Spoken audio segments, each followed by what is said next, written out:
Okay, that's perfect.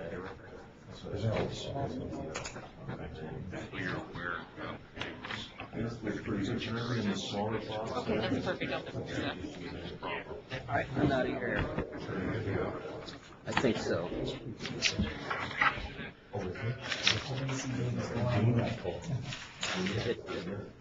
Gina, I mean, there's another tag.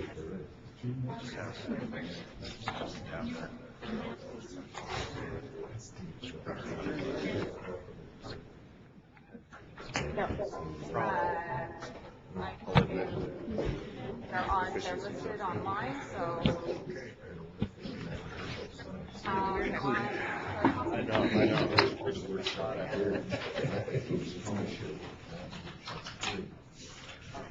All right, we probably ought to better start getting ready to go. How about in Sparks? Can you hear us okay? Yep. Yes. Elko? Elko who? Can you hear us? Yeah, we can hear you. Can you hear us? We have been all along. Evidently, when we mute this, you're the center control. You're on all the time. We're only on when we push the red button. Okay, thank you, Hank. All right, we'll go ahead and call the Board of Agriculture meeting to order. We are on the record. The time is 9:05 a.m. And please turn your phones off or in the silent mode.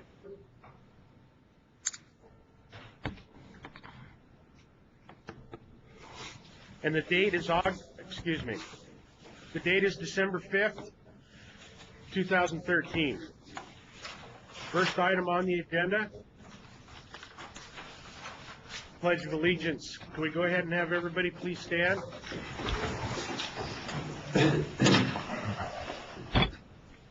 I pledge allegiance To the flag of the United States of America and to the republic for which it stands, one nation, under God, indivisible, with liberty and justice for all.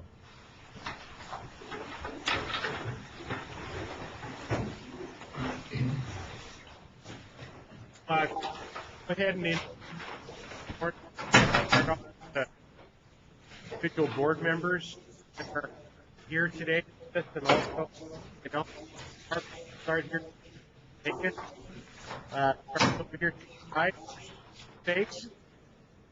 Go ahead and introduce yourself and where you're from.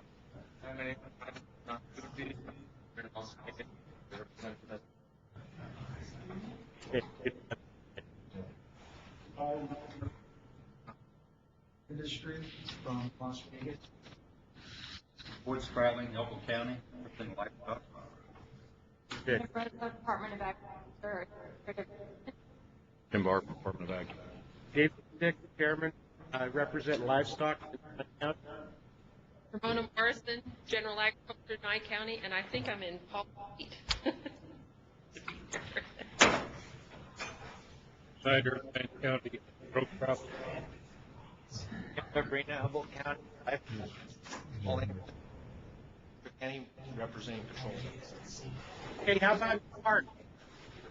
What board members do we have there? Alan Ferrazzo, from Churchill County, representing dairies. Charlie Frey, Churchill County, representing crops that consume less water.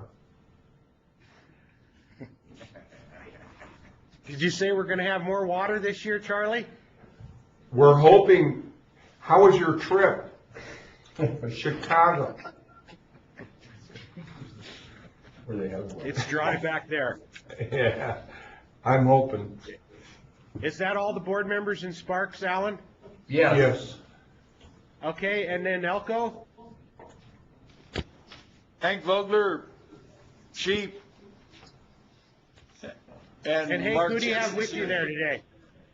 Mark Jensen's here from Wildlife Services. Hello, Mark. Good morning.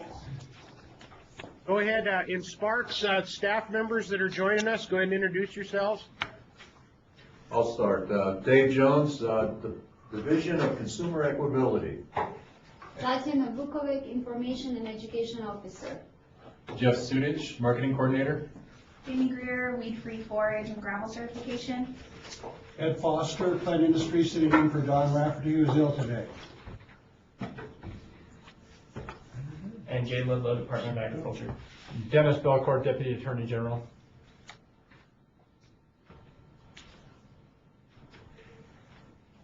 Okay, and we have some public there in Sparks as well. If we can start, Go ahead, Gil. Okay, Kathy Erskine with Liz Roca Rock River. Carrie Crowley with the Forest Service. Nancy Long with Glenmore Craig. Dennis Summerfield, Nevada Farm Bureau.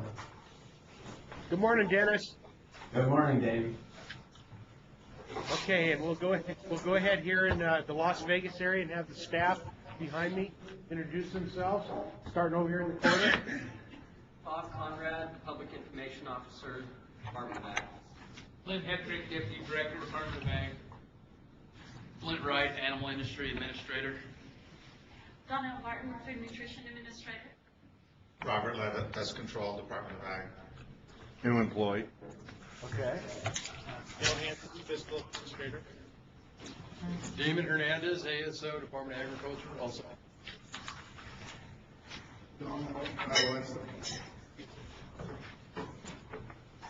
Gentlemen.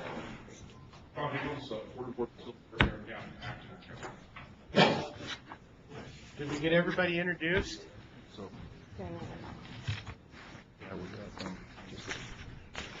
All right, we have a quorum of board members. Did everybody get a chance to take a look at the August 6th minutes? I don't know that I did. Are they in here? They're in your packet. All right, I'll have to rely on.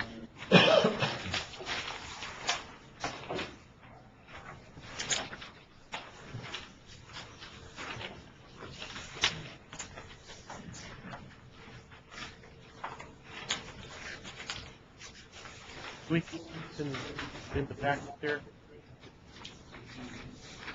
What tab again? They would be under tab 1. Trying to approve minutes. Okay.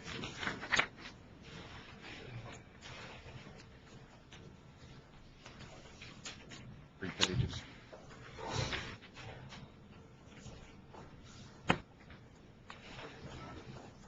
Did anybody see any clerical changes or any issues with the minutes as they're presented? Chairman Sticks, Yes, sir, Mr. Vogler. Hank Vogler for the record. I'm sure my detractors can't wait, but as of August 6, 2013, I was still a member of the board, and my name has been left off.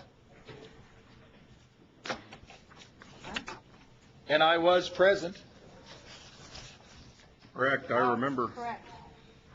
He's quoted here. My oversight, I apologize, Mr. Vogler. Duly noted, thank you.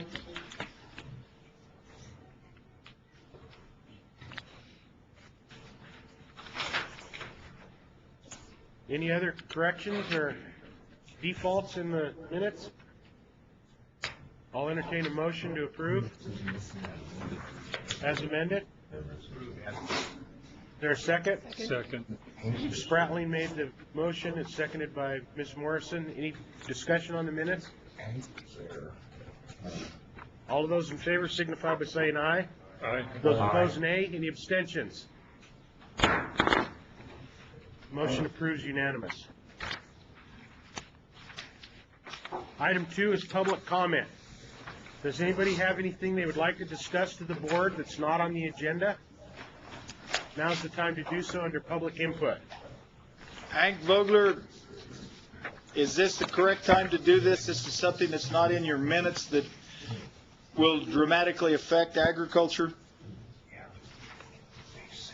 As long as it's not in the agenda, Hank. I don't think it is. If memory, what it is Saturday of this month. If you folks all remember, the ones that weren't there, Trail Safe merely wanted just a little tiny sliver of the pie. They wanted to ban trapping within 1,000 feet of any residence, and of course it was only going to affect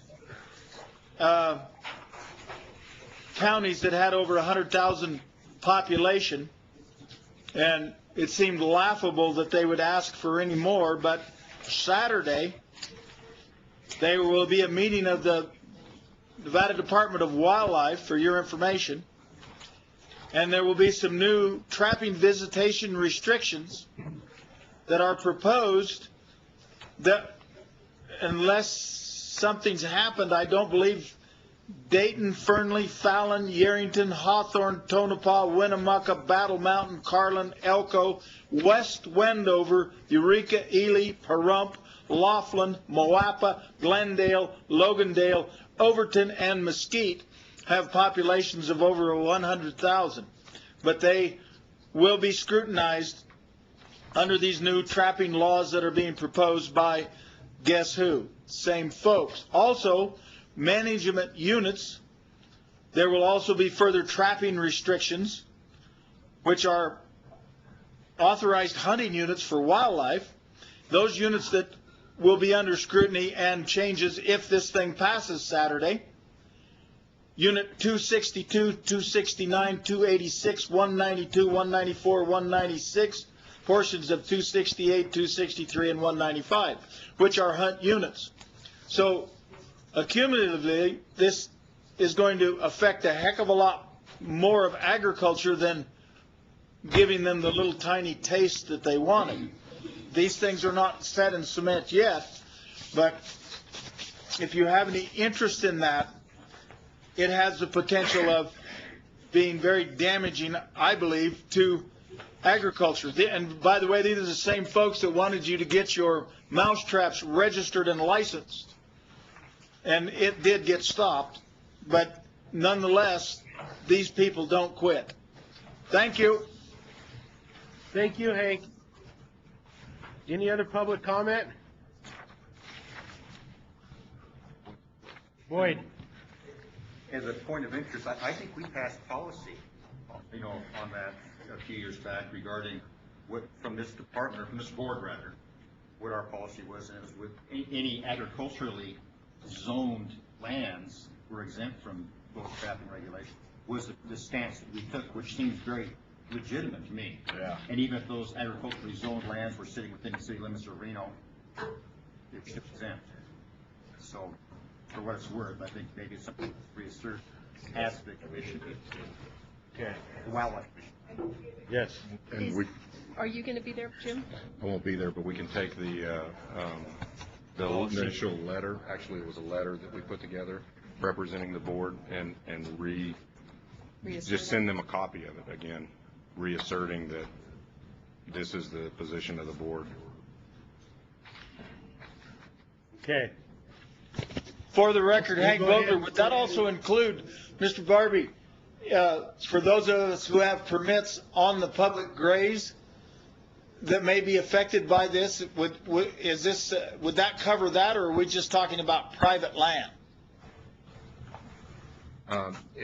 If I remember, maybe Boyd or somebody can help me. The way I remember it, it's which that would be agriculture land and agriculture intended land. It was any ag land was how it was stated there. It also addressed private property, but it also addressed separately as ag land as well. That's my memory, but I don't have the letter in front of me. But I can reinforce that. I mean, I think that was the intent of the message. All right. Well, we'll make sure that policy gets in the right hands. And just for record, when is the NDA meeting again? That's next Saturday or? Friday and this Friday? This Friday and this Saturday. At Valley Road in Reno. Yeah, it's downtown Reno. Okay. Or downtown Reno.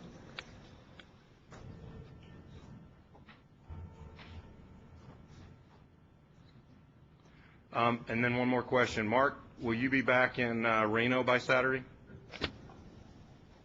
Again, Mark Jensen for the record, and I will be in attendance, and if I can be of any assistance to the board, I'd be happy to do that. But I will be back in Reno, and I will be attending that commission meeting.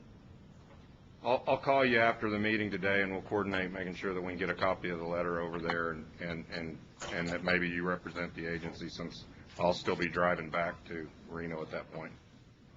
I'd be happy to help, Jim. Thank you. All right, thank you. Ramona, you okay? Yeah, I didn't say anything. All right. Any other public comment? Yeah, Don? Yeah. Come on up and sit. Sit over here, because we have a Don, where the microphone. and if microphone we is. can-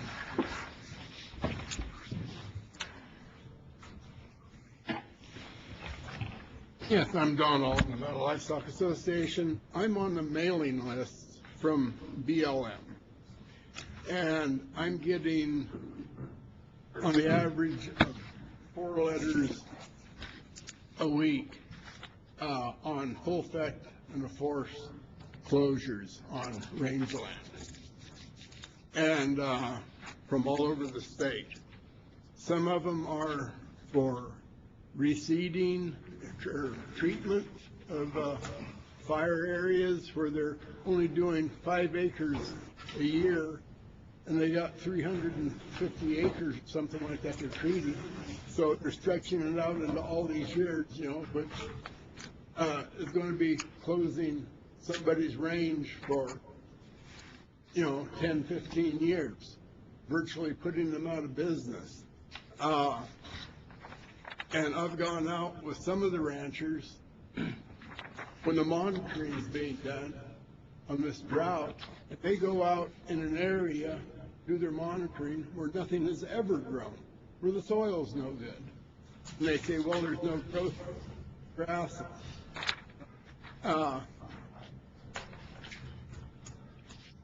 If this keeps up, there will be no cattle left, sheep left in the state of Nevada this year.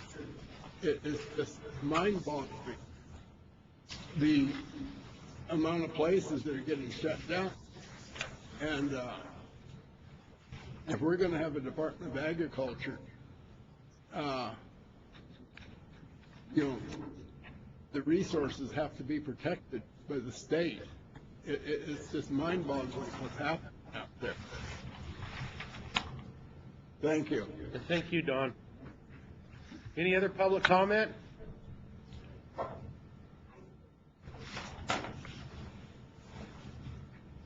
Alan and Charlie, I'll rely on you folks there in Sparks, you two, to help me. It's kind of fuzzy, so if somebody has a hand up and I can't see it, let me know, okay? I have a comment. This is Charlie Frey. I attended a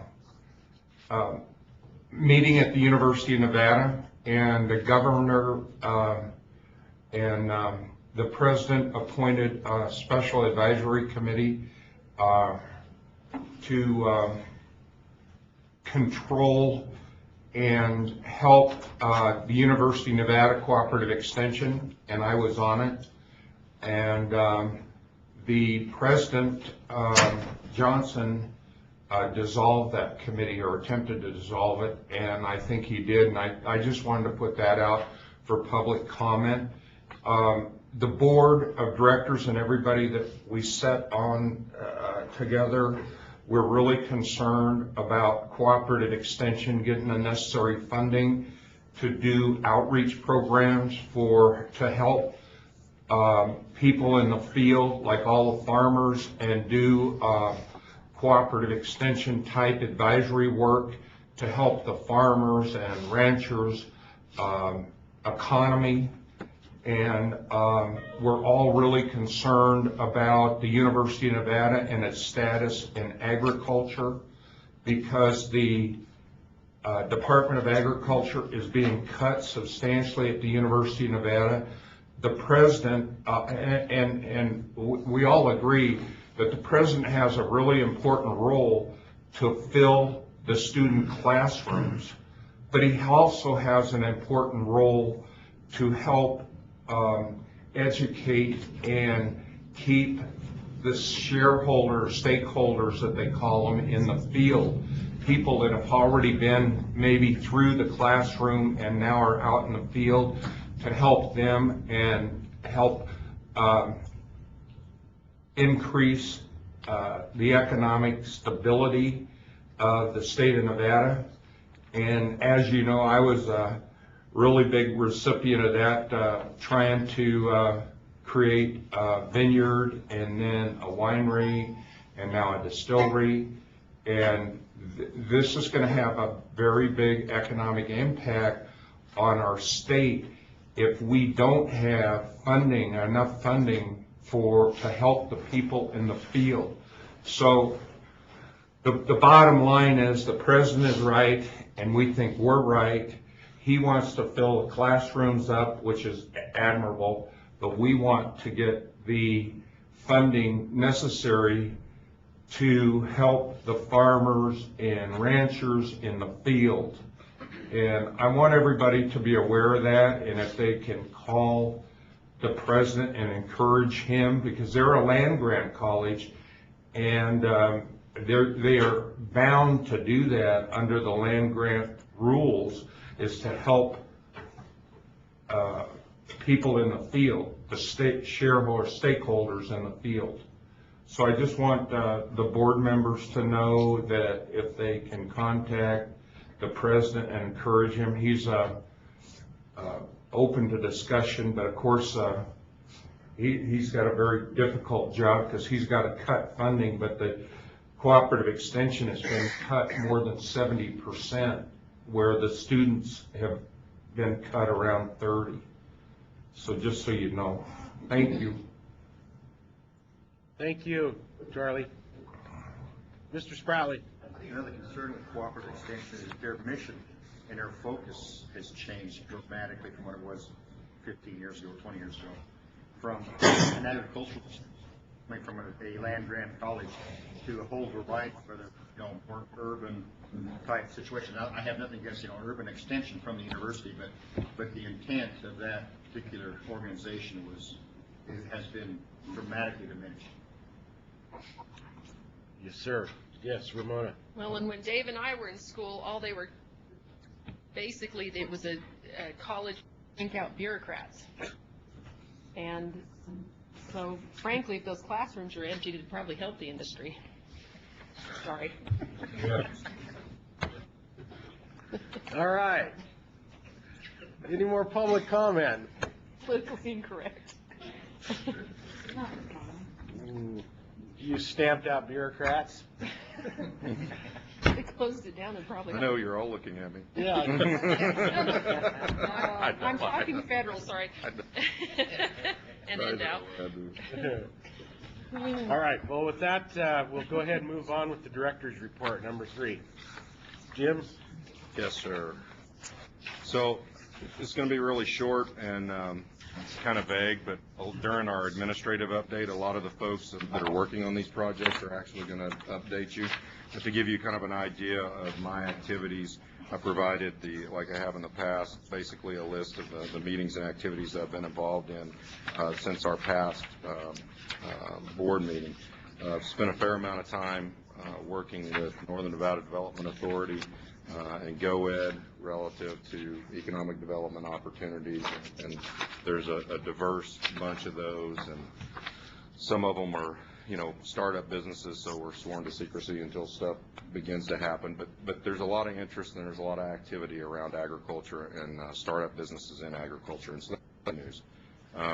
Have met with the Dean of Cooperative Extension a couple of times, talking about ways that the Department of Agriculture can partner with them, specifically on one of the new positions that there still hasn't been hired, our ag literacy person, and working both with FFA and 4-H specifically to try to get those folks to do more things together and gain the economic efficiency of doing that, rather than having 2 state livestock judging contests. Maybe we have one combined that is even better and bigger, and those kind of things. And so we've had some really good conversations there, and also some economic development conversations around possible cooperative,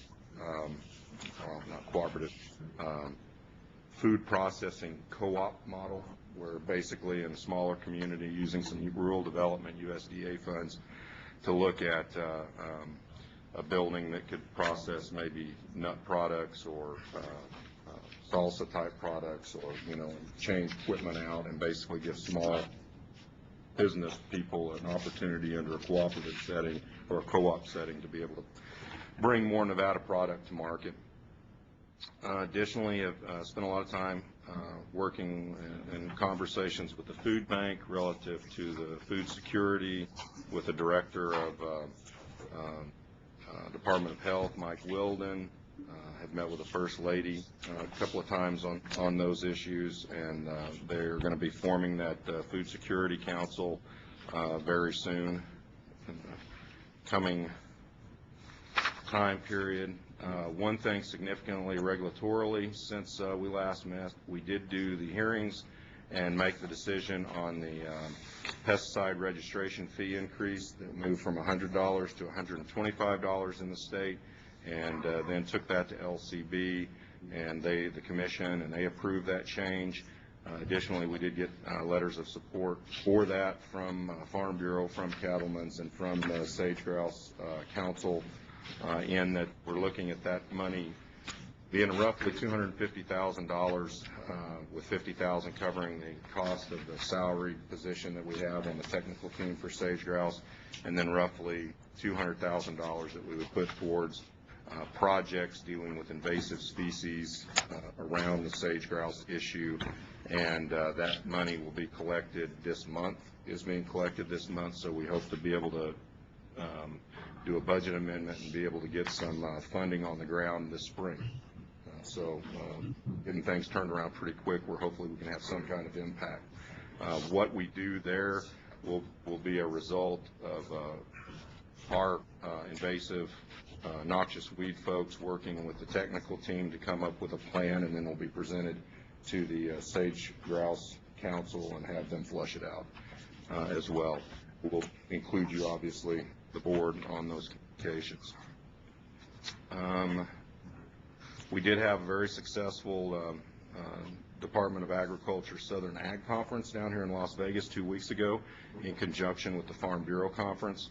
A lot of positive folks present, a lot of good workshops, and as I said, we'll have some folks that will talk a little more detail on those activities, as they were the folks that were actually managing and putting it together.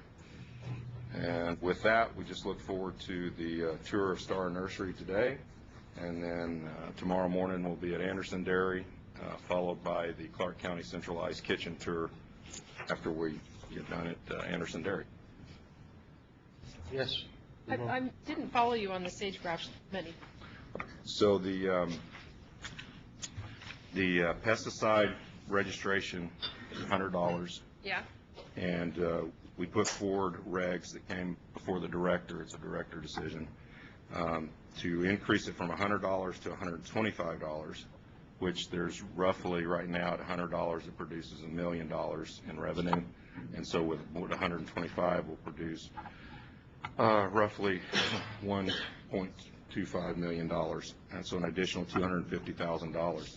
Of that, $50,000 will cover the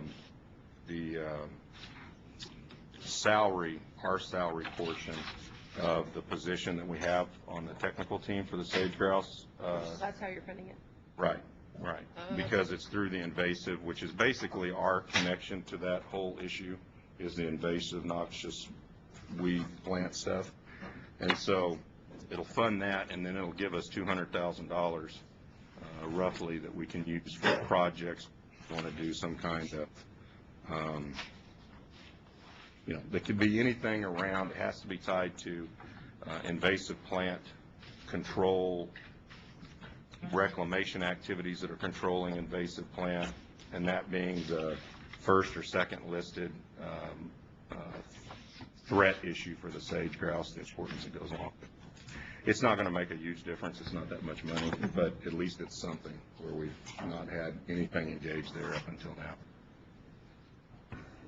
Because the set aside for the noxious weed invasive has been $15, which is around a little over $100,000, which basically covers our noxious weed position and their travel currently. But it doesn't really put any money on the ground to do do anything. something. Right, exactly.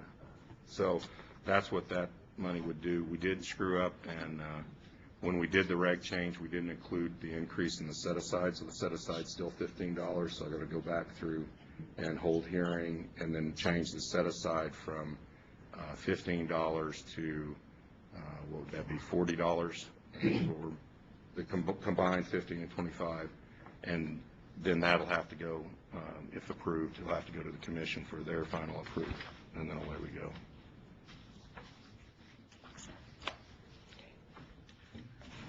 Any other questions or comments on Director Barbie's report? Did you have anything else to add, Jim? No, that's it. You're going to hear plenty from our folks, so yeah, I'll be brief. Okay. All right. Next item under number 4, administration. An update to the board from Dale Hansen, administrator.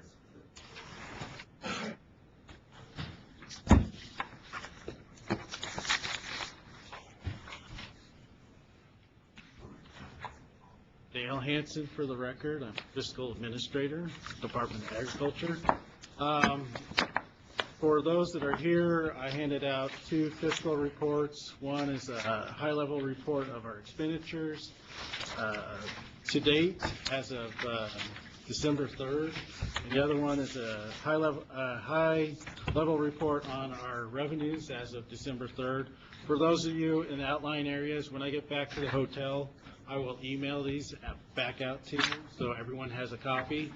And since this is my first go-around, I also would like to get feedback from people if they want to see more information, more budget information when I present these reports in the future. So I'm just going to walk you through these real quick and kind of tell you what we've been up to and kind of explain maybe some of the variances or some of the exceptions in here.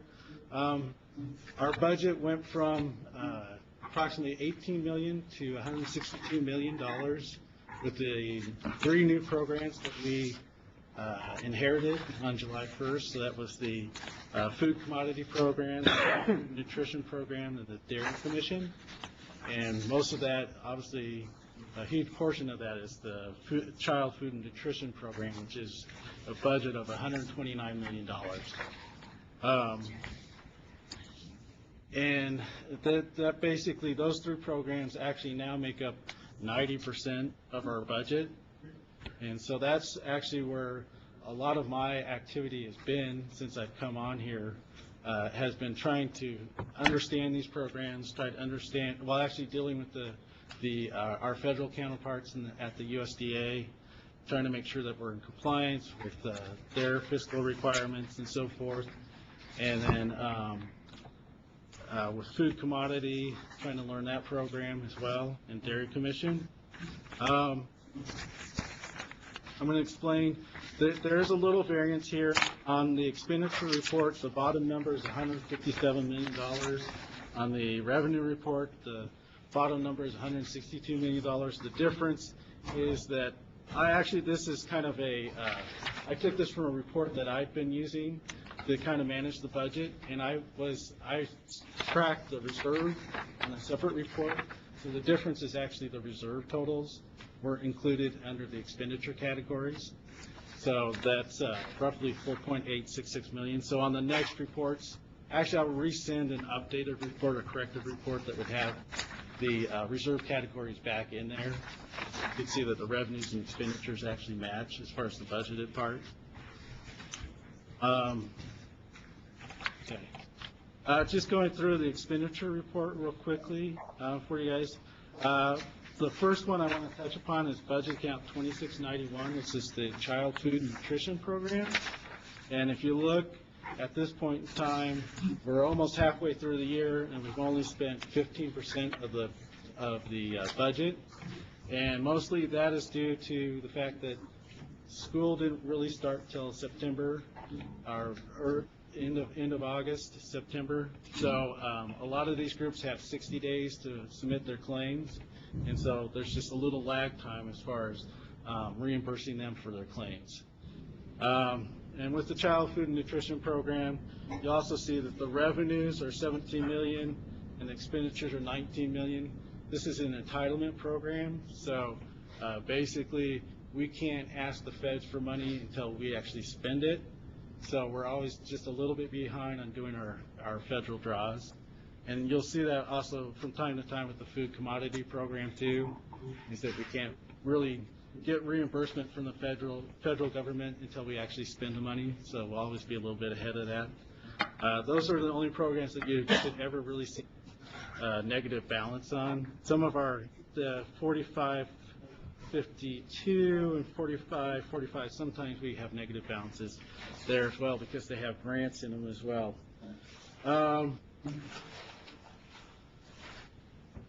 As far as things that we've been able to, then on the revenue part, you'll see that there actually are a lot of, a high amount of, a lot of them had like 99% of their revenue's been received, or 90% of the revenue's been received.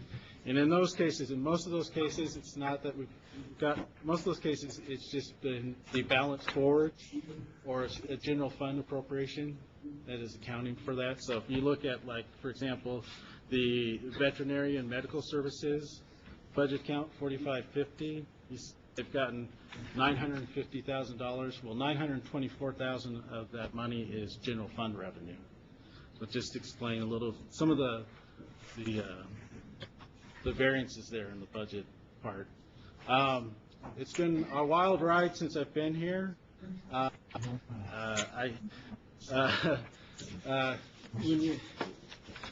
Obviously, people did things differently at different departments when they do their financial stuff, and so kind of learning that how they did things and kind of meshing it with how we do things has been. I think we've gotten there. We've been able to make a lot of progress as far as kind of melding cultures and so forth.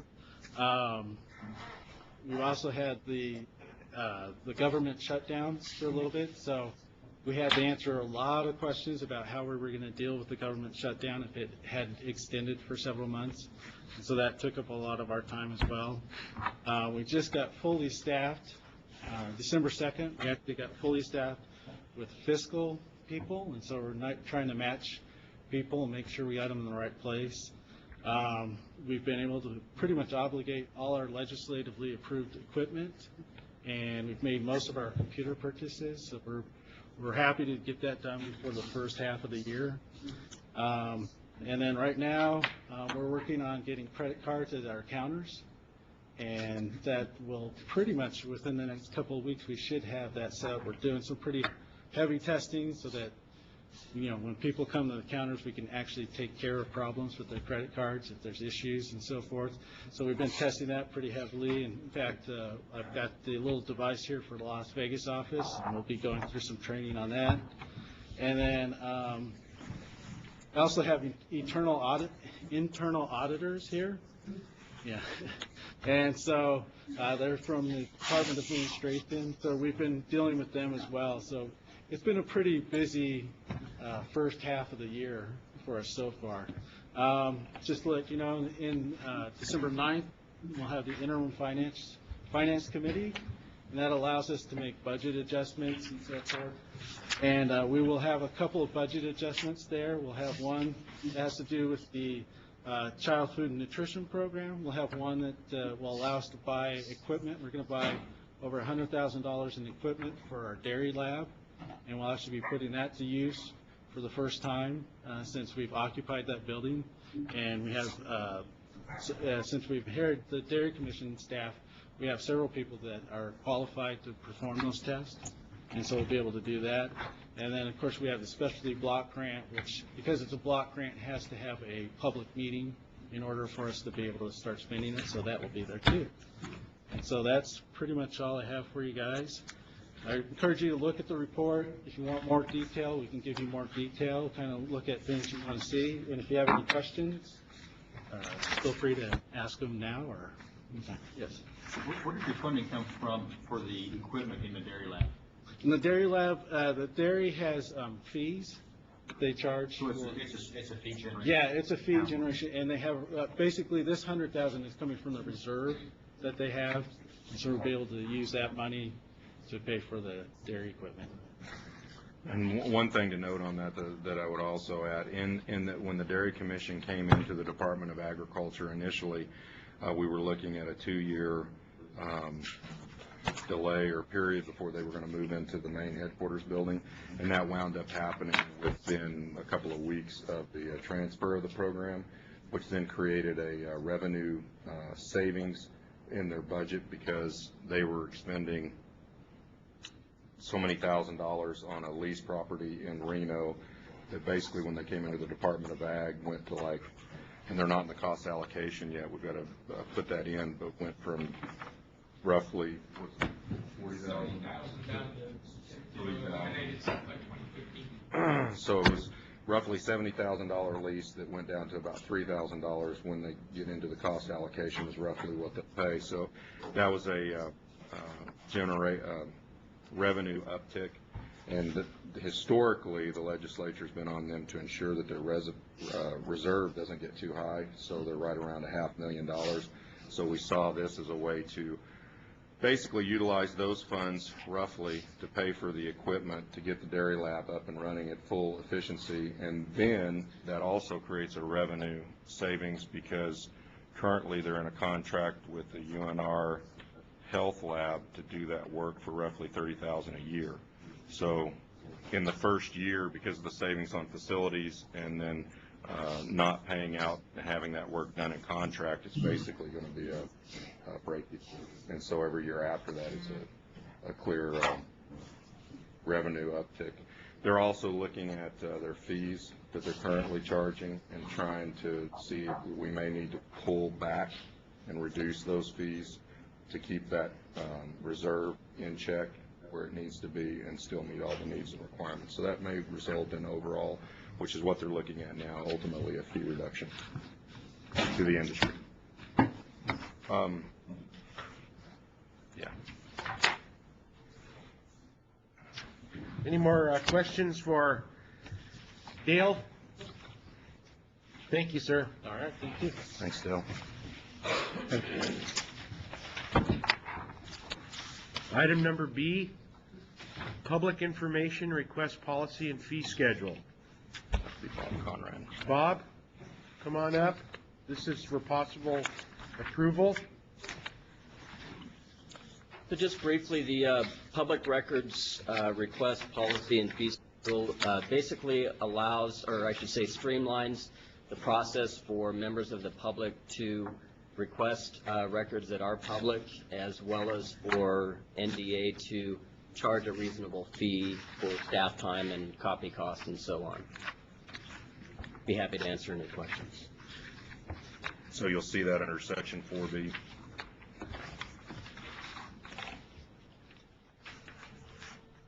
You had a lot of requests?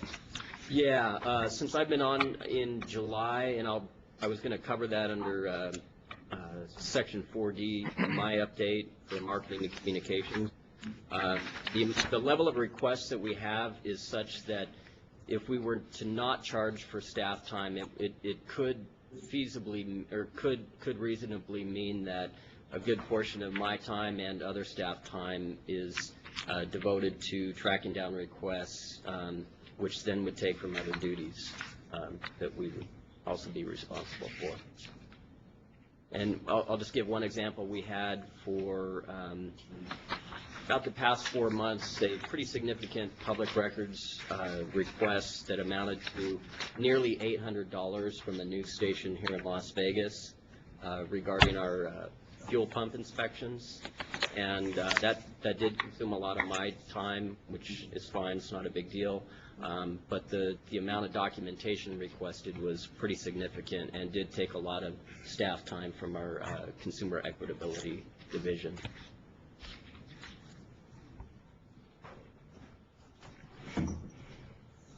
Is that all you had to report on, Bob? I've got more I'd like to cover in the next section in a few minutes. We'll go ahead and have some questions. Go ahead. Yeah, I'm happy to take questions. On the procedures, this is to make a public request procedure consistent. Right. I would make a recommendation for this. I've run into this in other states where the state sends their documents to the the repository for all public documents, but there's no record of where those documents went.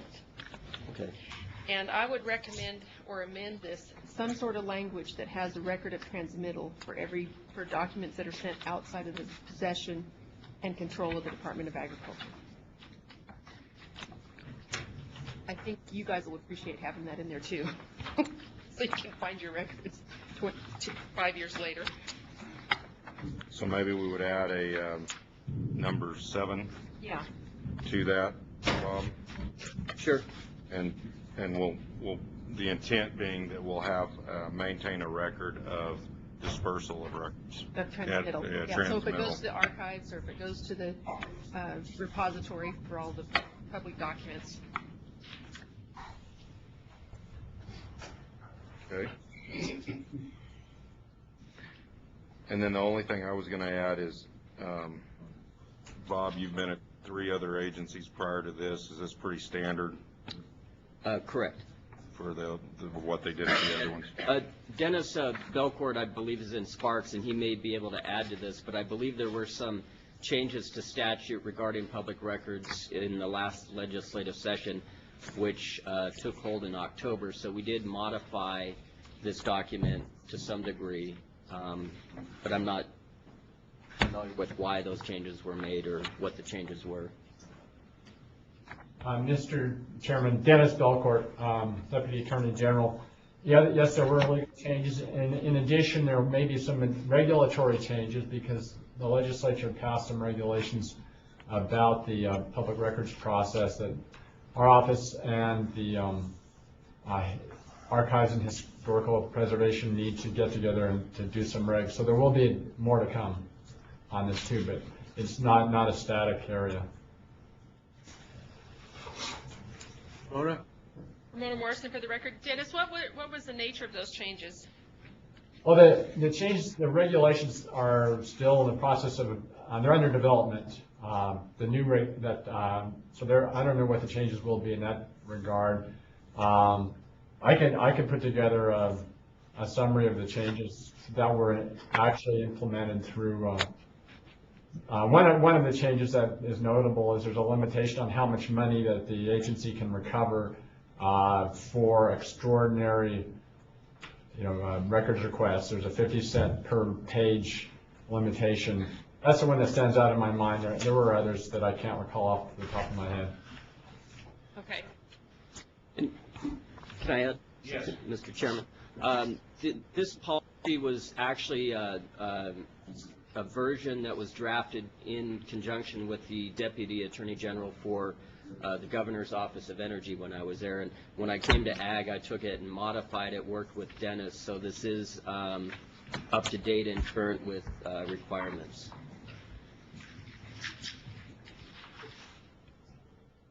And I should note also that prior to developing this, we did not have a posted policy for public records, so we were not able to charge when public records were requested, which did consume a lot of staff time until we had this posted.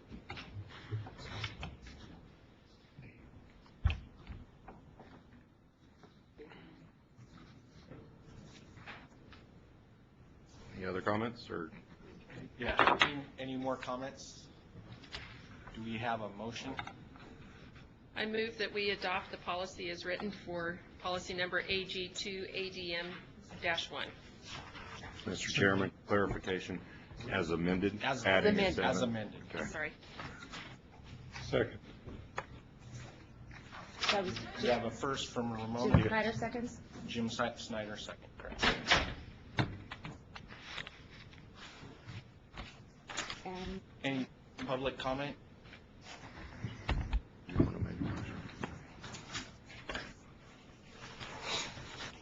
In favor, say aye. Aye. Opposed? Motion passes. Thank you, Paul. All right, next item. Thanks, Bob. Next item is C, Department Policy Adoption Changes and Updates to HR Policy 4 and 14. Mr. Chairman. Pull these up. Let's start with Number I is, or number 4, policy. which is our furlough leave. Yeah. AG1, HR4, which is our furlough leave.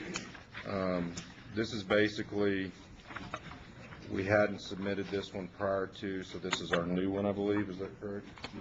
And this basically follows the current state rules for furlough, and basically updates on how we're going to deal with it within the Department of Agriculture. Currently, we have to take 6 days of furlough throughout the calendar year, and so basically we try to show that, and what this will do is to keep staff on task and taking the furlough. We have them take a furlough at least once every 2 months. That way, by the end of the year, we don't have staff that have 6 furloughs stacked up. That's not great for the agency, and it certainly isn't great for the employee, because basically that means they get just over half of that pay period is free gratis, because a furlough is a day that they take without pay to keep us in compliance with our budgets. So basically that this identifies that, and how the process is for getting approval of your furlough day, and how that interacts with overtime based on employees that are on the flex schedule time period, which is how we operate at the agency. Basically, an employee, when they're hired, signs on to the flex schedule, which means that they'll work 40 hours within a week, but that could flex. So, for example, if an employee knew they were coming down for a meeting in Las Vegas on a Saturday, they might take that Monday off, and then they would have no overtime earned, so that we can keep our overtime costs low. So this also talks about how that interchanges with those schedules and flex time, and then when employees leave, where the furloughs stay, where they go to another agency, so on and so forth. But it's basically boilerplate of how we have to operate under the furlough side in the state system. Any questions for the director? Yes, Paul. Paul Anderson, Director. This was worked with in conjunction with the Division of Human Resource. Yes, and actually both of these, that's a good point, thank you. Since we are centralized HR, one of the agencies that's centralized HR, not all are, but we are, this is actually prepared by centralized HR. And I told them it was pretty baseline, and I didn't feel like they needed to come from Carson to me and Sparks to present it, so I'm presenting it for them. So yeah, this is representative of the work that centralized HR has put together for us. Thank you. Any other questions for the director on the furlough leave change? I have a question. Yes, Charlie. This is Charlie Frey. I think we're combining this with both comp time, which is overtime, I assume. Is that correct? Correct. And I just have a question. Let's assume an employee accumulates 8 hours worth of comp time, and now they have a death in the family and they have to be gone for a week, as an example. Would this prevent the employee from going to that funeral, let's say back east or wherever, because item number 5 states that no employee can take more than 12 hours of furlough time? It's just a kind of a broad question, but I assume he or she would take 8 hours of comp time and then need an additional 32 hours of furlough time.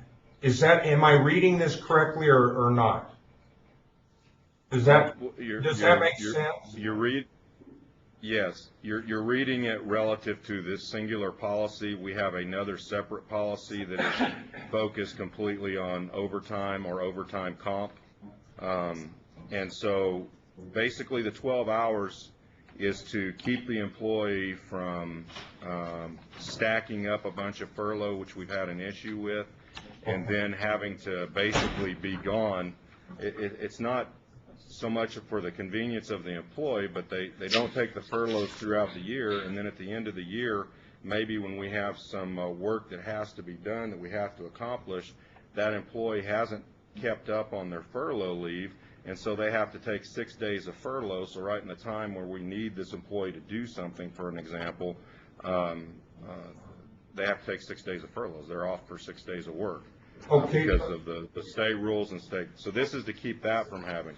On the overtime comp side, the way that we're set up, if you're going to take leave, it's comp first. So you would take your comp before you would take your annual, which we also have an annual leave policy, and that's a separate type of leave as well. But in the overtime comp piece, it basically states that you can earn up to 60 hours of overtime comp, and then you have to take time off or get special approval from the director to earn up to 90, I believe it's 90 hours of comp. And then once you're up to 90 hours of comp, you basically, we start mandating, and you have to give us a plan of how you're going to start taking time off to lower that overtime comp liability so that we can ensure it doesn't affect the function of the agency. Okay, but I guess, go back to my example. Let's assume that this employee has no vacation time. He only has 8 hours worth of comp time that he worked overtime the previous month or whatever. And now he has a death in the family, and he has to take a week off. How would you handle that situation? So they would start by request. So the employee would start by requesting the time that they have on the books. So if that's overtime off, then they would request that overtime off under a how do you say it? A bereavement request. And then they could add the 12 hours of furlough in there as a request at that point. And that's basically all the time the employee would be qualified to take unless we approved leave without pay. Now, if we approved leave... So would he be short? Let me finish and tie it. Okay. Let me finish and tie it together.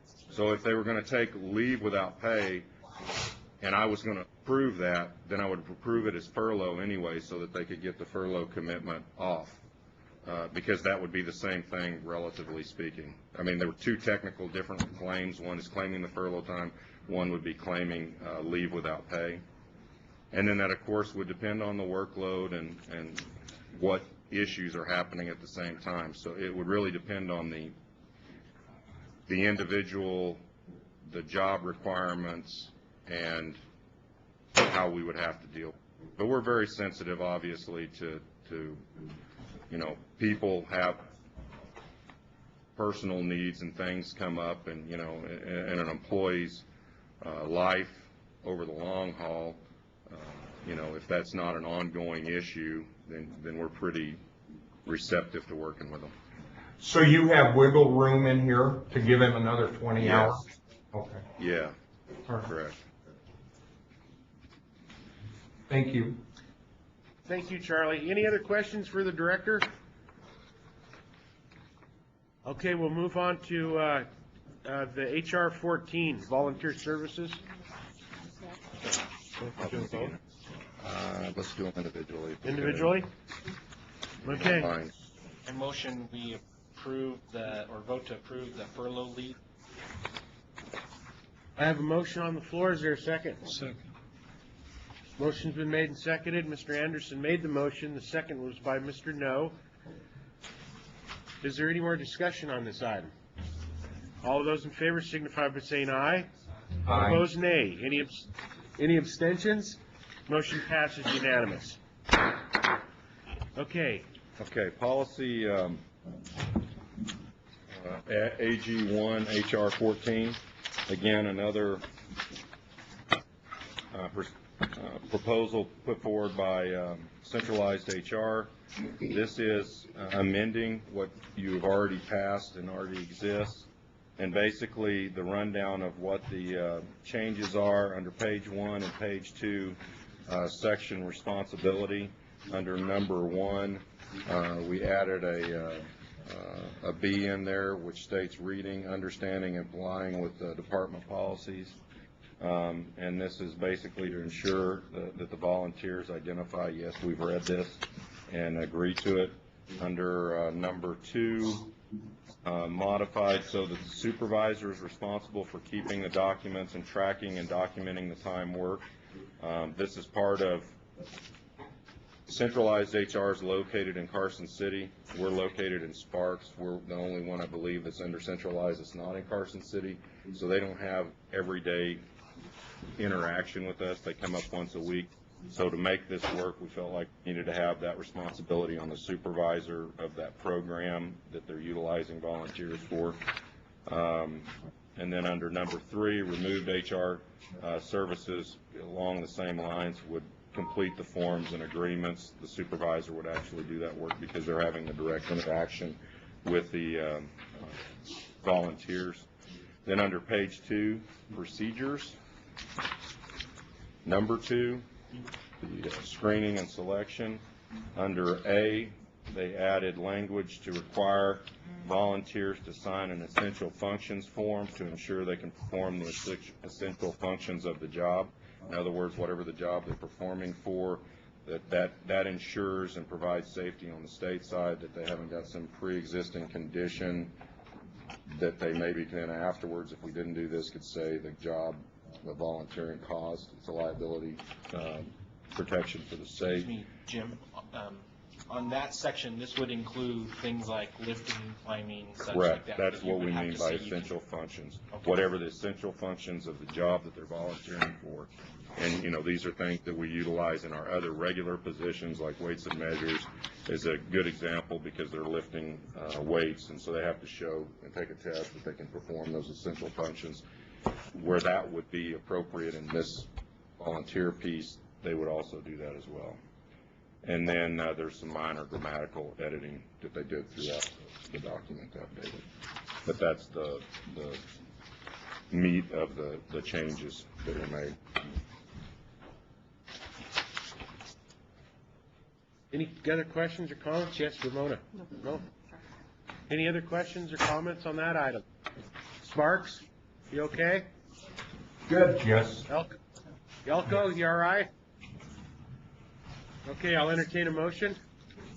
I move, Ramona Morrison for the record, I move that we adopt the volunteer services policy number AG-1-HR-14. Is there a second? Second. Okay, motion was made by Ms. Morrison, seconded by Mr. Snyder. I saw a hand up in Elko. Mark? For the record, Hank Vogler, we were merely signaling that we were on board and ready to rock and roll. Okay, good. Once an item goes above your heads, like marked right now, all I see is the eyes below. It's almost kind of freaky. Yeah. No hair jokes, please. All right. Any more discussion on this item? All of those in favor signify by saying aye. Aye. Those opposed, nay.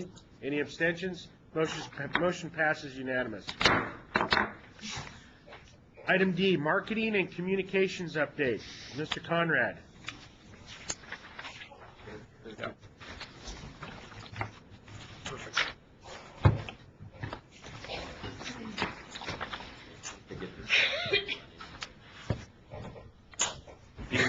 Do you need like a half hour or something? 20 minutes? 5 minutes. 5 minutes? Yeah. Okay. We'll take a 5-minute break. Be right back till we get our presentation up. We're good to go here, Chairman. Thank you, Alan. How about Elko? We're good to go. We do not have a picture of any of you. We just have, it says communications update. So but I assume that you have communication with us? Yes. Okay, also, Yep, that's we've been joined by the new, I guess if the governor ever gets around to approving him, Pete Paris will be my replacement on the Board of Agriculture as the sheep representative. His family has been in the sheep business in this state for over 100 years. He also runs cattle and will make a fine replacement. All right. Good to have you along today, Pete. All right. So everybody sees the screen. This is what you're going to get, what the presentation is right now. So go ahead, Bob. Thank you. Thanks for your patience. As we were mentioning earlier about public information requests, this is a not inclusive summary. These are kind of the big issue items that have come into the department in the last 4 or 5 months. We had a request for raw dairy information, particularly emails and some policy type stuff that ended up becoming an article for the Las Vegas Sun. The next one, probably the most time-intensive one, was regarding gas pump violations here in Las Vegas. The long and the short of that story is that basically our consumer equitability folks go out, inspect gas pumps to ensure that they're actually pumping what they say they're pumping. And Jones is up in Sparks. He can probably correct me. But basically what they find is when there are violations, typically half the time the violations favor the consumer and half the time they disfavor the consumer. The news story was focusing on whether or not consumers are being ripped off at the gas pump. And at the end of the day, I think it was a overall pretty fair story. It did kind of hype the issue quite a bit, even though from our perspective it's not as big of an issue as was conveyed, but it is a legitimate concern out there. So are there any questions about that? Okay. Any questions on the newspaper articles? I do have one. Yes. On the raw milk dairy requests, were they actually looking just for policy in regards to the Dairy Commission, or were they looking, did you supply anything to just records themselves in that situation? No advice on raw milk or anything else, the issues surrounding it? It was all, well, go ahead, Bob. Essentially, Lynn, correct me if I'm wrong, but there was some legislation proposed last session, and I think they were looking into the issue and, what are the regulations, requirements, and so on regarding the raw dairy issue in Nevada. And records, emails related to that issue, communications. How the Dairy Commission responded, exactly. So. And the feds are all over that anyways, aren't they? They're large, yeah. There's federal regulations in. So we received another request from a citizen regarding raw dairy. It is a pretty broad request. We're trying to get it narrowed because as it stands now, it would consume considerable staff time to search for records. We would have to comb through them one by one to make sure there's no proprietary information in there and so on and so forth. So we're trying to work with the citizen to narrow the request to see what it is we can hopefully better help him on and hopefully save him some money as well.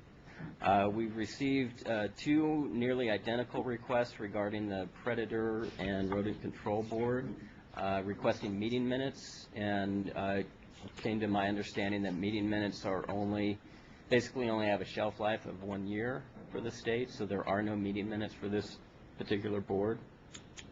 Any questions about that? Is that a statutory provision? Yeah, it's a library and archives policy. Policy or statute? I'm pretty sure it's statute. It's what I looked up online, and it's what they have posted. Is that depending on the board? Because most minutes are required to be kept for quite a while. Dennis and Sparks, do you have any information on that?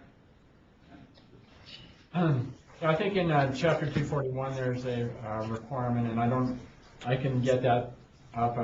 I believe we're required there's a 3-year requirement for some supporting records, but let me double check on that before I give you a final answer, and I'll get that to you, Ramona. Thank you. Okay, go ahead. Thank you. Briefly, we will be meeting in the near future to discuss the ag license plate. Jim and myself and some of the folks in the department have been working to look at those funds and how best to use them to promote Nevada agriculture. We're looking at specifically targeting urban areas and some of our decision makers, legislators, and so on. We'd like to actually advertise the plate so that we can hopefully increase sales. Currently, we're running about $30,000 a year in sales on the ag plate, and I was advocating for $40,000 a year as an increase, and Jim says, "Oh no, I want $100,000." So we're gonna work on that and hopefully see some changes there. And Now, if you don't hit that either one of those numbers, it's going to come down big time. I know. I'll be gone. You and Jed Clampett. Yes. So here's a proposed redesign. Jim showed a variation of this at the SNAC conference 2 weeks ago. We do have a new program I'll talk about here in a minute called Buy Nevada, but this is kind of what we're looking at as far as a redesign of the ag plate. The idea here is to obviously recognize our youth in agriculture, as well as to recognize agriculture as a kind of a broad industry in the state of Nevada that actually has a pretty profound impact on the state in terms of fiscal impact. That's a dramatic improvement from the one we got. Yes, Thank you. Hey, come on. You probably drew the horse's head on that, didn't you? That was the empty platitude plate. You could see into it whatever you wanted to. It was either a dog that he was so holding, or it was a sheep.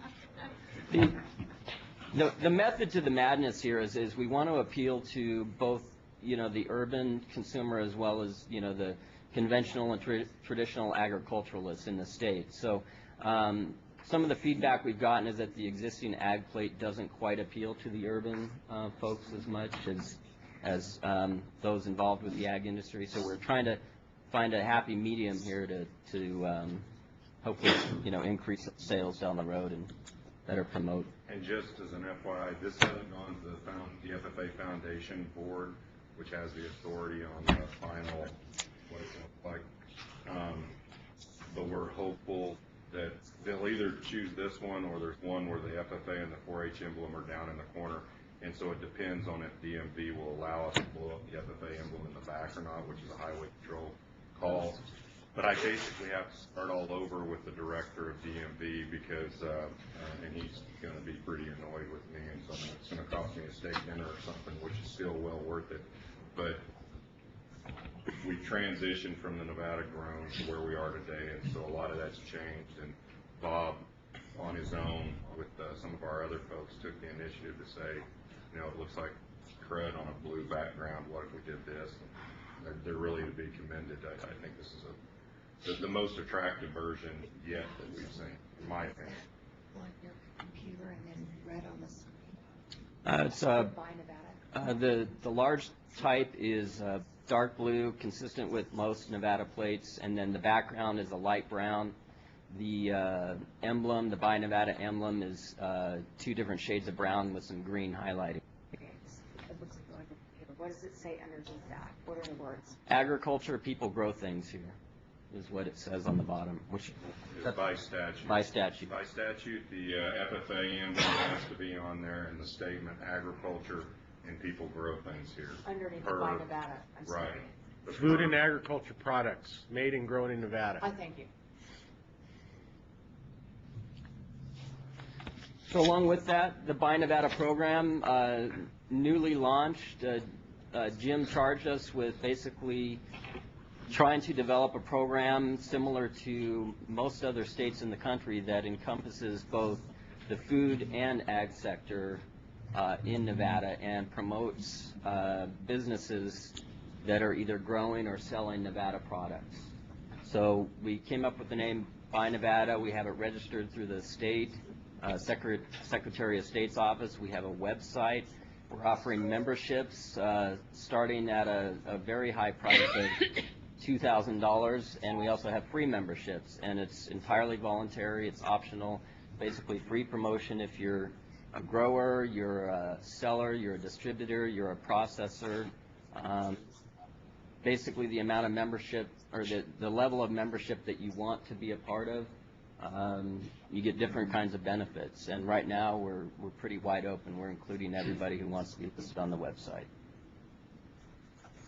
And as staying true to our role and our good friends, the organic people, who have a very big part in today's modern agriculture, this will not turn out to be a organics only club. This Buy Nevada is the entire food and ag sector, so that includes organics, it includes livestock industry, it includes hay growers, processors. For example, there's a drink, protein drink manufacturer in Reno that we'd like to include. So it's pretty wide open. Restaurants that sell Nevada-grown food, beef, so on and so forth. So to answer your question, no, it is not strictly organics. So how do you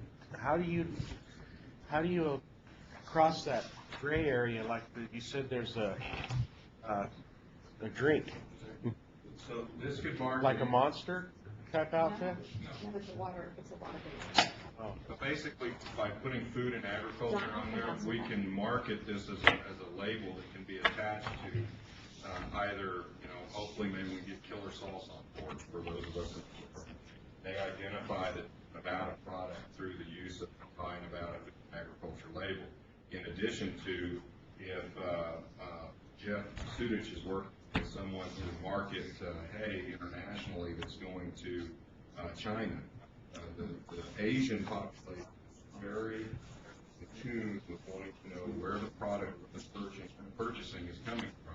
This label could be put on those baled, super shrunk, compacted things, hay that are going out internationally. So we're trying to target something, trying to put together a brand that addresses all food and agriculture as one entity, versus there are some like Made in Nevada, which we're not trying to compete with in any way, but to us it makes more sense to be focused on food and agriculture versus gears and killer salsa that share the same currently made Nevada label. We're trying to really highlight that agriculture is an industry in the state. And this isn't part of any Nevada-grown stuff? Nevada-grown qualify and fall under his partner. Okay, that's all I need. But this is broader than Nevada-grown, where Nevada-grown's label can only be used on product that at least 60% to 100% of it was grown in the ground in Nevada. So in other words, salsa doesn't qualify for Nevada-grown, but it would qualify for a Buy Nevada label because it's produced in the state. Although the tomatoes may only come at a 40% rate in Nevada that are in the sauce. Right. It's all made in Nevada. It's just the ingredients they need. Example, ocean spray in Henderson. That is, all ocean spray is bottled and produced here in Henderson. That is where Buy Nevada is connected. Although we have a question here in Sparks too. I have a comment. This is Charlie Free. A comment. There's a real big distinction between made in Nevada, grown in Nevada, and a state. And the federal government uses these terms, I know quite often. As an example, made in Nevada, you may not be using products that are grown in Nevada. So if you have a product that says it's made in Nevada and grown in Nevada, it's, quote, more important to our economy. We're not shipping something in from the outside. And so there's a big distinction, and I've attended several meetings for Nevada grown, made in Nevada, And then the word estate basically means you grow the product, you produce the product, and it's all contiguous, all within one boundary, set of boundaries. And that's a really important distinction that I think the Nevada Department of Agriculture needs to know and understand, because if a producer, as an example, let's say that Alan here is producing cheese, like we have some cheese companies in here, and he produces that cheese from milk grown or made from his own dairy, and he produces it on the dairy, and he also feeds his cattle from the same contiguous farming area. He's basically got an estate grown or made product. And there's a real big distinction between Nevada made, which can be anything. You can acquire the products from anywhere, bring it to Nevada, bottle it or produce it or whatever. Then Nevada grown, if you add that word to it or those words to it, that means it's all grown in Nevada, may not be contiguous. And then estate is, again, all grown within one and bottled and produced or whatever in a contiguous area. I just wanted to make that comment. Thank you. Thank you, Charlie. Director? Charlie, we totally get that. And so the example would be if you, the cheese example that you utilize would be a product that would qualify for Nevada grown, in which case if Alan wanted to use Nevada grown, he would totally make that choice as a private independent business himself. He could actually use the, yeah. He could actually use all three words if it's all contiguous. He can only use two words, Nevada grown, Nevada made, if he's bringing stuff from the outside in to his. And I hope you understand that it's my understanding that's not a federal thing. This is not no programs. But the federal licensing, you're right. It is not. But like in my situation, when I'm under federal control for licensing liquor, wine, spirits, that's a really big deal for the labeling companies. Because when we put our product out on the marketplace, those three words are really important. We can buy grapes from California and make Cabernet Sauvignon in Nevada, and it can be called made in Nevada, but it cannot be called grown in Nevada. And we can actually use both words if it's grown in Nevada. Let's say we buy the grapes, the Sauvignon grapes down in Pahrump, bring them up here and process them. We can use the two words, Nevada grown, Nevada made. And then if we produce at least 75%, this is federal law or federal labeling laws, we can call it an estate if we grow the grapes in a contiguous area. It doesn't mean we have two farms that are not joined together, we couldn't do it. But if one farm is contiguous, then it can be called an estate. I think that's an important terminology that the federal government, I've never seen any law, but the labeling laws and the labeling rules that we have to comply with, I'm sure are similar to other products, and maybe we ought to use those terms the same, so the public becomes aware of it.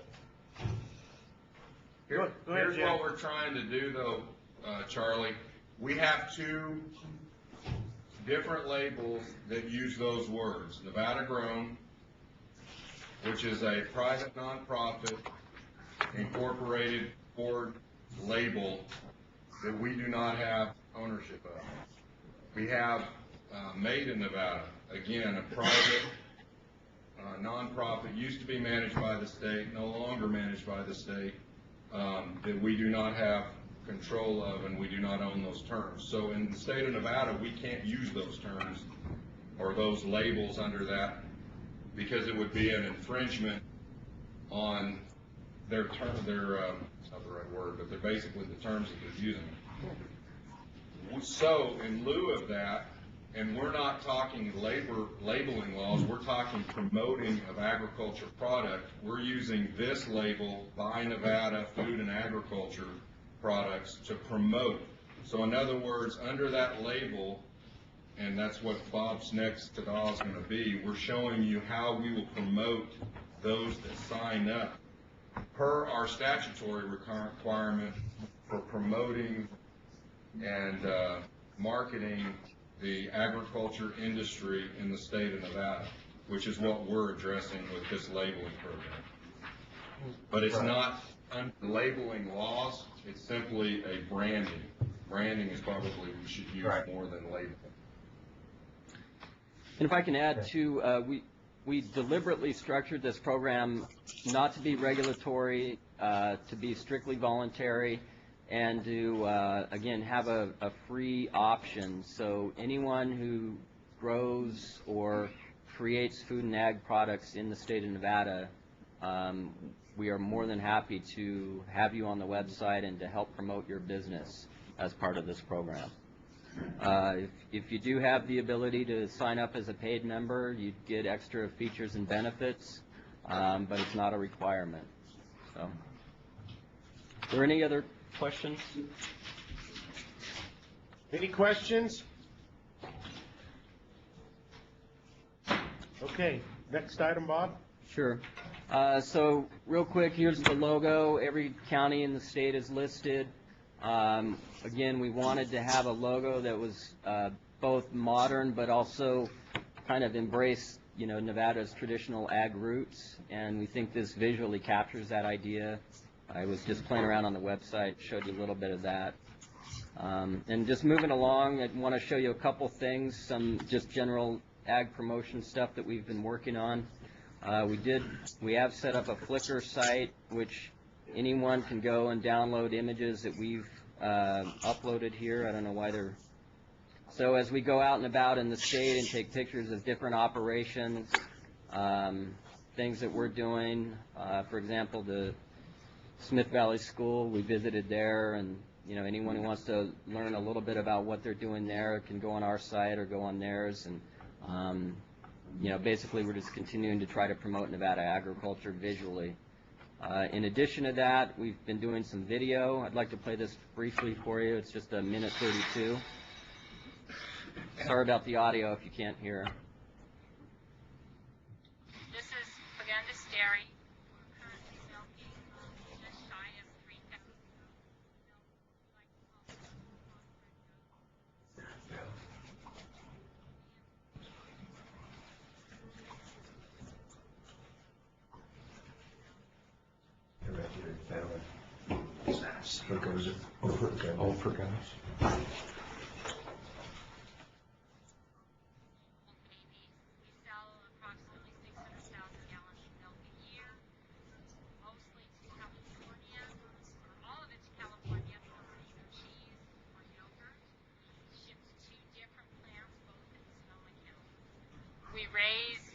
currently raise about 20% of our hay. Once everything is in production, we're doing some re-leveling and things in the places recently purchased. We'll produce closer to 40% of our own feed, and the rest is bought from scattered around Nevada, predominantly Yerington and Colorado, some little bit here in Churchill County. We've been in the business since 2002.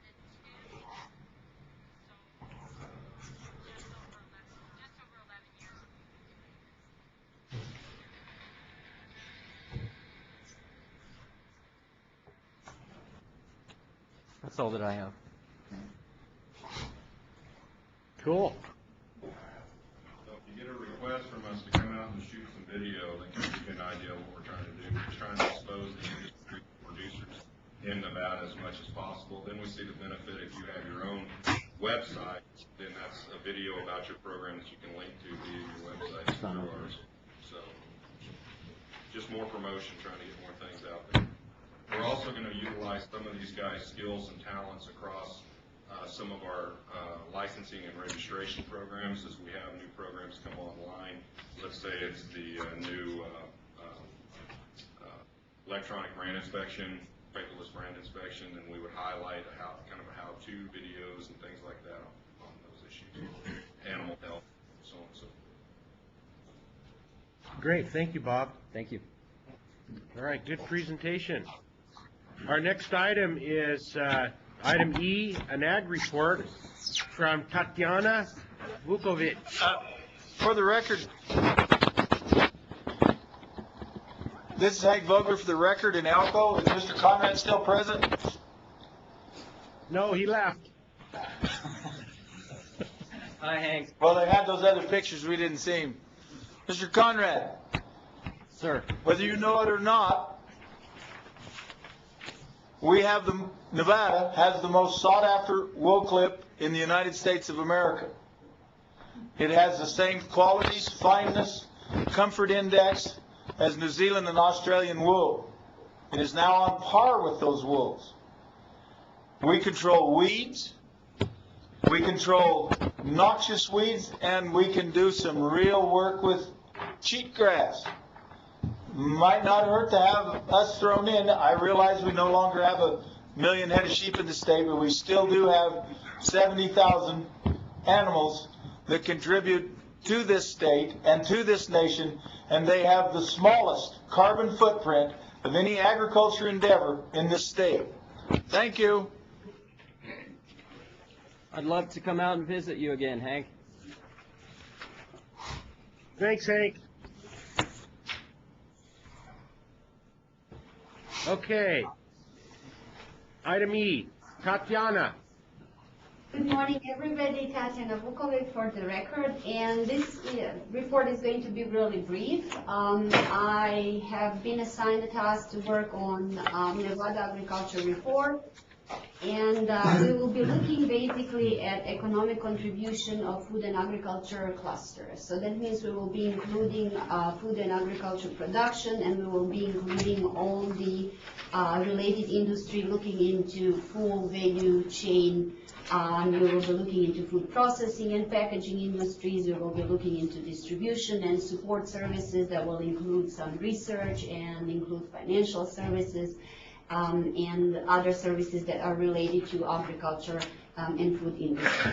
So basically, we will be re-examining or determining economic impact of the whole cluster and how that contributes to the overall Nevada economy. Following that, what we will be looking into in this report will be occupations or jobs that are in demand for each of these particular segments of agriculture. So we will be looking at projected future job growth, what type of occupation are in demand, what the skill sets are for each of these occupations, what education level and training, and that will be kind of the goal to tie the education component into the agriculture cluster. And that will set the ground for the future report, because this is going to be kind of on annual basis. So we will be doing annual reports, and then the future report that will come after this will be basically to examine all the training programs, all education opportunities, what is there and how we can prepare the workforce and kind of fulfill the needs of all the employees and employers in agriculture sector. So any questions on that? Any questions for Tatiana? Just a side comment, if I Jim can, real quick. has a side comment. First off, we're real pleased that to have Tatiana on board, and this is one of those new positions that's doing new things. And again, as she stated, she'll be producing the yearly ag report and then be evaluating and looking forward and what that will be inclusive of. Won't be exactly like the one you saw in January, but it'll be the framework, and then we'll build it from there. You'll get to have input along the way on that process. But Tatiana will also be, after we get through this January report, this first one underway, one of the things we're going to have her work on is, and I haven't even talked to Tatiana yet about it, so don't freak out, Tatiana. is the old database relative to permits. We're going to see what it would take to try to update that, which is on our website, which I think was done by Resource Concepts back in the early 2000s, 2000, 2001, somewhere in there. And so we're going to see what it would take to update that, put that together, and Tatiana will help us in that effort as well. And you know, we want to be able to provide more information and data to the industry that helps support the industry as an economic sector, and we see that as one of the possibilities too. So, short message: be thinking in the back of your mind what things are needed by, what information is needed by the industry, and at some point in one of our future board meetings, we may have a discussion item related to that, and then have you prioritize, because obviously with one staff member, we're not going to be able to do everything under the sun in a given first year, but if we have some kind of prioritization in how we go after this information, you know, most important, however, so that we can put together a plan and meet your needs and your requirements. So just be thinking about it in the back of your mind. Thank you, Jim. All right. Again, thank you, Tatiana. All right. Next is item F, international marketing update. Jeff Sudich. Is Jeff Sudich for the record. And to give you a brief overview of what our unit does is we work with companies within the food and ag sector, and we work with them through export training and awareness, trade show support, inbound trade missions, outbound trade missions, ag marketing, and economic development. First, I'd like to talk about the Southern Nevada Agriculture Conference that we put on a couple weeks ago in Las Vegas. It was in conjunction with the Nevada Farm Bureau, and it was a great partnership, and it was a lot of success. A lot of great feedback from the surveys that have been coming in. During the first day of the session, we had our Southern Nevada Ag Conference, and then the following 2 or 3 days was the Nevada Farm Bureau annual meeting. During our session, we had explore exporting, selling local, farm and ranch marketing, food safety for thought, farm ranch business planning, and hydroponic and aquaponics growing.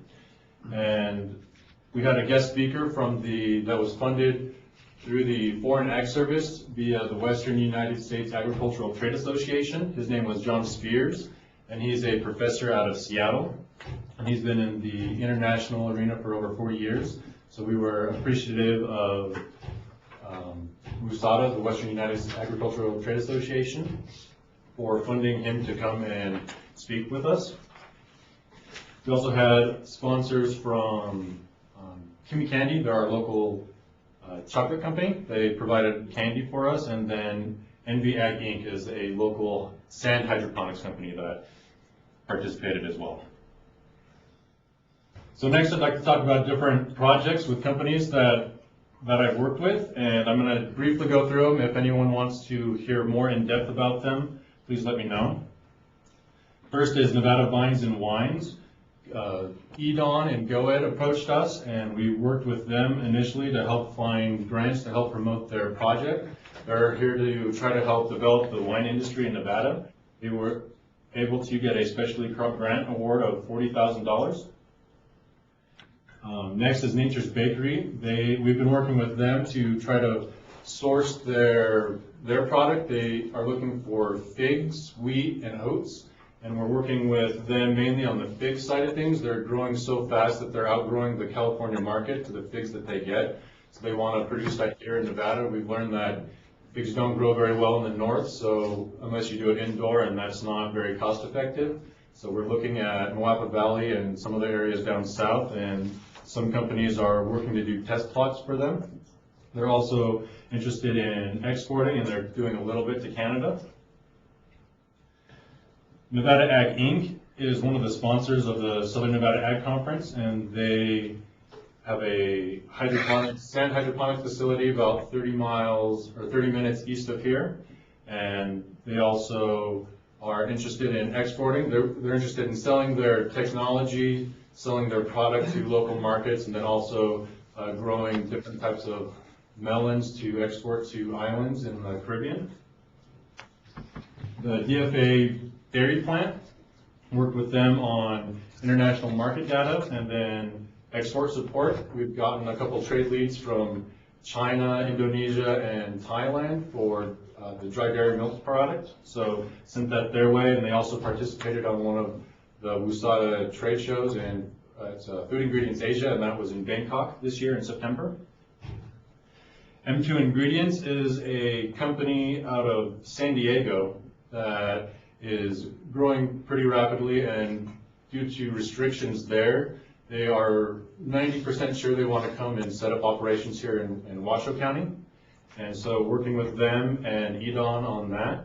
And they also attended an inbound buying mission in Las Vegas a couple weeks ago. We had European buyers come and meet with them and other companies as well. And their product is mushroom based, and it's for dietary supplements and also an energy drink, and the buyers were really interested in them. So we are hoping that that'll be a success story for a relocation and to develop their distribution center here, and for them to market their product overseas, to create jobs, and then also get some contracts from those international buyers. Working with Kimmy Candy to help promote and support their candy business. They've gone on a couple governor trade missions and are selling around the country and then also internationally now. Creole Mundi is the protein drink company that Bob Conrad talked a little bit about earlier.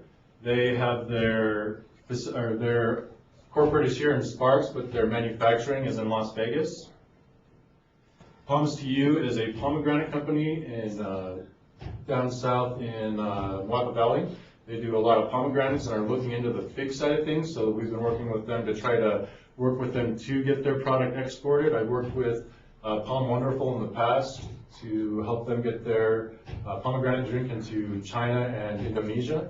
So there's markets there, so try to see if we can get this company grown to be able to export to those markets, as well as help out with Nature's Bakery and their fig need. Westpac Industry helped them with export support. They're here in Reno, in the Sparks area. And Sierra Delectables, they are a company that's looking to relocate here. They're wanting to use to grow hydroponically in old military bunkers, mushrooms, and then they want to export that. Integrated Ag is a group out of Arizona, and they are interested in foreign direct investment, working with different Chinese entities to come here and purchase land to develop alfalfa crop or other specialty crops, and that's going to be mainly for export is what their need is. Through some of these Chinese groups, we've learned that the Nevada dairy is more sought after than California. These groups would prefer us to provide them with milk and dry powder that is specific from Nevada dairies because of the higher protein content. I found that interesting in talking with them. Pipeline Pacific is a company out of Las Vegas. Their name doesn't sound like it, but they are a yogurt producer, a frozen yogurt producer. And they get a lot of their milk product out of California, and they do solely exports to China, and now are looking to South America. And we're working with them to try to get their product sourced from Nevada dairies as well. Flavor Consultants is out of Las Vegas. They work with a lot of different flavors, and their newest one is a beef flavor, which is interesting. It tastes just like you're biting into a steak, which was kind of weird to me. I'm not sure how that works, but they do a lot of exporting to Asia, and a lot of these Asian groups are interested in these flavors to kind of hide the taste of what they have in their local markets. So working with them for export promotion there. Coral LLC is out of... Obviously, you've never bitten into a steak, Jeff. It's not as good as from the ranch, but from that's a good answer. And I'm hurry up because I'm very anxious to hear about cattle and dairy and sheep. I haven't yet, so please. Okay, so two other ones my seat. We worked with is Coral LLC and Frankovich Distillers, and working with Coral LLC does a coral product they get out of California, and it's for nutraceuticals and dietary supplements, and Frankovich trying to get their Manhattan mix into Canada. The beef part's going to be at the end. I apologize. So a database that we have access through from USDA, they allow us 2 subscriptions per state. It's called Euromonitor, and it's an international database that USDA pays over $1 million a year for. And so if anybody in the food and ag sector is interested in international market data, we're able to assist them with that. So a lot of the work we do is getting calls from companies and sitting down with them and helping provide that market research for them. Next, I'm going to go into work with WUSADA, the Western United Agricultural Trade Association. And some of the trade shows that some of our Nevada companies have participated with this year through them is Aloha Medicinals to Food Ingredients Asia. The DFA dairy plant went to Food Ingredients Asia also. Those are both in Bangkok. DFA is also looking into the Food Ingredients China trade show in Shanghai in March. Performance Packaging is a group out of Las Vegas. They went to the Seattle China trade show. Creo Monday, Flavor Insultants, M2 Ingredients, Nutri Farming, and Coral LLC all attended a European inbound mission to Las Vegas a couple of weeks ago. We had 7 European buyers come to Las Vegas to meet with these different companies, and then also to walk the trade show floor to bring value to companies from the Western United States there. In 2013, I went to the Seattle China trade show, and then was a project manager for the Europe inbound mission. Those are the 2 WUSADA activities I was mostly involved with. For 2014, I'll be a project manager for WUSADA on the Food Ingredients China trade show in Shanghai. Following that, I'm going to be having an outbound trade mission to Beijing, and that's also food ingredients. In April, WUSADA will be doing a director's mission to Vietnam and China, and that will be the Department of Ag directors for the 13 western states. And we don't have a lot of information on that yet, but will in January during our winter meeting. In September, we'll be going to the Food Ingredients Asia Trade Show, which will be in Indonesia this year, and then an outbound trade mission to the Philippines. And then again, we'll do the Europe inbound mission to Las Vegas, which is in conjunction with the Supply Side West Trade Show. So next, away from the international side of things, we've been working with the Governor's Office of Economic Development and NDA Energy. We've talked with our Food and Nutrition Division here at our department, and also the Department of Corrections, and they've provided us with a lot of their current contracts for companies and processors providing food to Nevada schools and then to the Nevada correction facilities. And our goal is to work in conjunction with GOED and NDA Energy to do a roadshow type thing in conjunction with the Ag Expo in February, and talk with these groups and let them know, look at these big contracts, and let them know about the tax benefits in Nevada and see if we can get any of them to set up their facilities here. So hopefully we have a lot of success from that, and that'll be in February. Currently we have $12 million in contracts for Northern Nevada just for food going to school, and in Southern Nevada it's over $100 million in contracts. So we feel that that's a good strategy to try and entice companies to move operations here to help cater to our market. Next, I want to talk about export tech. Previously I worked for the Governor's Office of Economic Development with their Global Trade Division, and through an organization here in Nevada called the Nevada Industry of Excellence. They get funding from the U.S. Department of Commerce to put on this export training. It's a really in-depth export training called Export Tech. And it's expensive, it's $5,000. They're able to get half of that subsidized through AT&T and through the Department of Commerce and other means. We put in a specially crop grant proposal and got awarded a little bit of funding to cover the other $2,500 for 3 specially crop companies. And I I've got certain companies in mind I'd like to talk to. One of them, Mr. Frey, could be yours if you're interested in that.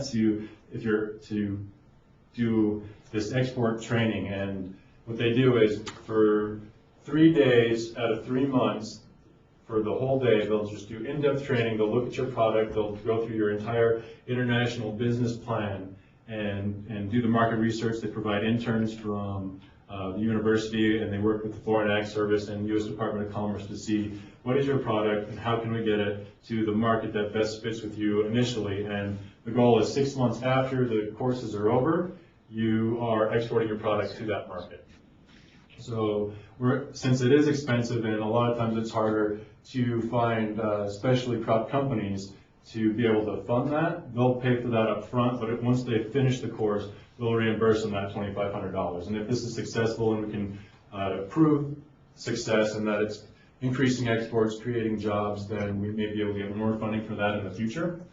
And so for the next 2 years, we can fund 3 companies to do that export tech training.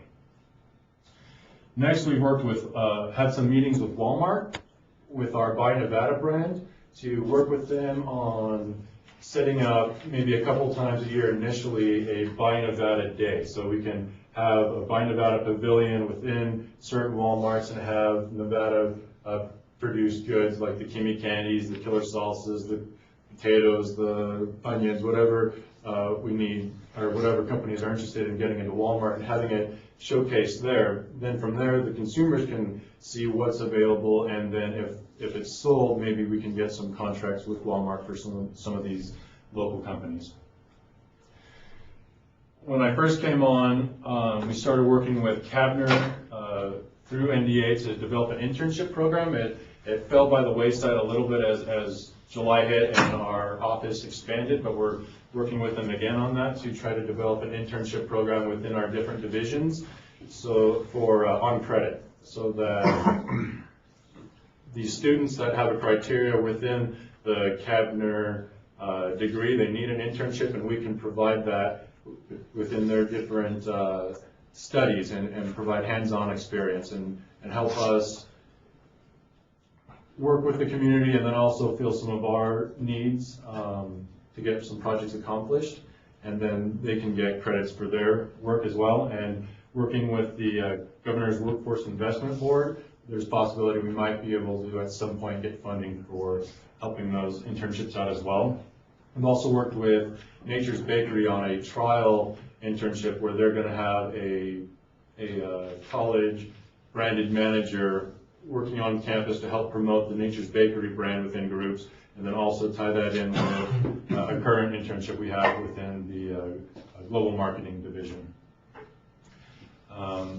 USLGE stands for the United States Livestock Genetic Exports, and Mr. Vogler, this might be of interest to you and your group with the sheep. If you're interested in exporting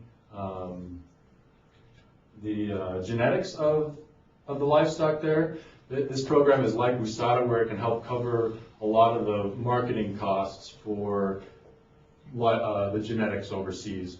My counterpart in Montana does it a lot with cattle, and they're getting about $40 million a year return in the genetics exports of some of their cattle for some of their smaller companies there. So if there's any interest in that, please let me know. USADA is covering the membership fee for that for the next couple of years, which is a $5,000 fee. If there's interest with the industry here, we can represent them in that group as well. The GWIB, which is the Governor's Workforce Investment Board, which I talked about just a little bit ago, the governor has, with each industry sector, a group of individuals that get together to try to discover the needs of the workforce within each industry sector and the next steps on how to educate and improve that and provide funds for internships and certifications and stuff like that. So if anybody has ideas on what the workforce needs are from the industry's perspective, please let us know so we can bring it to that board. The Governor's Office of Economic Development has done a couple trade shows or trade missions this last year to China, Brazil, Mexico, and Israel. They had a couple companies attend those trade missions, and in China, one company that attended was an ag company. In Brazil, I don't think there was an ag component. Mexico, they had an ag company. In Israel, the 2 or 3 companies that won, one of them was ag. So we're going to talk with them next week to try to incorporate our 2 organizations so that when trade missions occur and there's an ag component, we can help spread awareness of it so that we can have a larger agricultural component to that. And also looking at possibly doing our own governor trade mission. I've learned that it's really beneficial to do trade missions in conjunction with trade shows, and certain trade shows that occur overseas that might be of interest to our industry is BioFact. It's an organic trade show, and that's in Nuremberg, Germany. There's a food ingredient one in Europe, and that alternates between the Netherlands, France, and Germany. And that's also health ingredients and nutraceuticals. Agro Eurasia is in Turkey. That's a really large one that's just general ag, and it incorporates a lot of the food ag sector. World Food Moscow in Russia is also like Food Eurasia, but it's more catered to the Eastern European area market. And then Specialty Fine Foods, that's in London, and my counterpart in Colorado did a trade mission with a trade show there. They had a booth at it, and their companies from Colorado were very successful with that. So that might just future thoughts for the industry on future trade shows.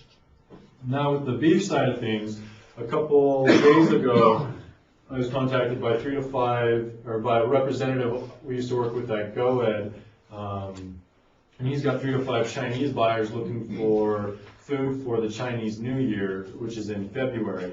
They initially were looking for seafood, which doesn't really cater to us, but because of the short notice, the price was pretty ridiculous out of Washington, and they didn't care. They said, we'll pay whatever you want, we just need to get it there because the Chinese people will pay top dollar for high quality U.S. products. And they're looking for 10 to 140-foot container loads of beef. And so if anybody knows someone who's interested in exporting beef, there might be quite a bit of profit for them on that if they can do it in the short term. So that's my update, and if anyone has questions, I'd be happy to answer them. Any questions for Jeff?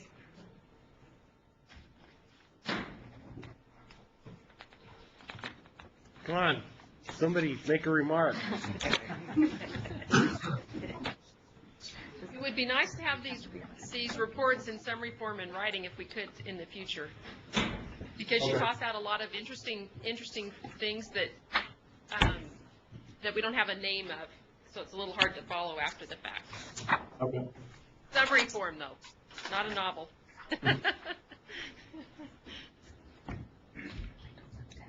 Anything else? Thank you, Jeff.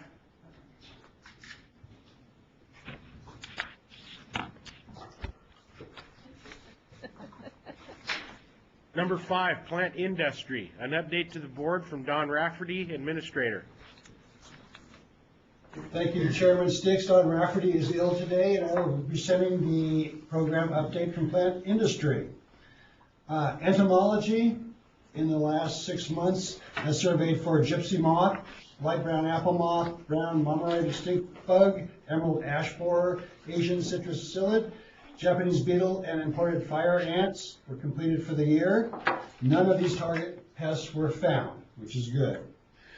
Jeff did a lot of outreach over the summer. Lectures were presented to the Advanced Master Gardeners Training in Las Vegas with over 100 attendees. Nevada Weed Management Association, a local charitable organization on pollinators and small farm insect integrated pesticide management, was the topper on his outreach this summer. Entomology department has picked up 108, or has submitted 180 samples completed for identification by the entomologist, and that's basically about a 3.5 month period of time, which means we have a lot of pest samples coming in through the front door. Chuck Moses's program, Environmental Compliance.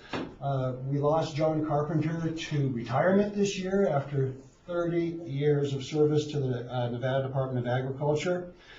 We hired a gentleman named Brett Allen, who had worked for us as a seasonal earlier, and had demonstrated that he was a good worker and whatnot, and he was certainly qualified for it. Brett has been with us for less than 6 months, and he has already completed 75% of all groundwater monitoring for the year. Additionally, as you know, Chuck's program includes environmental protection, and Brett will be going towards the certification for an inspector in that particular program. Export certification, compared to the same month in 2012, we have had a 40% increase in export certificates issued by plant industry ACOs. Onion exports from the Mason Valley constitute the majority of this increase. This week we also had a USDA training where we had 2, Curtis Irwin and Marlia Stout, trained or getting in the process of being trained to be doing onion inspections as well. GAP, which stands for Good Agricultural Practices. It was actually 1 year ago to this day that Ashley Jepson and myself went back to West Virginia and got trained in the GAP audit, which is an up-and-comer. A lot of larger corporations who buy produce and other, mainly produce, they're going for a little bit more of an audit as far as more than just where did it come from, where is it going, how was it taken care of in the field.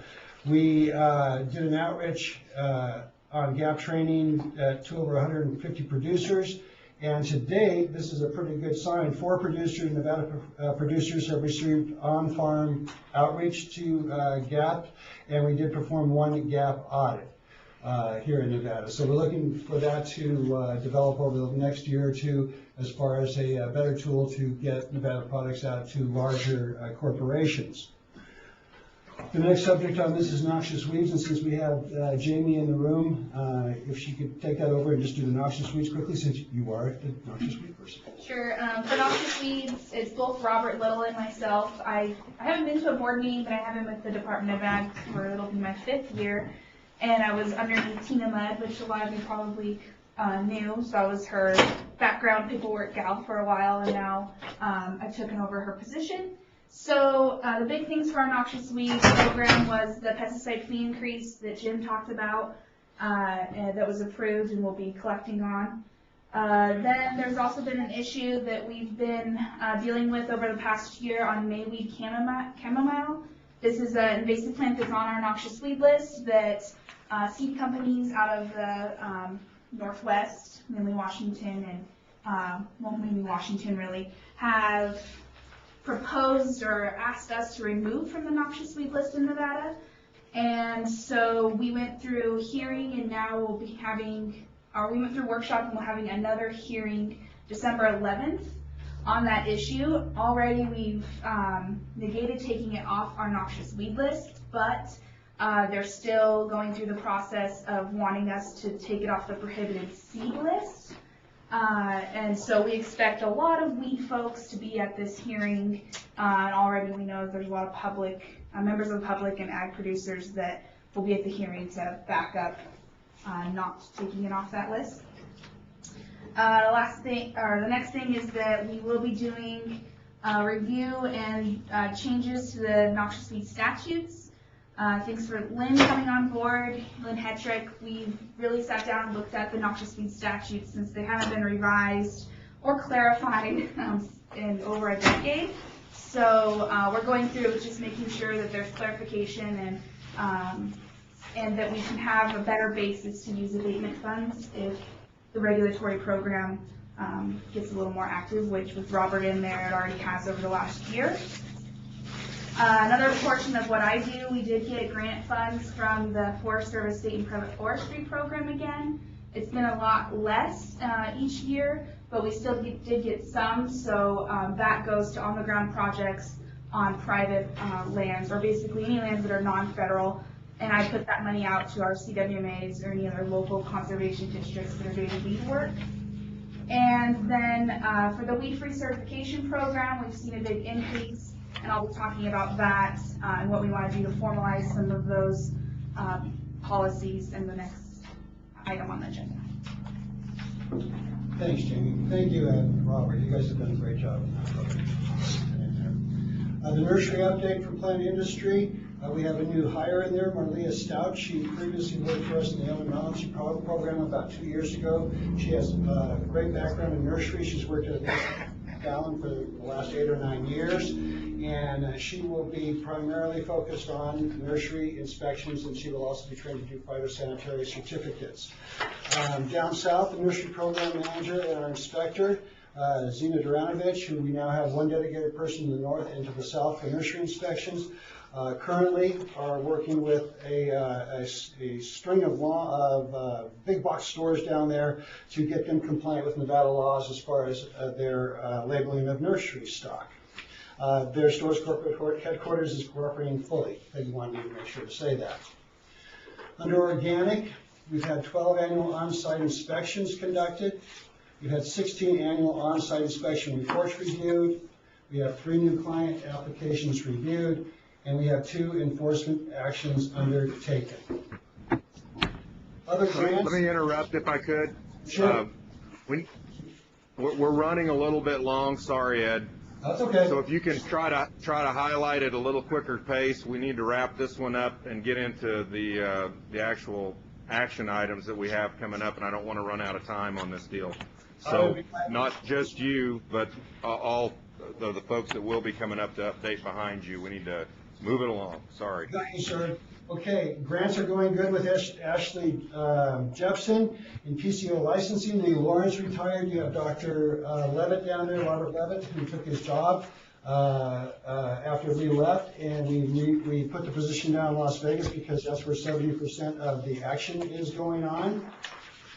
Plant pathology, number of surveys went through the summer. We have tons of samples back in the shed that we'll be working on all winter. Rodent control, we produced 119 jugs of strychnine paste. It's sketchy if we will be able to continue that due to the lack of product. And we made 13 sub-award grants through specialty crop, and I will leave it at that. Sure. As far as the update. Any questions for Ed? Yes. Yes, Jim has a question. Yeah, Jim Snyder. I guess this may be for Jamie. Is there any progress on the noxious weed issue, private land in Douglas County? Yeah, there has been, and that's again with the regulatory changes. We are developing an MOU with Douglas County so that we can better use state abatement funds to go towards private property owners that may not be controlling their weeds in a particular way that we want them to. So that's the way we have to go through it. Right now, how our statutes are written, we aren't allowed to use that funding unless we have the county buy-in, so that's why we have to go through this MOU process. And is there a particular weed issue in Douglas County that you are referring to? But that's the general gist for Douglas County. So we have a lot going on in Douglas County. I'm talking about Clarence Burr's problem and his constant concern over that. Yeah, Clarence has always been just the person that has kept everybody on their toes as far as having control done in Douglas County. As far as Clarence's issues that came up this last year in the weed-free program, that's all been resolved, and Clarence is still a weed-free producer. I'm sorry, you said that's been resolved? Yeah, it's all been resolved. He's still a weed-free producer, and everything's been hashed out just fine. I don't think he thinks it's been resolved.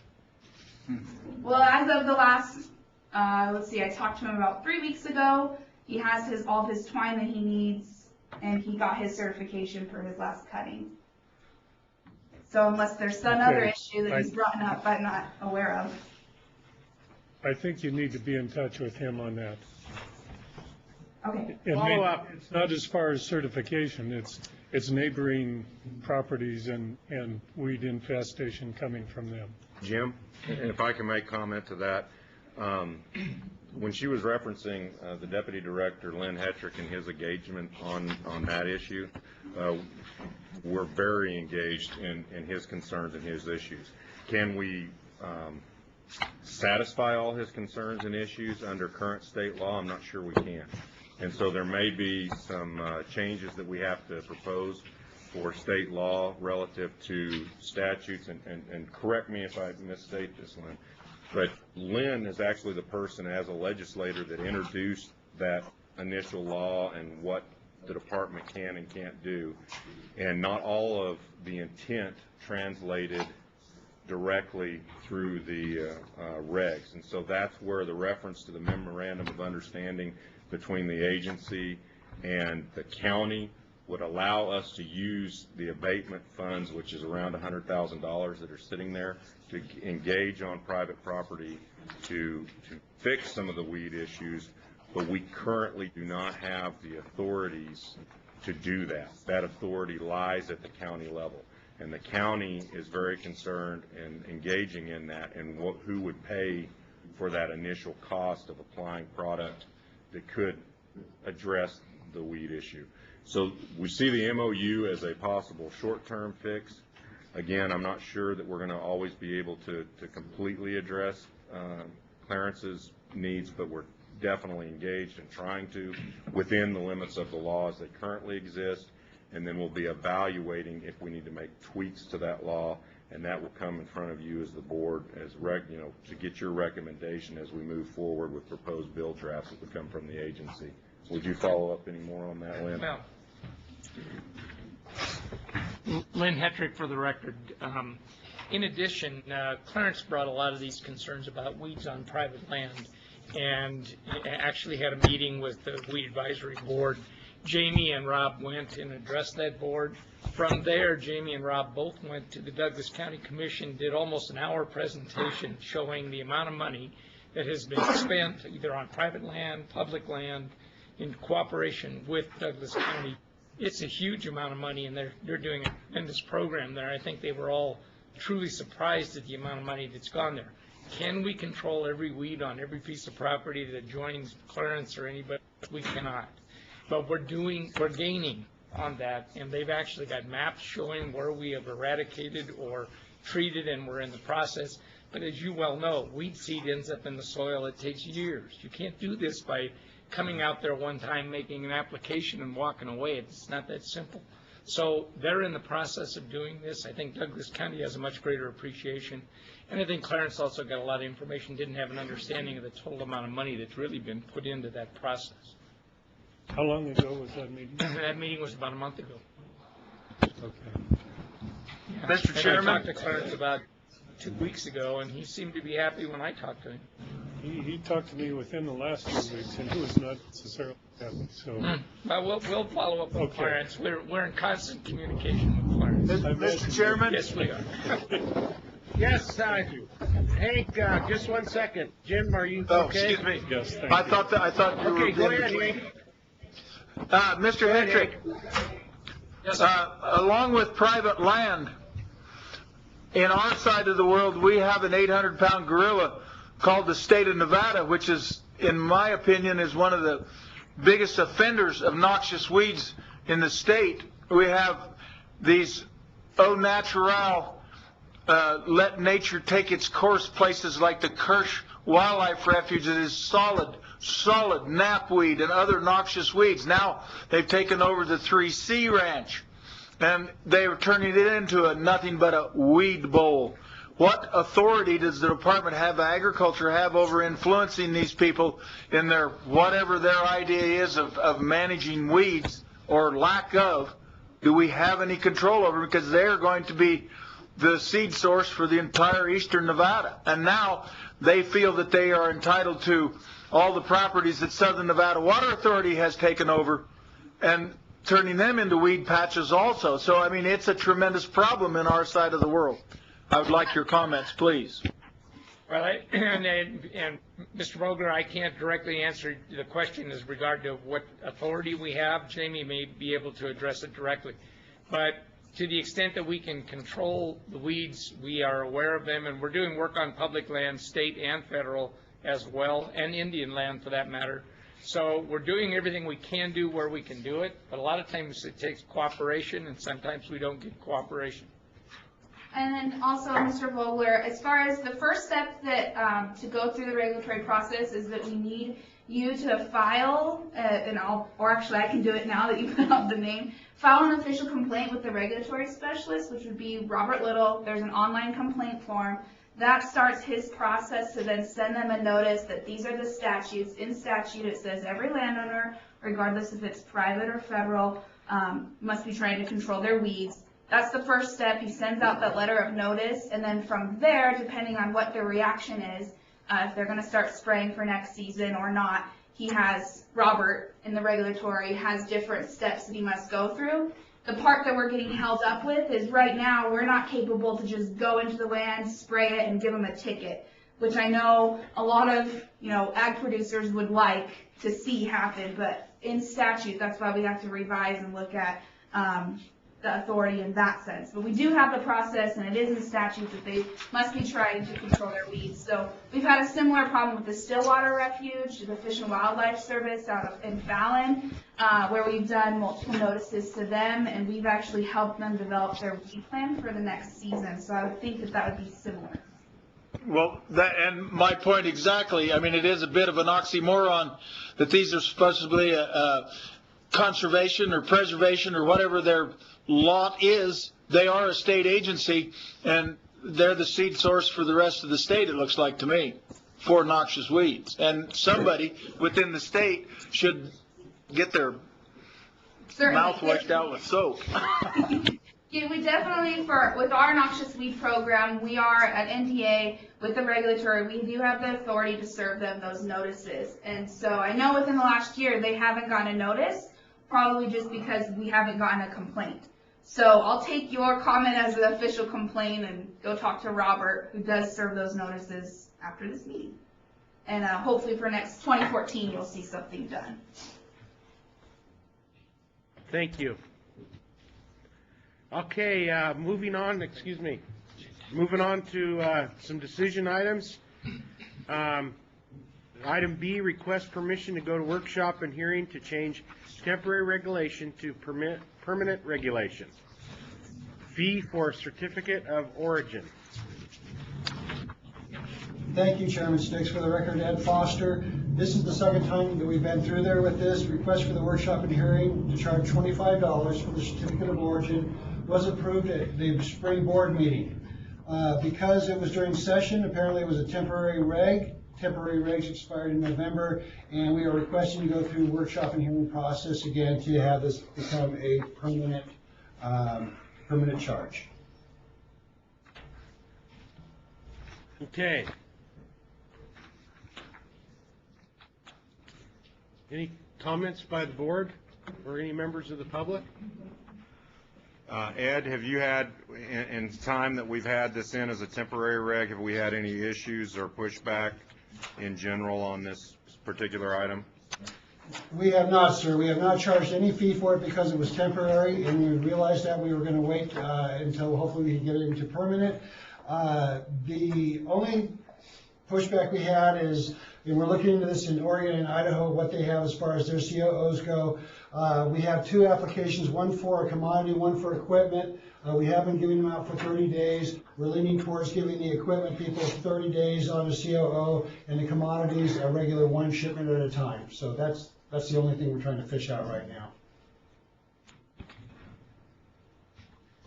So if I heard you right, Ed, you haven't been charging while it's been temporary? We have not.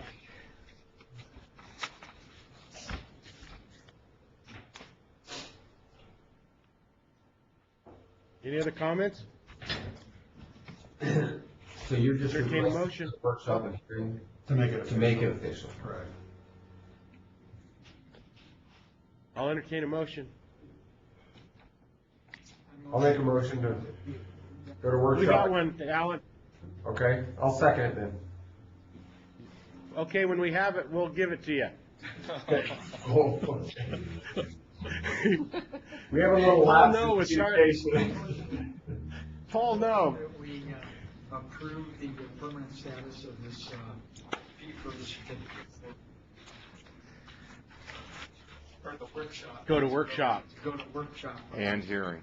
And hearing. So, who drew the request to go to to make this permanent change to the food Very good. And second, Mr. Alan Perazzo. Motion made by Paul No, seconded by Mr. Perazzo. Is there any more discussion? Any from the public? Hearing none, all those in favor signify by saying aye. Aye. Those opposed, nay. Any abstentions? Motion carries unanimous. Item C, request board approval on a policy, noxious weed free program rules and procedures. This is Jamie Greer again for the record.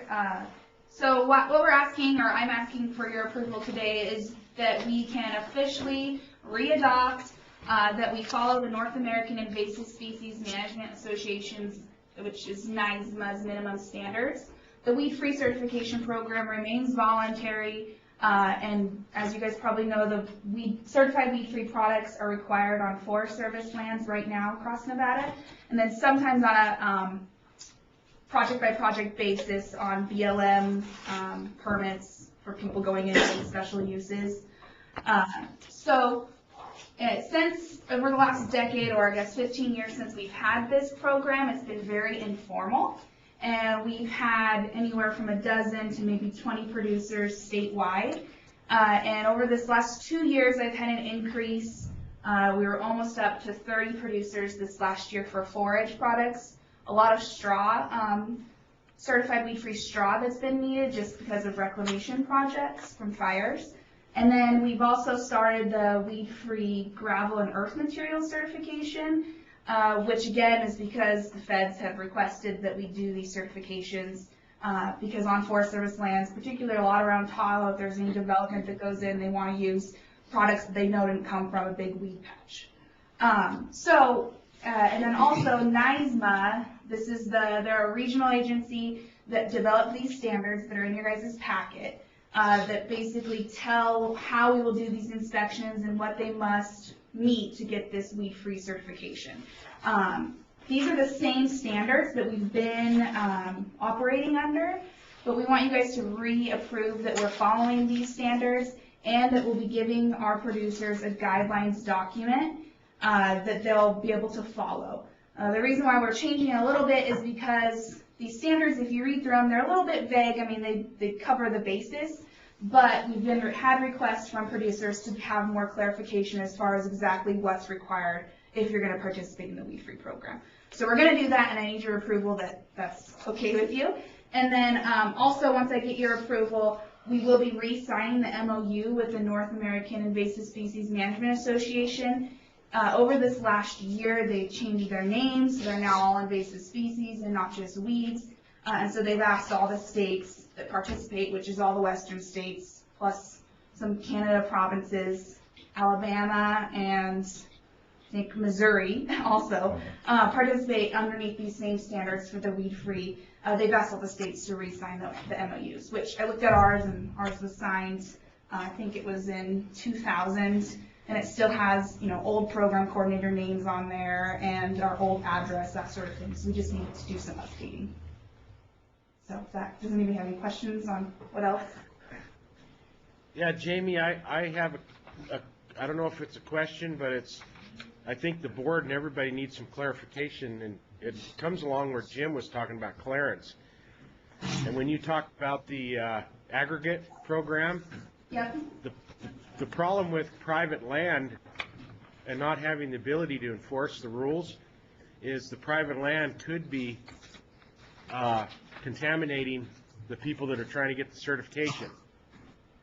And where in the rule does it give some kind of allowance or what have you in that situation? Because that's happening all over the state. Well, so as far as how the regulatory program ties into my program is if there is a infestation that's on private land that borders a producer that wants to try to get certified, then Robert Little, as the regulatory specialist, would be more aggressive in serving those notices to get treatments done. But obviously the weeds aren't going to stick to that property line border. So weed-free certification for those gravel, when I go out there and do that inspection, if there isn't somewhat, if I still am seeing flowering, seeding plants, I can't confidently say there's no seeds in that earth material that's sitting there. So that one's been a little bit, it's new to us, and there's still more that we need to do to help out as far as getting our regulatory program up to speed to serve notices to those private landowners that are affecting weed-free producers.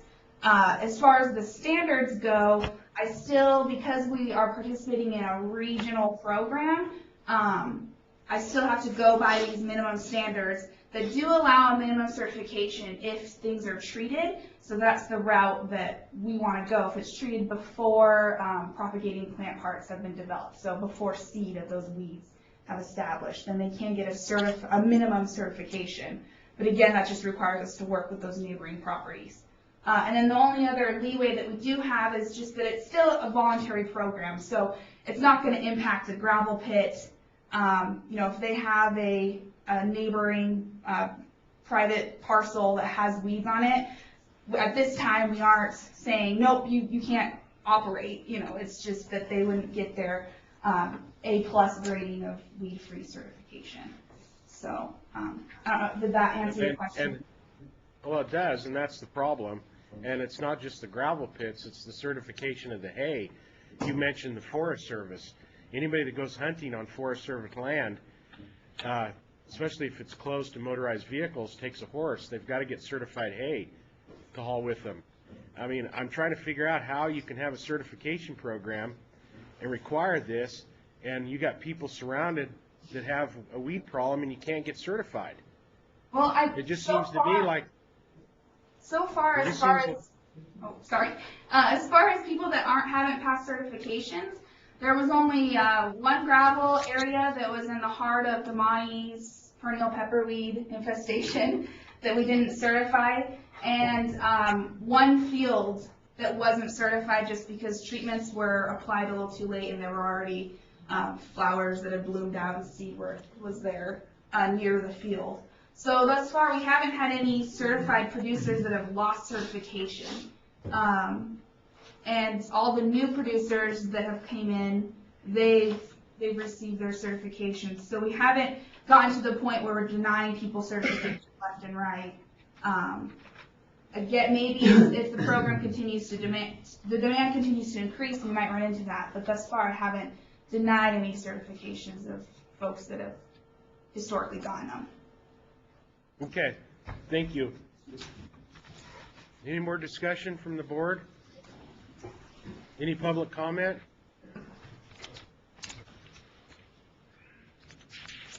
I'll entertain a motion for 5C. Mr. Spratly?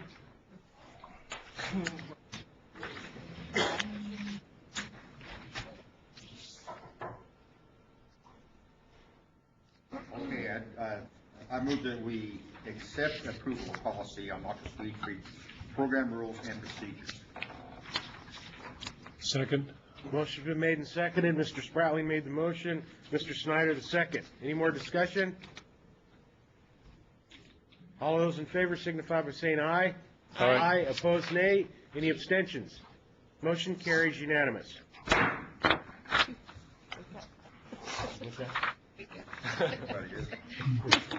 Okay. Consumer equitability, number 6. An update to the board. Dave Jones, and we want the quick version, David. Yes, sir, and I'll comply accordingly. For the record, this is Dave Jones. I'm the administrator for the Division of Consumer Equitability. Just a note on the table across from me. Can you get a picture of that? That's what I was prepared to brief, but in compliance with the chairman's directive and my boss's directive, I will keep this in brief. Having said that, 4 bullets for informational purposes. I will be conducting a hearing regarding NAC 581 in either the January or February timeframe. I've already got approval from the board to do that. This will pertain to price verification and hourly fee rate increases. Bullet number 2, metrology lab. I'm pleased to report that in our goal of earning $55,000 to support our position split from the northern supervisor position to the metrology position, we've already earned $21,000 out of the $55,000 goal. And in conjunction with that, we'll be initiating a media blitz here shortly with the help of Bob's team. That's bullet number 2. Bullet number 3, we just completed our annual billing cycle for PWM and RSAs. Bullet number 4 is in regards to the new stickers. I don't know if Joanne made it over there this morning to, okay, thumbs up, thank you. Please note the new stickers that we will be attaching to all fuel pumps and scales and whatnot throughout the state of Nevada. Subject to your questions, and I had a whole bunch more I was going to present, but subject to your questions, that concludes my informational items. No questions? Any questions? The warning label is the last page of this section, is that the one? No, that's in regards to manganese, and I'll get into that in a few seconds. Okay. Which label are you referring to? The ones that were right up Right here. Okay. Gotcha. Subject to any further questions?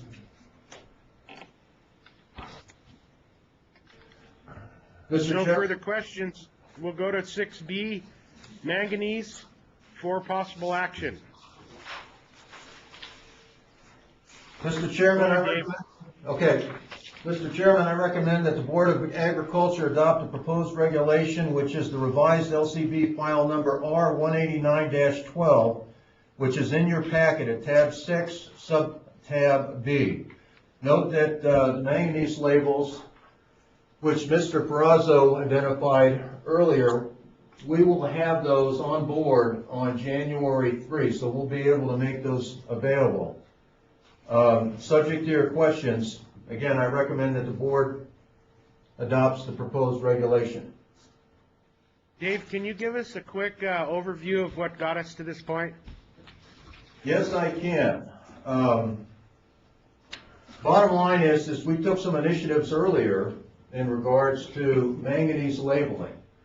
Those actions that we took, 2 workshops, preceded the SB 433 approval by the legislature in what was it, May or June timeframe.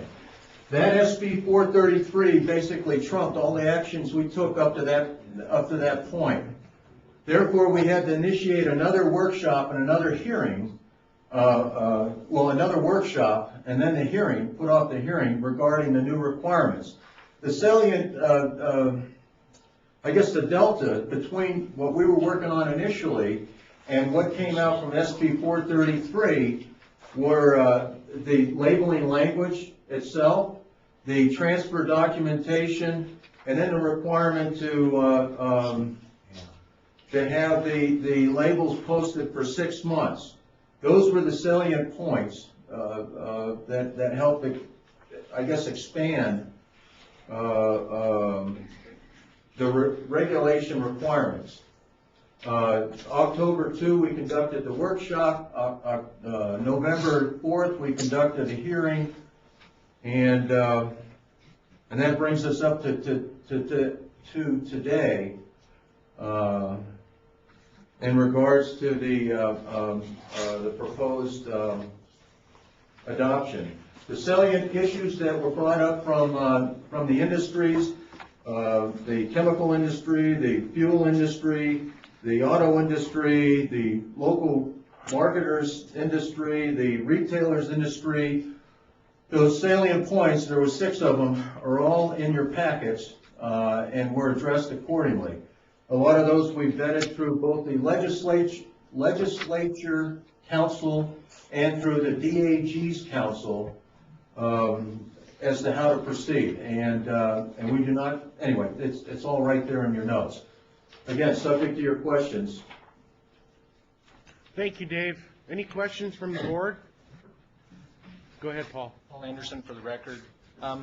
Pretty much just to give you a little bit further background for those of you that weren't around or have forgotten, manganese issue was addressed by the board. There were two opposite sides on it completely. Nevada was one of only 2 states that had a law prohibiting manganese. The board approved the use of the product. The biggest group that was against it was the new car manufacturers, automobile manufacturers, feeling that it could potentially cause damage to mostly catalytic converters. What they did is they went to the legislature, SB 433, which pretty much outlined everything that they were looking for in their concerns, primarily a label at the dispenser when you get ready to put in your vehicle. Because of SB 433, there wasn't a lot of room for workshops and hearings for the board to really do much thing. We could tweak a little bit on the wording, a little bit here or there, but in general, it was pretty cut and dry as far as what had to happen, including a deadline that, unless we approve it today, will be in violation of that. So anyway, there wasn't a whole lot. Were all parties happy? Not at all. In fact, I would say actually the new car dealer or automobile manufacturer probably the only group that were pleased with it. There's some areas that are vague, some that cause concern for different groups, whether it's on the chemical side or distributor side. But I feel we went about it with what we had, the best we could. And with that, I would actually say that we go ahead and I move to approve the 89-2. Okay, motion's been made and seconded. We'll have public comment after we get a second here. And let me interrupt. Excuse me, let me interrupt. That the file number that is up for approval is the revised file of 189, R189-12. Mr. Chairman, I have one question. Yes. This is Charlie Gray.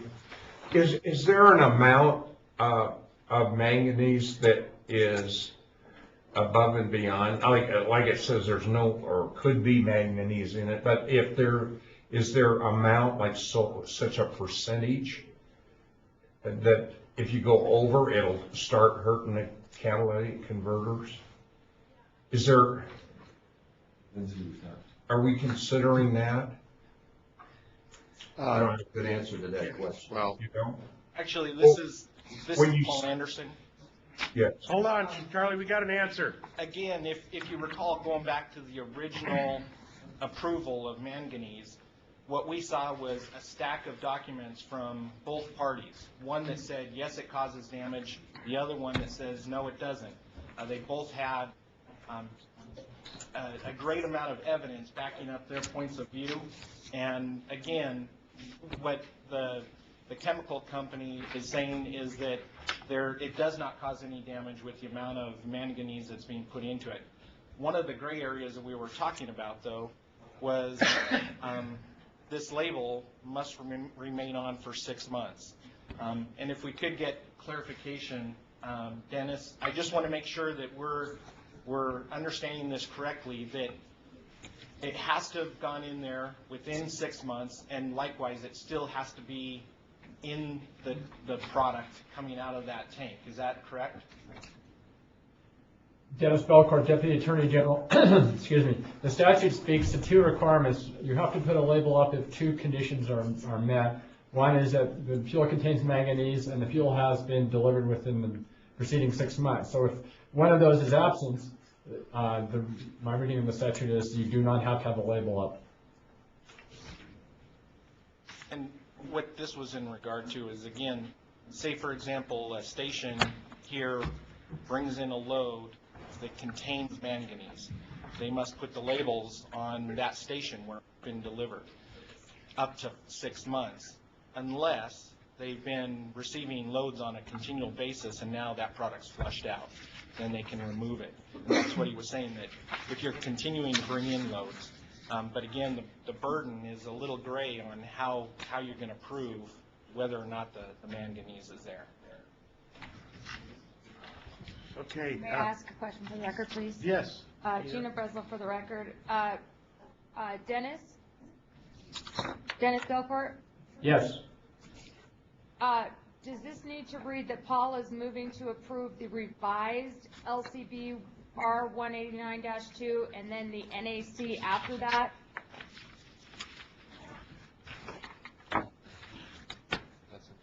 October 16th? Revised. Because it has.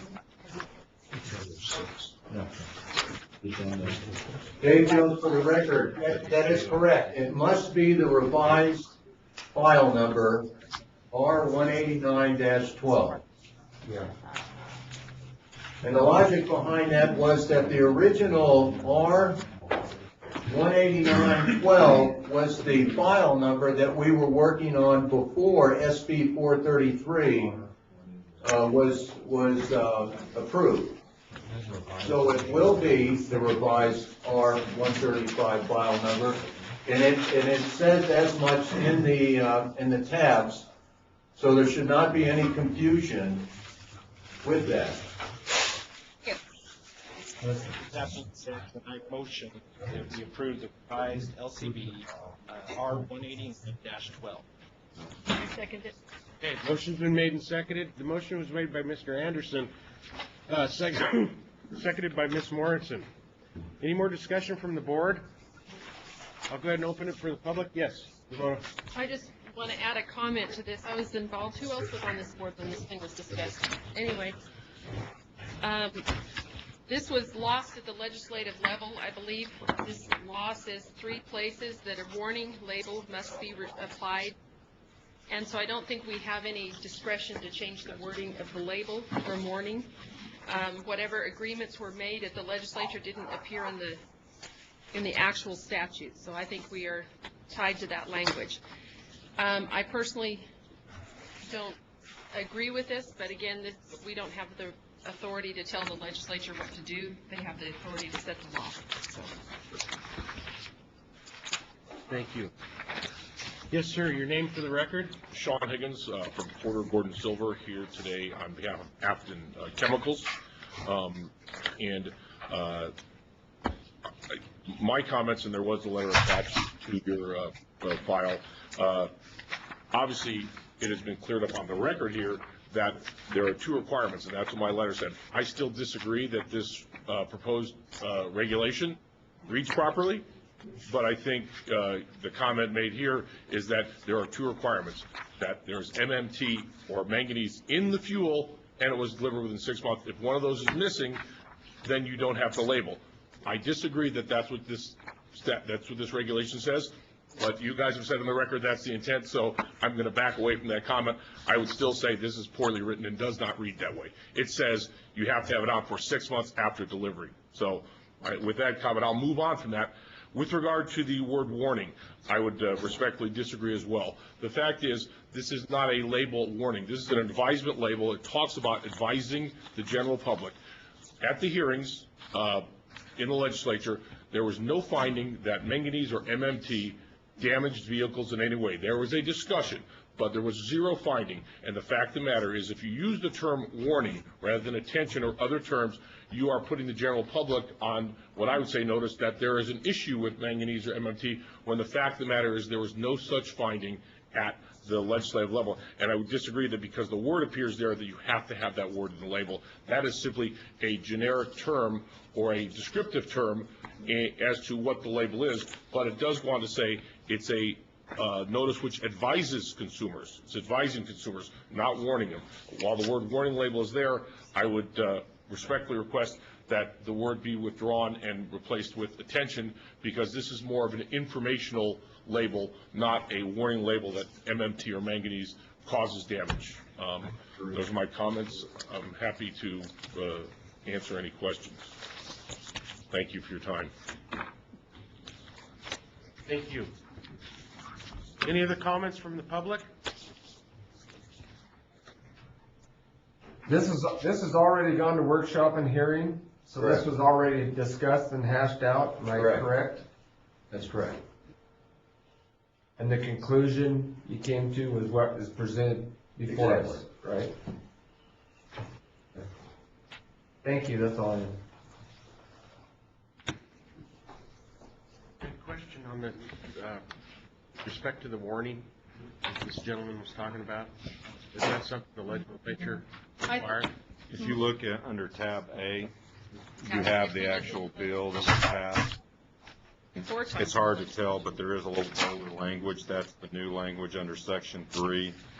And that continues on up into section 5. That's the new language. So if you want to take a quick gander at that. That's Requiring a warning label to be affixed. It's written 4 times in the legislation. I don't think we have any discretion. No, no. I would, And I take it the first item the gentleman on my left talked about, we, through this action we're taking today, we're clarifying that. Pretty much all we're doing is just going along with what the legislature said in SB 433. Right, gotcha. Okay. Tab B represents the LCB file R189-12 that puts the regulations as drafted through the workshop and hearing process that you're actually voting on, that the motion is addressing. Okay. And just one more comment, Paul Anderson for the record. Like we were talking about, there are some areas that are not very clear in SB 433, but LCB, when he attempts to clarify, felt that it was redundant and that indeed 433 was clear, and whether it was shipping papers to and/or all those things they felt was already there, and they didn't make any changes. So what you see is what LCB felt was appropriate. Okay. Very good. I'll entertain a motion. We already have a motion and a second. Oh, we do? Any other public Okay, comment? very good. Thank you. Okay, question's been called for. All those in favor signify by saying aye. Aye. Those opposed, nay. Any abstentions? I will. Motion passes unanimously. I'm sorry? I'll Do abstain. we have an abstention? Yes. Charlie, is that you? Yes, it is. Okay, we have one abstention. Mr. Frey? Motion passes. Okay. Want to take a lunch, or it's at 1? The one. Oh, lunch is at 1? Okay. How about, can we take a little 5-minute bathroom break? All right, we'll be off the record for a few minutes.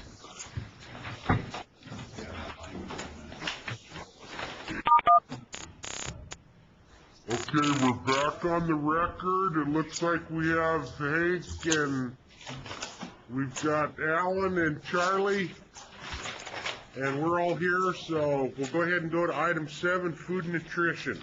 Update to the board, Donnell Barton, Administrator. Donnell? For the record, Donnell Barton, the Food and Nutrition Administrator, and you have a list in your packet of all of the accomplishments over the last few months, so I'm just going to highlight a few of those, and then if you have any questions, be more than happy to answer them for you. Basically, Dale Hansen talked about that we had moved forward on installing the dairy lab, so as soon as we get the interim finance approval, then we'll be moving forward to purchase that equipment and begin the installation of the new dairy lab. We had an FDA rating inspection so that we could continue the interstate milk shipments. So that was a very positive experience. No major findings. We received $160,000 for the school breakfast expansion grant. So that'll be going out to 8 school districts, and they'll get $9,500 each year over the 2 years to increase breakfast participation. We collaborated with the plant industry to develop farmer trading cards, and those were handed out at the Great Basin Community Food Co-op. Then underneath our services, we completed brucellosis testing on a goat herd in Fallon. All of the results were negative, so we didn't have to do the whole herd. We completed 41 dairy inspections. And then underneath the training and development, we have developed several e-learning courses, one for milk test drivers, so they no longer have to come into our offices. They can use computers in remote locations to take those tests. We've also developed tests for our child and adult care food program sponsors, as well as a well module that can be used by both parents and teachers to help kids develop healthy eating behaviors. And for our participation, we currently have 33 sponsors that are approved for the National School Lunch Program, 60 sponsors that are approved for the Child and Adult Care Food Program. We had over 5,000 seniors participate in the Senior Farmers Market Nutrition Program this past summer. We had about 70,000 folks with 76 agencies this upcoming year for the Temporary Emergency Food Assistance Program. And we're seeing a case increase for the food distribution program on Indian reservations due to the SNAP benefits cuts. And we'll probably see increases in our other programs with TFAP because as the SNAP benefits continue to be cut. And then Anna Vickery was the person who was in charge of the FDA rating, as well as being the chair of the Pacific Southwest Regional Equipment Review. And then tomorrow, when you go out to the Clark County School District, just to give you a little background, Clark County has over 300,000 students. And I looked up quickly this morning, so for October, they served over 3 million lunches and 1.5 million breakfasts month of October and received $10 million in reimbursement. So I just wanted to have that little bit of background information for those of you who are on the Clark County School District Research Tour tomorrow. So that's it, unless you have any questions. Yes, sir. Kind of related to brucellosis. What initiated the need for a brucellosis test on the goat herd? I believe it was just a request. Anna came to me and said that they were going to go out and... By the owner. Okay. Correct. Was that for Morris or Miller, Kansas? I do not. Okay. And secondly, is it, I see you had an investigation that terminated raw milk sales in the state, in Las Vegas. In Las Vegas. Is that a statewide requirement, or is that a county, or what, the raw milk sales? State. State, there is no legal sale of raw milk in the state of Nevada, correct? I'm going to get Lynn to help me with this. Sit still. The raw milk sales are legal in the state of Nevada if a county passes its own raw milk board. They have to create their own raw milk board and approve raw milk sales within their county from the dairy in their county, and they are responsible for the safety of that milk. The state of Nevada does not support the sale of raw milk, but we do allow counties to approve it if they wish to do so. And back to the brucellosis question, the brucellosis testing on that dairy goat herd is under the federal milk authorities, not out of our animal health authorities, but our animal health division was also included in those communications, and those programs are working together now in those communications, so one is aware of the other. Where previous to the merger, that could have been done by the Dairy Council under those authorities, and we weren't even aware under the animal health. So that how the two, just drawing attention how the two are communicating, and now we're aware of some of the stuff that's happening out there under the federal side. And the only reason I asked about this species of brucella was because Morris would be mainly in cattle, and if you're using that same testing regimen for goats, you're probably testing for the wrong virus. Right. No, it's different, and it was done through the veterinarian that works for the Dairy Council, or is under the Dairy Council, under the deal. But we also had in that Netta Rink involved. Okay. That is their shoe. Exactly. Rest assured. Dr. Rink. Okay. I got a question, Mr. Chairman. This is Alan Ferrazzo. Yes, Alan. On one of the services, about 5 or 6 down, it says approved cheese processing facility in Yerington. Can you elaborate on that? I'll have to get which one it was. I do not have the name of the dairy. What was the question? I'm sorry, I couldn't hear the question. Cheese processing in Yerington. Cheese processing in Yerington this past month. And that may be a Cedro Alves, who is doing his own pasteurized milk That's in cheese process. Yeah, that's Fallon. I'm not aware of one in Yerington. It just says that in your paperwork here, that's all I'm saying. We can get you the details on that, Alan. Yeah.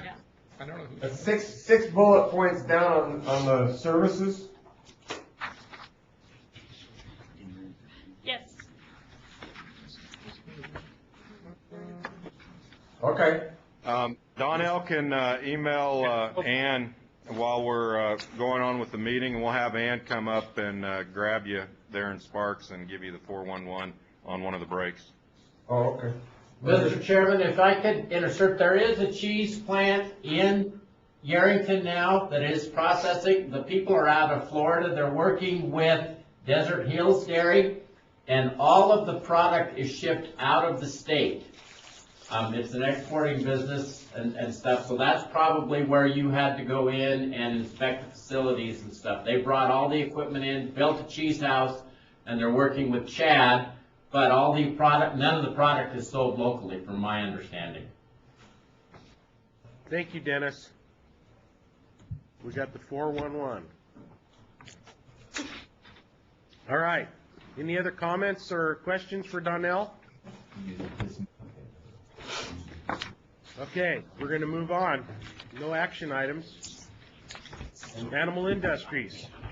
An update to the board. Flint Wright. Okay. Yeah, good point. Thank you. Flint Wright, Animal Industry Administrator for the record. Just briefly, I will go through kind of a general update of kind of where we're at in our division, and then we'll get right into the main points. Of course, our division is made up of animal identification, animal health, and wildlife services. We're currently engaging with a nonprofit group on the proposal to take over the VRE horses, as well as other ideas there. We really are not at a point to discuss the details of those agreements at this point in time, but assuredly we will bring it before the board before we go any further. Second of all, those of you who have heard about the hold order placed on the 4-6's ranch, that is still in place. We have a vet lined up to do the blood work. They have decided to bleed the cows. However, it looks like it's going to be after the first of the year. Currently, those cattle are held where they are at. They are not allowed to leave the state until those processes are done. Any other issue? Really, I guess the next thing is in that we're engaging in sage grouse at every meeting. We'll be at sage grouse next week as well. Going on to the main portions of this. Go ahead, Ramon. Mr. Wright, excuse me. Hang on. Just Hang on. Hank.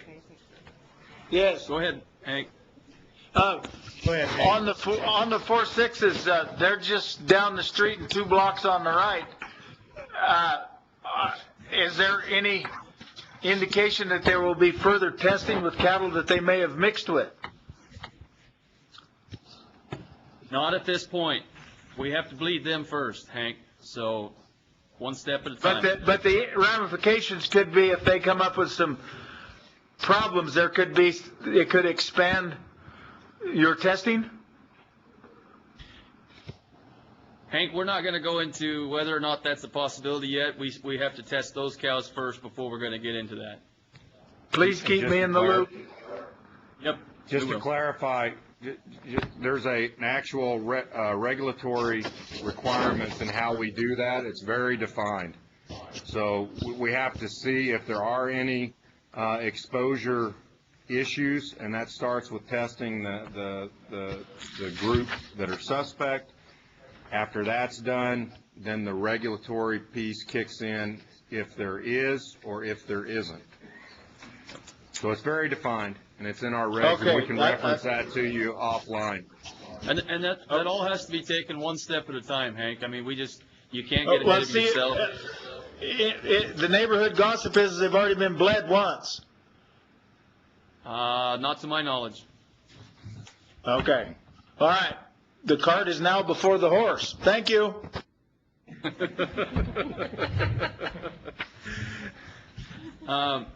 If you will turn to page 1, this is something that Director Barbie and I are quite proud of. This will be going into effect sometime after the first of the year. Depending if it works, we're proud of it. It works. I just showed Tim Dufferina, so it works. This will be our new brand inspection certificate. It is completely online. I personally think it's quite handy that the fact that my 80-year-old father can actually do his own brand inspection on here, I think proves to the fact that we engineered a lot of ease of use into the creation of this, and a lot of that credit needs to go to the guys in Texas that helped us design it. I mean, really what you see here on this page is just our input, and then they created from there, and they did a very nice job. We're still tweaking a few little things here and there, just trying to make it sure that it's perfect before we roll it out. But this is what it will look like.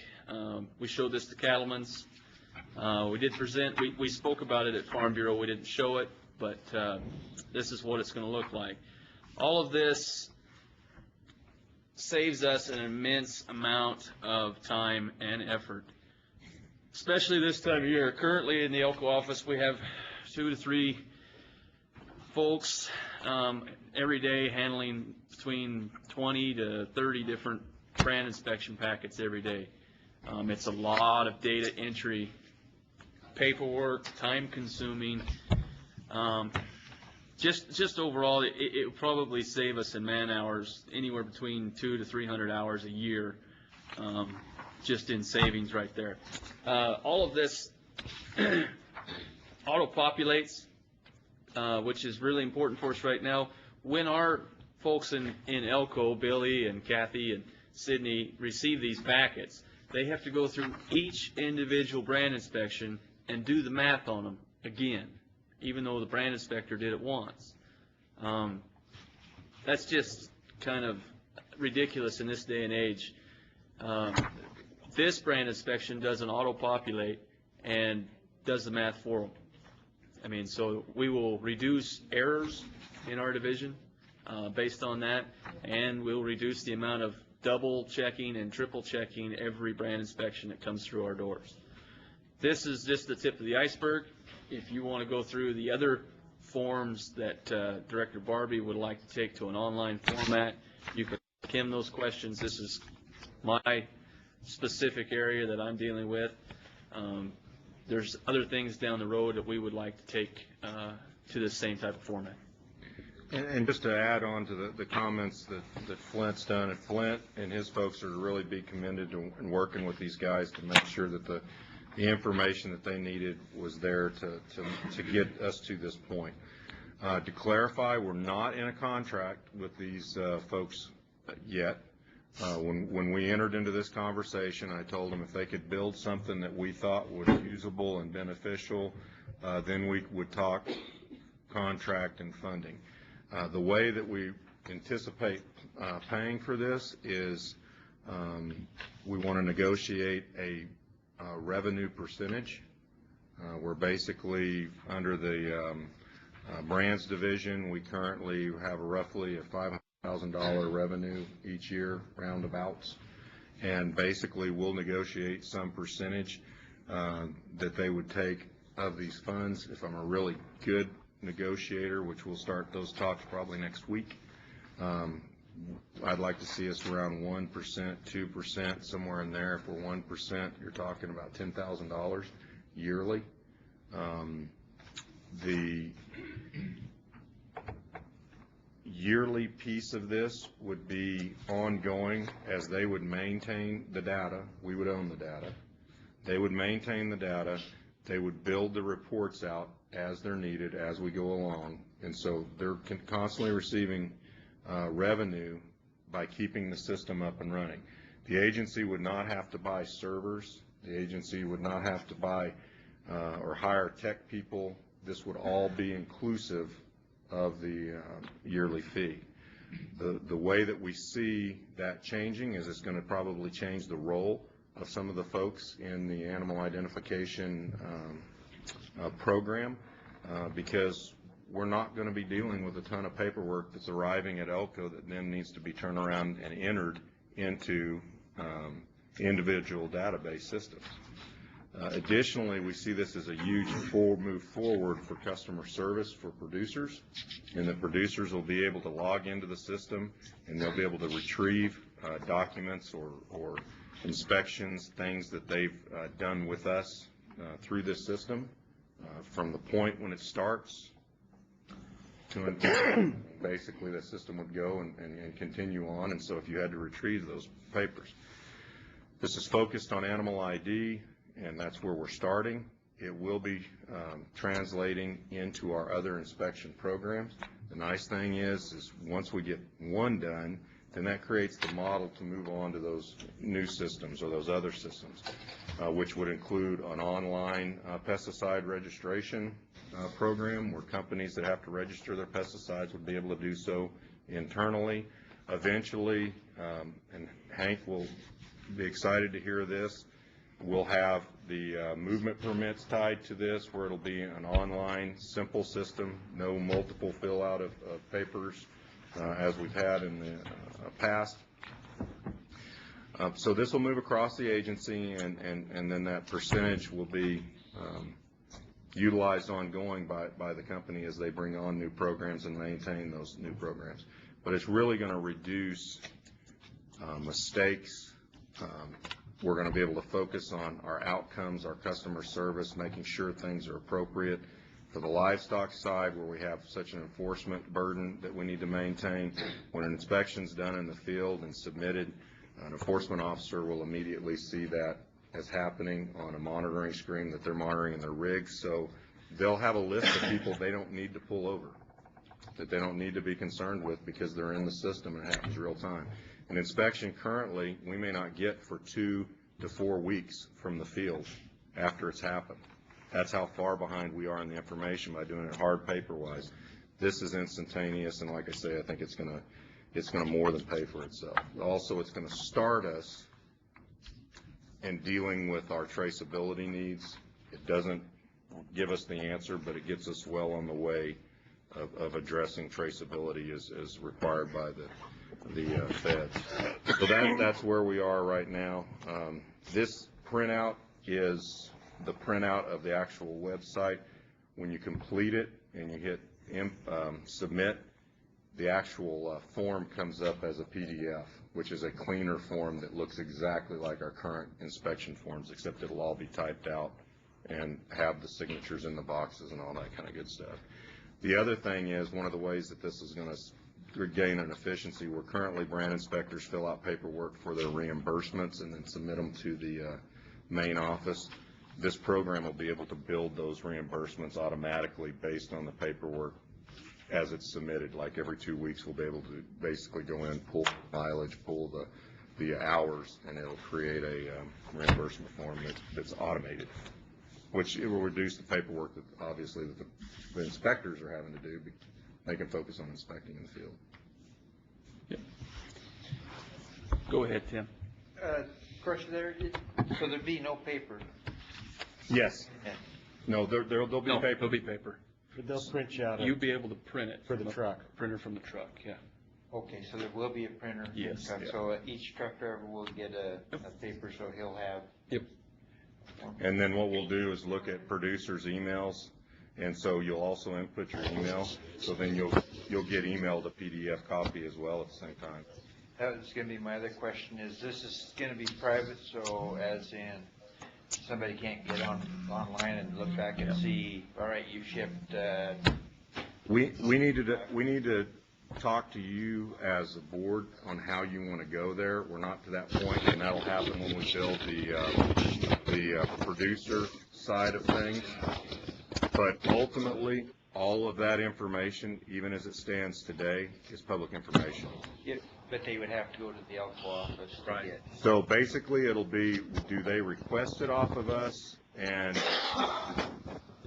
it automatically generates that, which it'll be able to do that quick, or do we want, or do you want it to be where they access through and log in with a individual ID and make the request to the system, and the system picks it out. But I think what Tim's asking, Jim, is that nobody's going to be able to go online and be able to see this without our approval. They could be, and we're making that.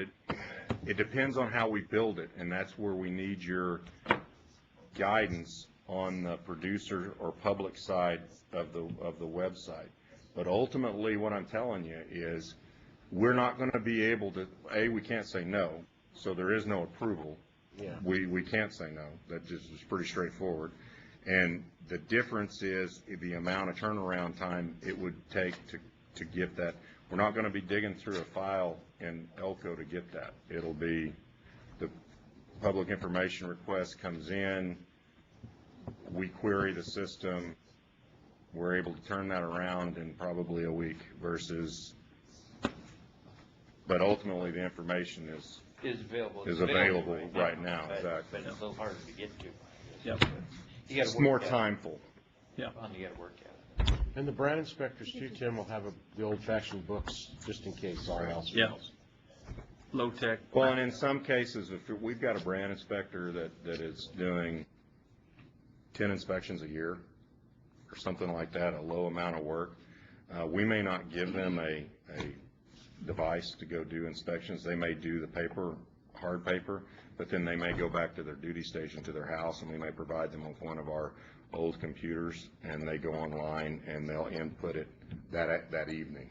But having it done that evening and be able to attach the document, but having it that evening is going to be much more timely than 2 weeks or 4 weeks later.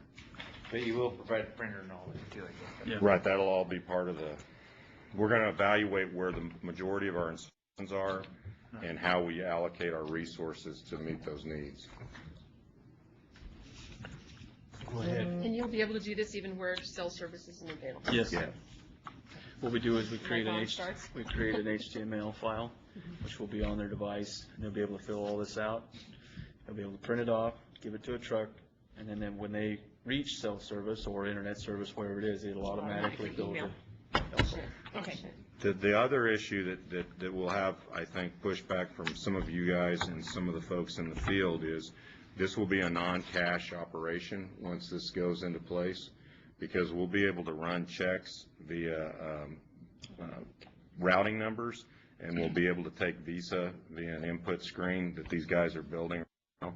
So based on the issues that we potentially have relative to hiding money and things like that, it will not be a cash operation any longer at that point. You will be able to pay only with check or by invoice. You'll still be able to be invoiced. I mean, you'll basically check that you want to be invoiced or billed, and then we'll enter your email, and that'll happen automatically when we hit the input. We won't have somebody that's sitting in Elko that's doing stamps and stuff like that. It'll be electronic. But cash is still legal tender. It is, but the state has already set in several of its programs that it's not a good money management activity, and that's the realities of where we are. Yeah, and it really isn't as far as brand inspection. The current policy is if you pay for a brand inspection with cash, the brand inspector takes the cash, he puts it in his pocket, and then he writes us a check for the brand inspection. Now, granted, we have a lot of very honest men and women out there who are doing this and doing it right and sending us the check and everything, but there's just too many areas there that things could go awry, okay? And we've got to sew all that up and go to strictly credit card, check, or bill process. So. That's state affairs. Yeah. It'd be our affairs of state. Is there any more questions on the brand inspection? Good job on this one. When we go to the next page, this is our current state of Nevada brand districts. We have 10 of them. I don't know who drew this map. I don't really care. I don't even care if any of them are in this room today. This isn't manageable, okay? We can't enforce this. I don't know who expected anybody to do this, but we have to do away with this. I said this at Cattleman's, and I said it at Farm Bureau, and I'll say it one more time. I look at this as far as drawing brand district lines with two main motives. First of all, I'm required to enforce them, and second of all, I'm asked to ask producers to adhere to the law. And I think something as confusing as this is very difficult to ask producers to adhere to. My favorite one is the one down here that includes Armagosa Valley, this little button loop down here that keeps Armagosa Valley in 8, but not 10. You know, and I don't. There's some interesting stuff that happens in our Yeah, I understand, but at the same time, that just causes a massive complication for our department as far as the job we have to do, and I think it makes a massive complication for producers to figure out which side of the line they're on. So that's the current one. The page after that is what we would like to go to. Now, I want to point out here, because I talked to Hank at Cattleman's, and I realized once we printed this that we've got this map is actually just a little bit wrong. If you will look at the southeast corner of Elko County, that little snippet there on the far right side of that page, that's actually going to be part of District 1. This line will follow right along the south border of Elko County for District 1, and that little snippet of blue there will actually be purple and be in District 1. Hank brought that up at Cattleman's, and very rightly so. I didn't understand why we had that. Frankly, I thought it was because we did it to make Hank happy. Actually, Clint, that wasn't to make me happy. That's the other part of the Chin Creek allotment that's in Elko County that Reed Robinson had. And right, Hank. No. Go ahead, Did Hank, you hear go me? ahead. Yeah. That little part of Elko County that's in the District 2 was because Reed Robinson's Chin Creek permit is, I guess it would be south and east of the road to Wendover. And so because it was the same operator, he must have had the influence to have that done. Yeah. Which, in a way, it doesn't uncomplicate my situation. My corral is about 3 clicks inside the Elko County line, or White Pine County line. So when I load my cattle, I'm in White Pine County District 2. When they hit the highway, that line is Highway 93. They wind up, because they would be going west, they would actually, if the center of the line, they would be in Elko District, then they would come back at Loggies Junction into White Pine District for a couple of miles and then go back into Elko County District. There's an answer for that, Yes. Hank. Go ahead, Clint. Hank, the answer to that is that we have NRSs on the books that if you are moving cattle on your contiguous range or property, you're not required to have brand inspections or movement permits. You own that ranch and you're able to move on it. It's when you involve the process of loading them on a truck and taking them to pastures that where the livestock you're breaking permit up. process comes in. You guys are breaking up, Flint. I'm sorry. We heard none of your explanation. The explanation is, Hank, that there are NRSs on the books that if you are moving on your ranch and that property is contiguous, meaning you're on your ranch and you cross a brand district line, you're not required to have a livestock movement permit or a brand inspection. You're on your ranch. You own that. You paid for it. Well, I understand that fully very well, but because of the changes in my particular operation, and I apologize to everybody for this. Anybody that doesn't have to do this, their ranch, as far as I'm concerned, is more valuable because it has less paperwork involved. and it's almost a discrimination against those of us who have to cross these district lines. I have no other choice at this point in my operation than to go to Jackpot every year, which takes me through those 2 districts. I am fully appreciative of cutting it to 4 districts. I'm fully appreciative of the fact that Sterling Wines would know my irons probably better than the fellas in Elko, that would know Boyd Spratling's irons much better, or the folks in District 4 that would know the Dufarina iron much better. So as far as having those districts and having control of an individual in charge that is more local than statewide, that's great.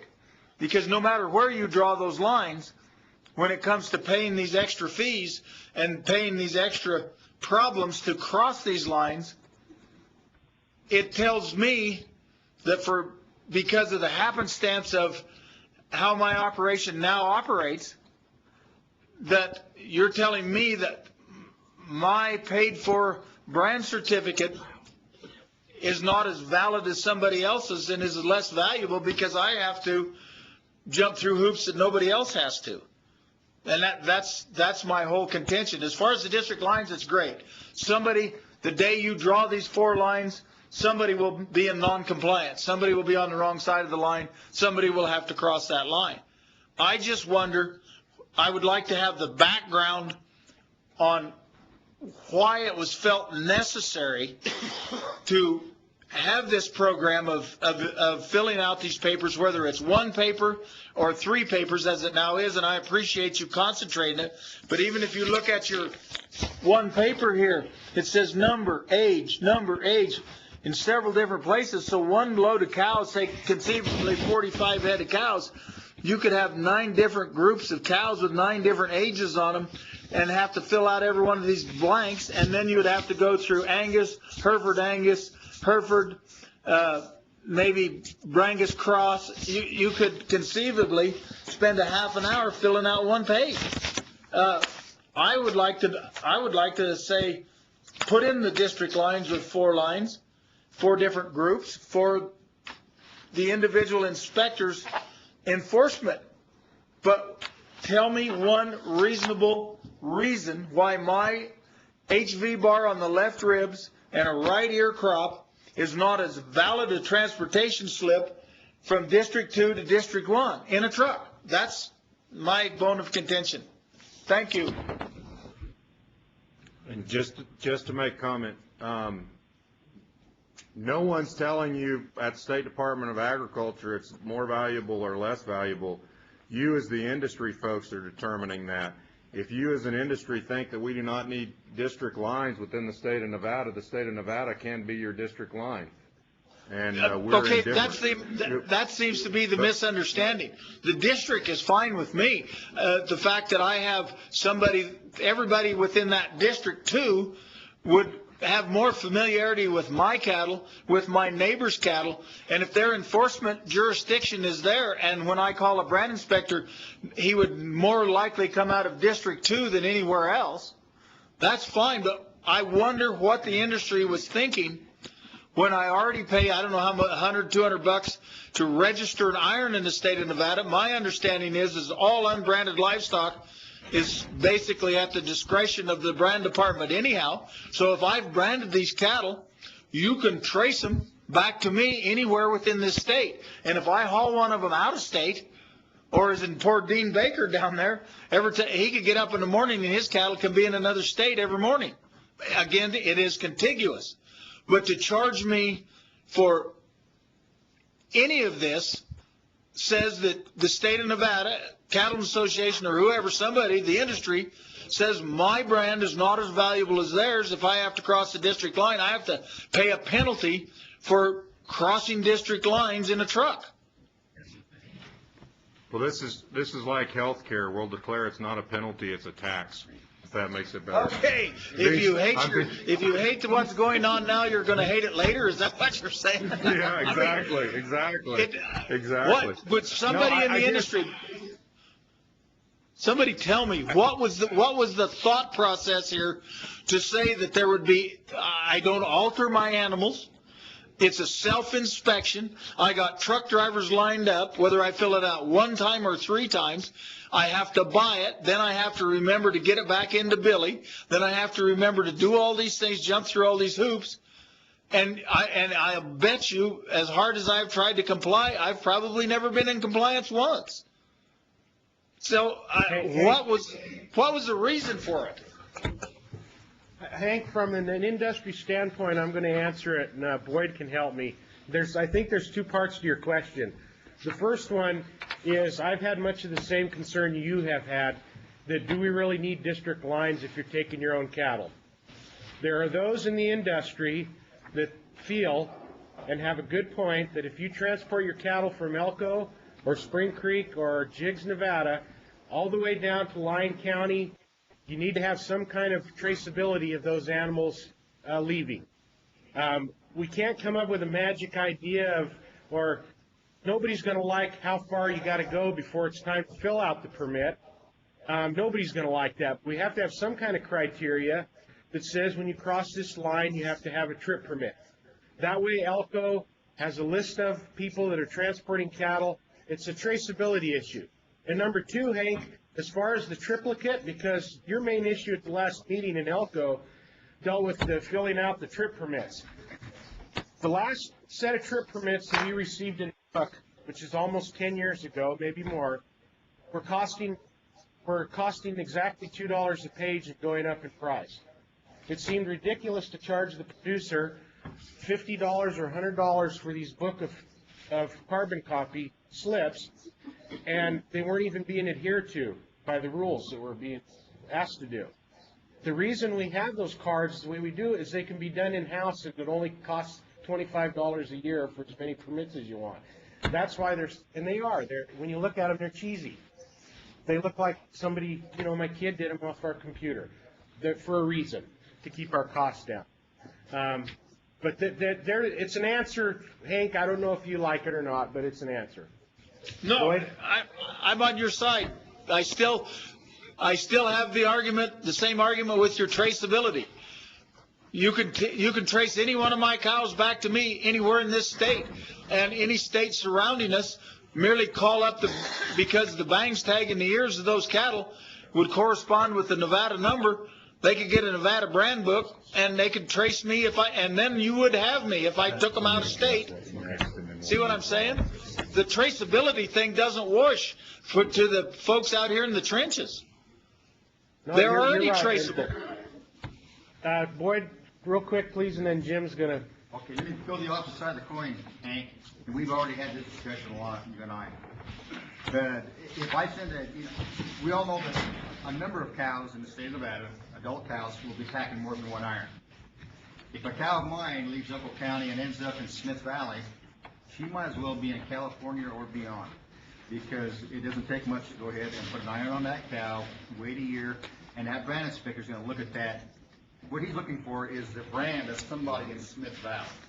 And then that cow can go anywhere whether my iron is on it or not.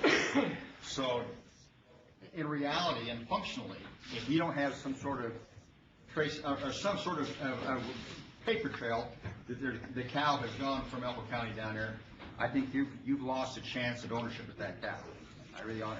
Functionally, that's what will happen if we don't have brand lines within the state and the self-inspection. And hopefully, the new electronic deal will take care of all those triplicate filling out and all those sorts of issues there to deal with it somewhere down the road. I'm one of the group of people that feel that we need to have brand lines and some sort of trail of accountability across those lines.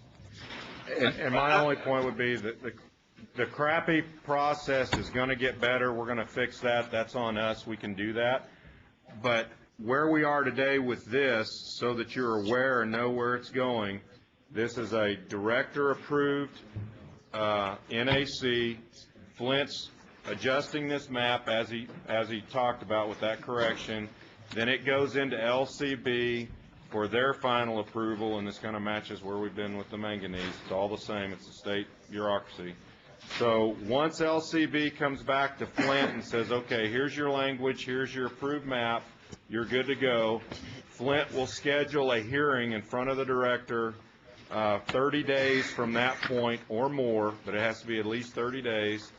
And then we'll hold a hearing at the agency. You'll be able to communicate via Elko Department of Ag and Las Vegas Department of Ag. We'll take those comments on the hearing side. It's not an interaction or a debate. It's basically you tell us what you think of where we're at, and then I will make the decision on whether to accept that regulatory change or to not accept that regulatory change. And then if accepted, it'll go to the Legislative Commission, and you can make comment there if you didn't like it. If denied, then the process starts over, and we'll go back to workshop, and then back to LCB for a final, and then eventually at some point in the process you hope that we make it to the end of the road. But that's where we're at. So Flint submits to LCB, then we schedule a hearing, which will give everybody in the industry an opportunity to put their 2 cents forward, and then the director or I will make a decision, and then we'll move on. Do we have any more discussion on the Brand District lines? Not on the lines. I would just say to Boyd, I thought if there was a transfer of ownership, somebody would have a traceability through a brand inspection that it was sold to somebody else. And if the brand inspector was there and said, well, Boyd Spratling's iron's on this cow also, where is your slip transferring ownership of that cow to you? And if you didn't have it, you still got them. The traceability operation doesn't change. Maybe that brand inspector in Smith Valley wouldn't recognize your iron, but if it is a 2-iron cow, isn't it up to the inspector to sort that out anyhow? Yes, it is. It is. But functionally, I don't think that happens.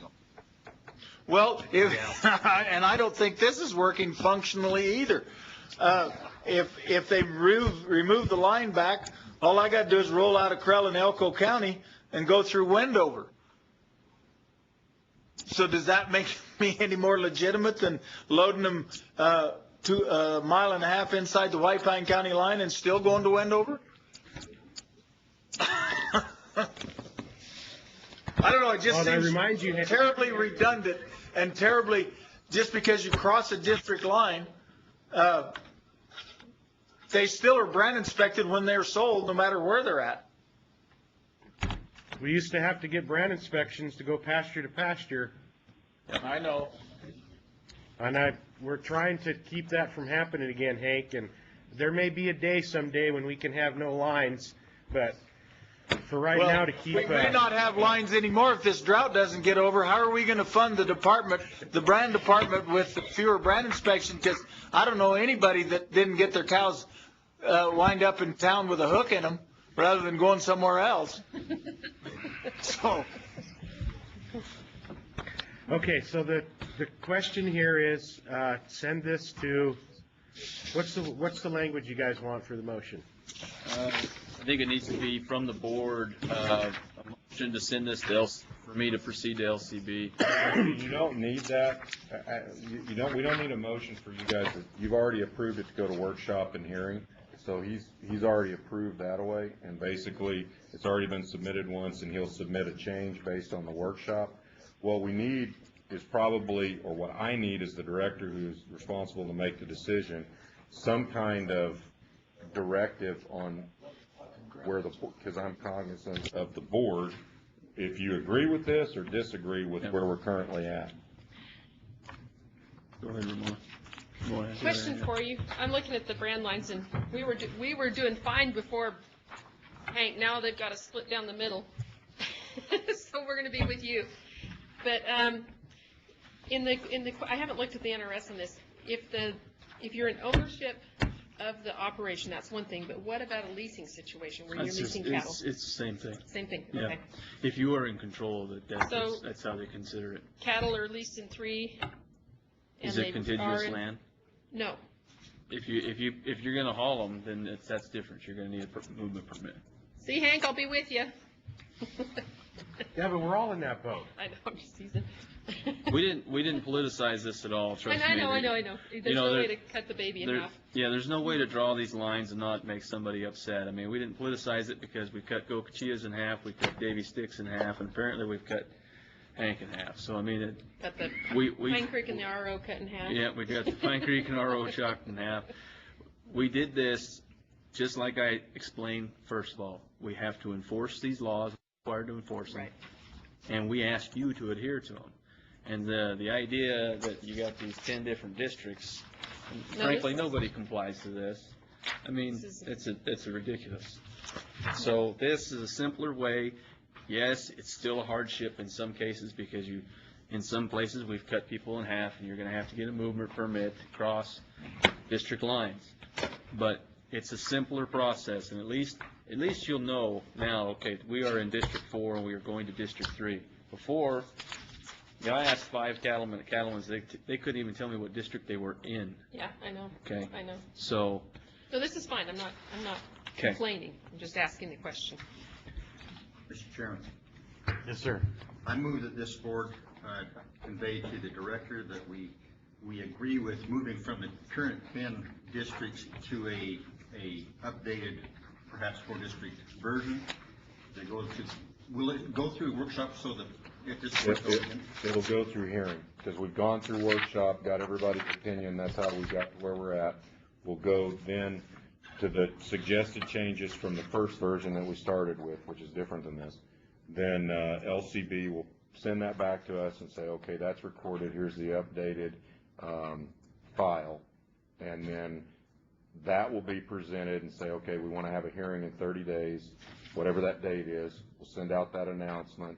Then the beef producers or the producers, whatever you produce, would then have the opportunity to come to the hearing, and I'll be sitting in front of the hearing, and you'll share with me your agreements, objections, and then I'll weigh that and try to figure out if I feel like we're... But changes can be made at that point, at that hearing. They can if I deny it. Because at that point, we're already past workshop. Or if you, now let's say you want it workshop some more, so you want everybody to sit around and debate again the current lines that we have, you can make a recommendation to me that instead of going forward with hearing, that we continue to workshop. But at some point, we got to cut bait. Let's say that we convey to the director that it go to hearing and for possible approval. Second. Motion's been made and seconded. It was made by Mr. Spratling, seconded by Mr. Morrison. Any discussion? All of those in favor signify by saying aye. Aye. Those opposed, nay. Any abstentions? Motion carries unanimous.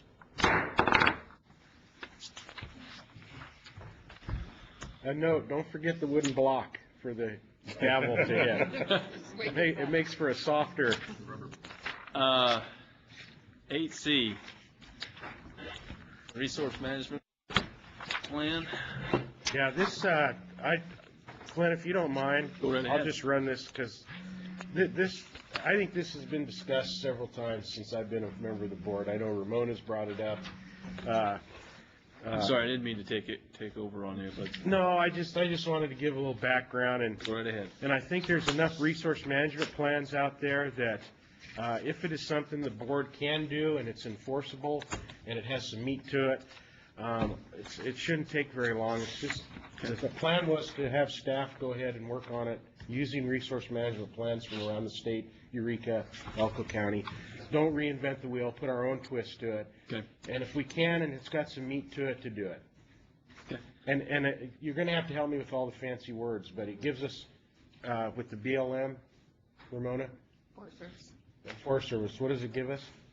The ability to be on equal footing with them. Yeah. Okay.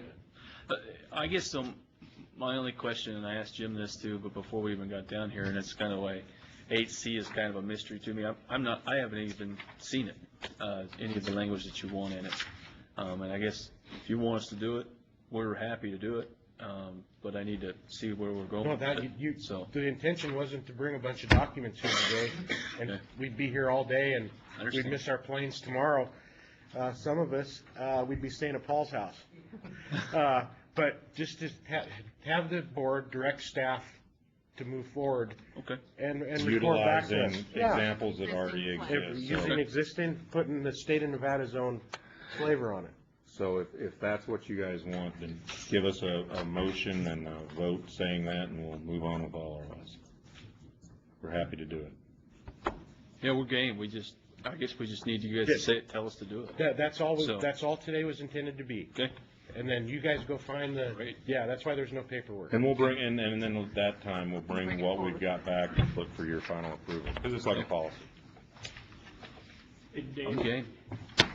Yes, yeah, Mike, hey. Could I read one paragraph out of the Code of Federal Regulations and I'll be totally shut up? You bet. Okay. And everybody heard that. Yeah. The reason for a officially adopted plan, this is the CFR's Title 43, the BLM. So 10.3-2, consistency requirement. Guidance and resource management plans and amendments to management frameworks plans shall be consistent with officially approved or adopted resource-related plans and the policies and programs contained therein of other federal agencies, state and local governments, Indian tribes, and it goes on. But that's why you've got to have a plan. They've got to be consistent with your plan. Right now you don't have a plan, so they don't have to be consistent with your plan. NDAL has a plan. They're consistent with NDAL's plan. That doesn't necessarily go for us as agriculture producers, especially for a sheep guy, that the sheep plan, the wild sheep plan, is in conflict with domestic sheep grazing. So just an example, this is a hammer in our toolbox that we seem to have misplaced. Okay, and the word I was looking for was coordination status. I remember hearing that word thrown around a lot. But again, I hope, and we're going to see this in another item coming up, is I hope there's a new flavor here on the board that before we do something, let's make sure we can do it and we can put something behind it that has some meat. And that's why I wanted this to go to you folks and say, the staff, and say, can we do it? And if we can, and if we do it, it's got to have something to result at the end of the day. If we just do it and throw it out there and see if it'll stick on the wall, it's a waste of staff's time. Amen. But it seems very important, at least to look at and see.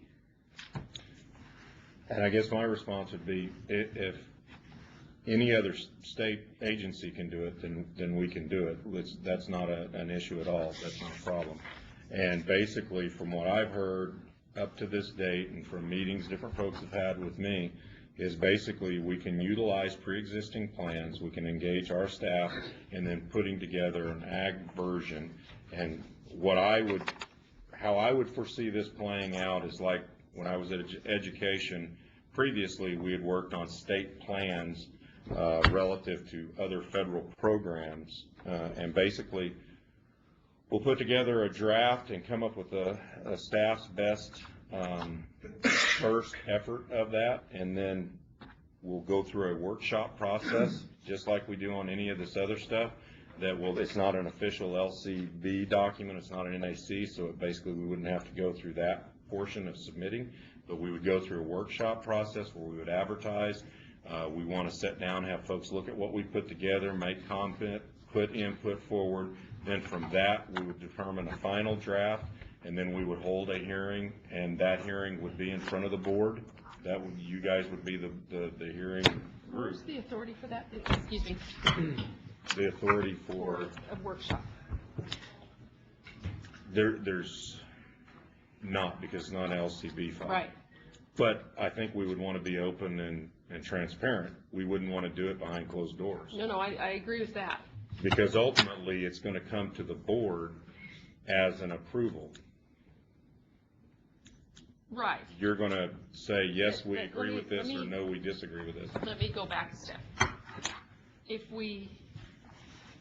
this is a state of Nevada action. So it's not a Forest Service action, and it's not a BLM action, for instance. That's what we're dealing with, is those two agencies primarily. So then, are we seeking approval from them to write our own policy? No, you are the approval. Yeah. Workshop, understand the difference in workshop. I just hadn't heard that term used for a board policy before. That's Right, but I think I don't want to spin our wheels and have a big conflicted moment at the board when we want to get everybody's input before we come here, so that we can tell, here's what we found, here's the input that we received, here's the document that we came up with. Yeah. Yeah, I'm talking industry, state of It sounds like Nevada. sausage making 101. It is. Yeah, but that's the opportunity for Mike to come Right. with the research he's done. I mean, I've had several industry people engage me in this that I think have varying ideologies on what this, and my limited understanding of this specific type of document, what it looks like. But I've done this under education and under state plans, and there may be regs around putting state plans together. I'm looking at Donnell because I know that she's done this previously in her previous life as well. But I can check on that. I don't believe it's a requirement to go to workshop and go to hearing, but we can call it public comment and or industry comment. Right, and then basically the hearing is the board makes the motion to accept it or deny it, and then you're able to debate it, and then ultimately you vote and say we agree, exactly, or we agree, and we're going to, but it's a document that you as the board are going to own. Not Jim, not Flint. I mean, we're doing the work for you. It's a policy, and those policies have to come before the board per statute. No, Right. That's correct. That's correct. And then can I just go back to what Davey had to say? When you say it has to have some meat to it, Davey, what are you? Can you give me something specific? Well, so far all the indications that I've heard is this is a very important document for counties. Okay, and by rights they have a lot of control over the planning. The land use is huge. That's a county thing, land use. Right. That's not. I mean, for us, I want to make sure if we do this plan, that it actually can benefit the industry as a whole when we're done with it at the end of the day, and not take one part of the industry and make them a minority. It can help all of us. That's the reason by having meat behind it. Okay. And as we explore this and as we move forward on it and bring back the version and as we see what we can weigh in on and what we shouldn't weigh in on or should, you as a board may decide, yep, nope, this isn't what we were hoping it was going to be or thought it should be, and at that point you may deny it. I mean, we have no way of knowing. That's an action the board would take. But basically, it's been brought up numerous times to me. I know it's been brought up numerous times to you guys from the industry. We're more than game if you want us to head down that road and put something together and bring back to start that conversation that this is how we should do that. Hey, Jim, not to butt in again, but to give some clarity for Flint's question, because it's a valid question, is right now Winnemucca District is in the resource management plan. We've gone through the comment period. We're in the protest period. Pershing County has protested some things like 6-inch stubble height on riparian. They went from 4-inch to 6-inch. It's just another tool to eliminate grazing. We're going to have to, if we give the BLM say, we're going to have to pump water for horses year-round. Even if we go out of business, we're still got to pump water for horses out. So we got to basically fund our own demise. Humboldt County does not have a plan, but Pershing County does. So we've protested it. It all gets kicked back to the governor. There's the Code of Federal Regulations. It's one of those times where I agree with about 100% of what it says in here. So if we were Western Watersheds, we'd be wiping the BLM up with this. And so it's just a tool. It's a hammer to hammer them back and say, as long as our plan is consistent with federal law, I don't disagree with anything in the Taylor Grazing Act, and I don't disagree with anything in the Wild Horse and Burro Act. It's just that the other side is not following the law. So this is our way of saying, okay, for the next 35 years, because that's how long it took for Winnemucca District to do their last resource management plan, 35 years, we're going to, you guys toe the line instead of you making us toe the line, because we agree with the federal laws. We just want them implemented correctly. So just to show you the meat of it, that is the meat. It's their law, or our laws as a nation, that we can beat them back with. I'm done. Thank you. So you can kind of see, the board needs to know what Mike's saying is that something the Board of Agriculture needs to be doing, or the individual owners of the permits? And that's what I want to know.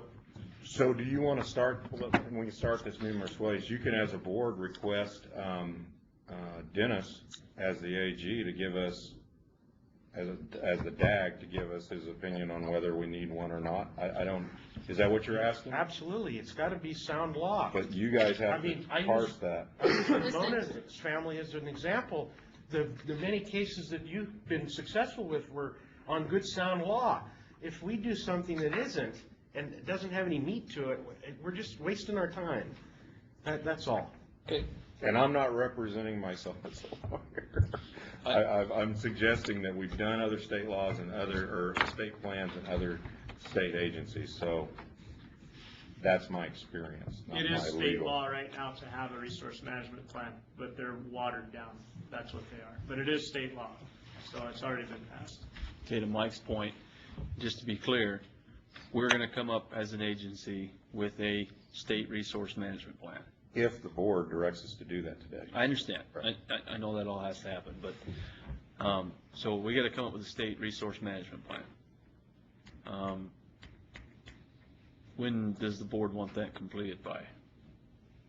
Because that's a lot. But again, we got to go back to, does the board want us to do a state resource plan? That's the cart in front of the horse again. Let's figure out if you want us to do it, which is why we're bringing this here to you, and then we'll come back with a proposal on a timeline and all that kind of good stuff. But I mean, you guys got to tell us where you want to go with this. I think the state agency people need to stop talking, and the board needs to start talking about it. Correct. So we're the employees here. You guys tell us what you want. Well, you have good points, Flynn. But I can exactly know what's going through your little brain right now. What do they want us to do? Well, the idea is for you to come back at the next meeting. How long will it take? Okay. Have Dennis's input. Can it be done in a fashion that has this that we're talking about, that's on good sound law? Ramona, go ahead. What? I think it's a good idea. I think we ought to, I move that we direct the department to investigate or to obtain plans that already exist and bring a proposal to the agency. Second. Motion's been made and seconded. A motion was made by Ramona Morrison, seconded by Boyd Sprouting. Any more discussion? All those in favor signify by saying aye. Aye. Opposed, nay. Any abstentions? Motion carries unanimous. Okay. Do we want to go ahead and break for lunch? We're 20 minutes after lunch hour, so. What's wrong? That would be the board's decision. Is there any chance we can get this done in the next 30 minutes? We've got to drive quite a ways just to eat. Oh, come on. I mean, how long is it going to take? Sorry. Oh, did you? No, because we have officers. Well, yeah, Kind of these things coming up. we got at least an hour left, Hank, of stuff to do. Okay. So, whatever you guys want. I think you guys have enough time to run down.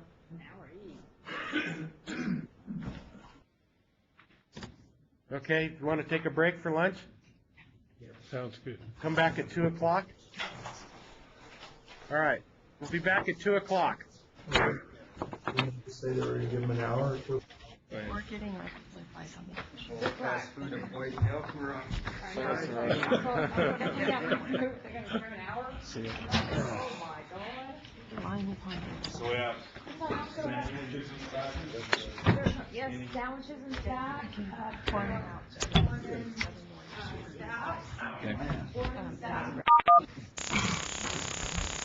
All right, so Hank, we got you there, you and Peter holding down the fort? Yes. we've been recording all the recordings of the recordings that probably weren't supposed to be recorded while you were off the air, but you were still on the air. Thank you very much. Thanks for pointing that out. So we do have Charlie and Alan down there in Fallon. We're here in Reno. I'm sorry. In Sparks. We think we're in Fallon, though. Yeah. This is Brian Stockton. This is Brian Stockton. I subbed in for Dennis Belcourt. He had an appointment this afternoon. Okay. Thank you. Brennan. All right, we're back on the record then officially, and that'll take us to item D. Is that correct? Item D, under 8, Animal Industries reads, BLM Winnemucca Office, EOU, grazing agreements as it pertains to private lands. Information to be forwarded to the Deputy Attorney General for advice and consent for the Nevada Department of Agriculture and the Nevada Ag Board to assist with constituents' complaints. This is for possible action. And EOU is operating... EOU, exchange of use. Yeah. Okay, thank you. Too many acronyms. Okay, just real quick, I'll give everybody a brief overview. Tim and Timmy Lynn DeLong are here from the great county of Pershing County. Tim, what do you call home? Is it Emily? Yeah, Emily. Emily, okay.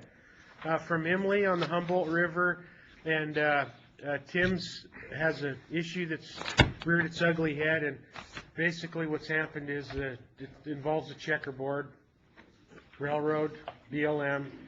A long time ago, the railroad sold all that land to, at one time was pretty handy, to one landowner. Same thing happened, the same people owned it in our area, Nevada Land and Water, right, Dorothy Palmer.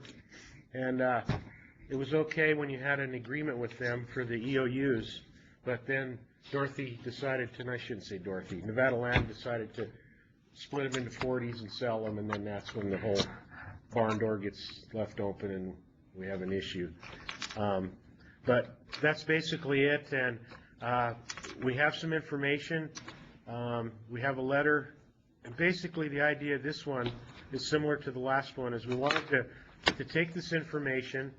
I wanted to have Tim have a chance to say some things. I know Mike Stremler's here too to talk about it, give their thoughts and kind of what they'd like us to do, and ultimately at the end of the day, see if Dennis can give us shed some light on which way we can go with this. So unless there's anything from any other board member they want to add, if they want to wait.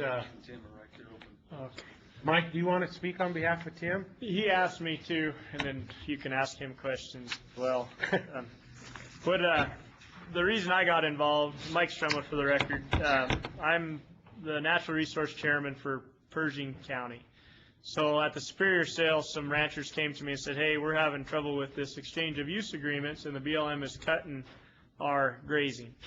I said, well, I know I've read in chapter 561 or 568 that, state land is dictated. The Taylor Grazing Act says all the police powers of state land is left to the state. I said, so I'll look into it. So I looked into it. I talked to Derek Mesner, who's our Winnemucca field office manager, and we had a meeting, and everything's very cordial between the DeLongs and the BLM. But there's a definite difference in opinion on how this regulation is to be implemented. And the way they're implementing it, I'll give you an example. Dave Huntsman lost his lease to quite a few thousands of acres of that checkerboard ground. Nevada Lands Corporation was going to sell it, so he couldn't get the exchange of use. They cut his permit 200 cows. Yet the land is unfenced and the cows still use it. The land deal fell through, and he says, hey, the land deal fell through and I got the exchange of use now.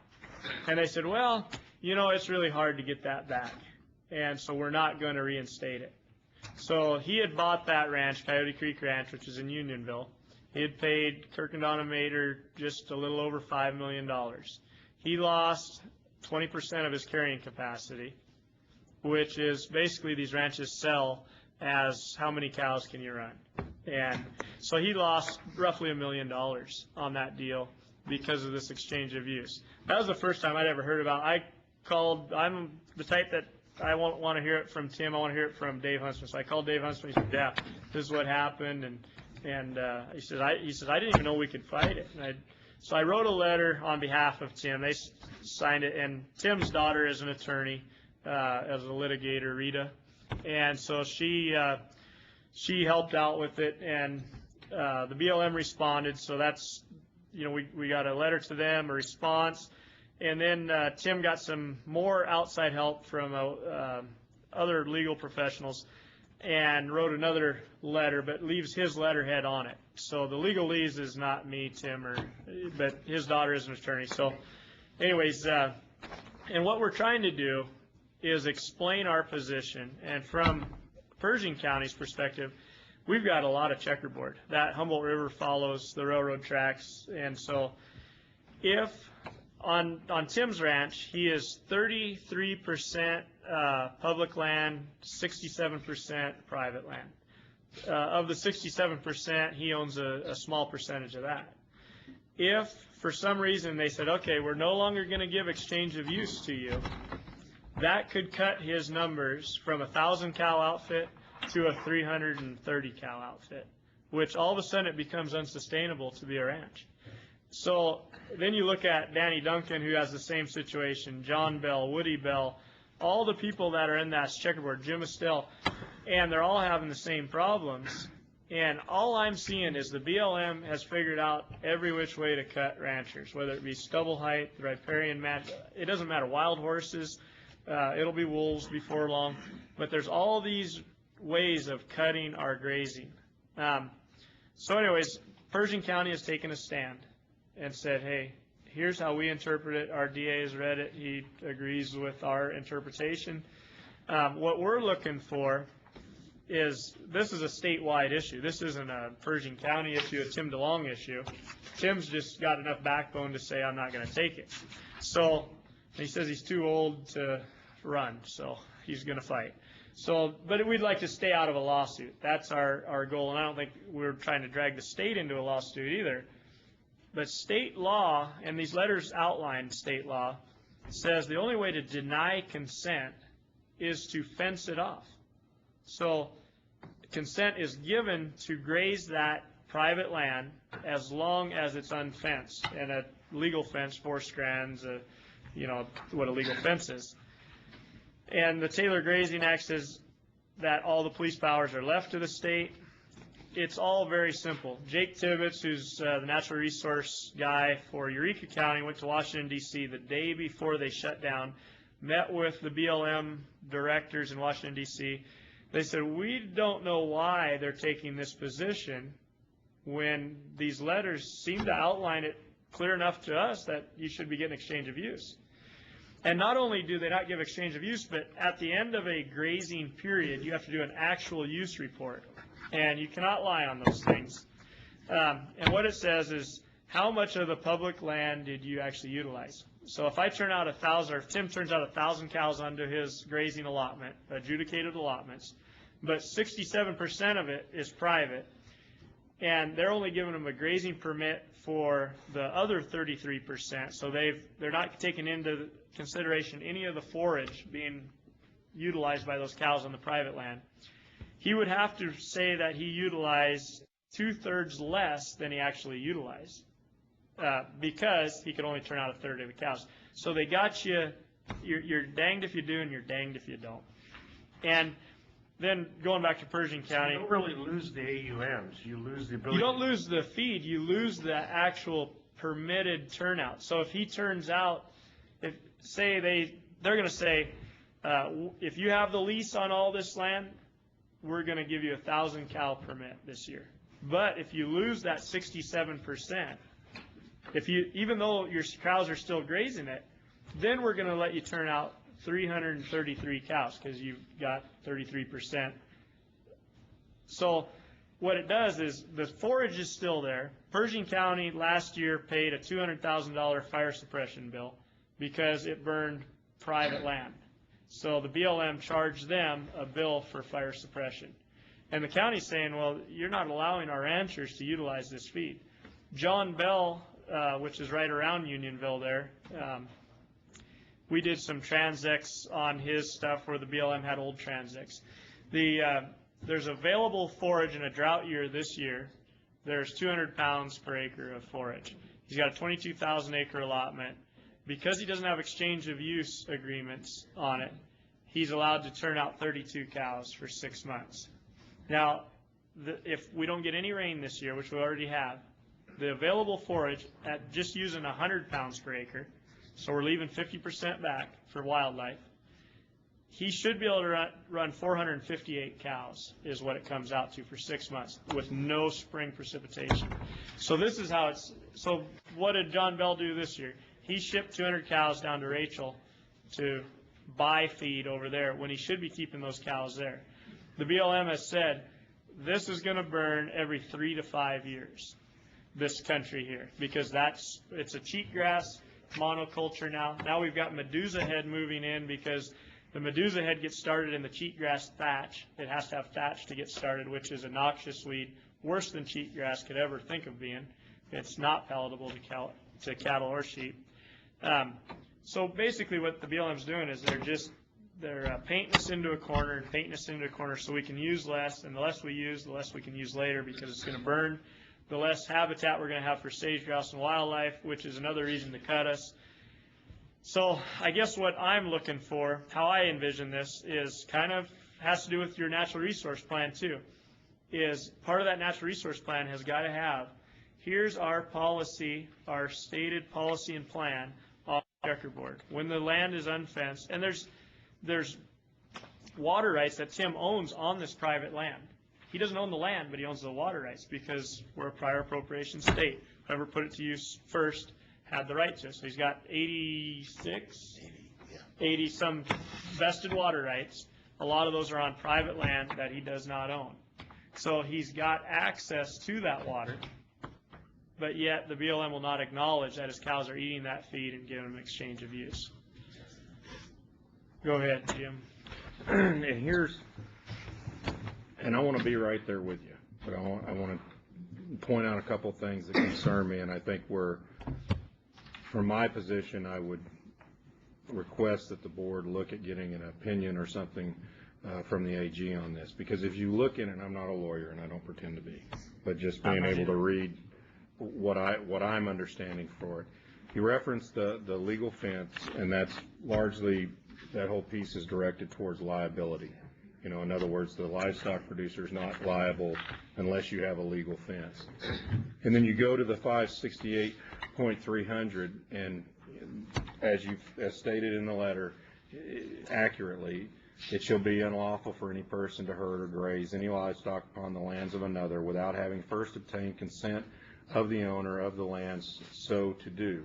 The person claiming to be the owner of such land shall have the legal title thereto or an application to purchase the same with the first payment made therein.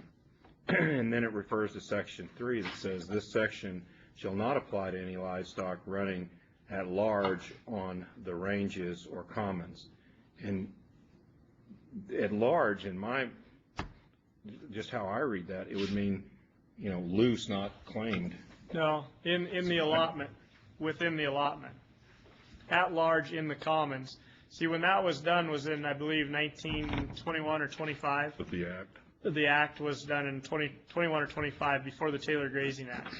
And what it was to do is to keep people from pushing cattle onto somebody's farm that they had. But if you had a farm within the open range, then you had to legally fence them out. That's the deal. And then I've got the version, which is the Nevada Law Library, which is what the attorneys use, and I'm not an attorney either.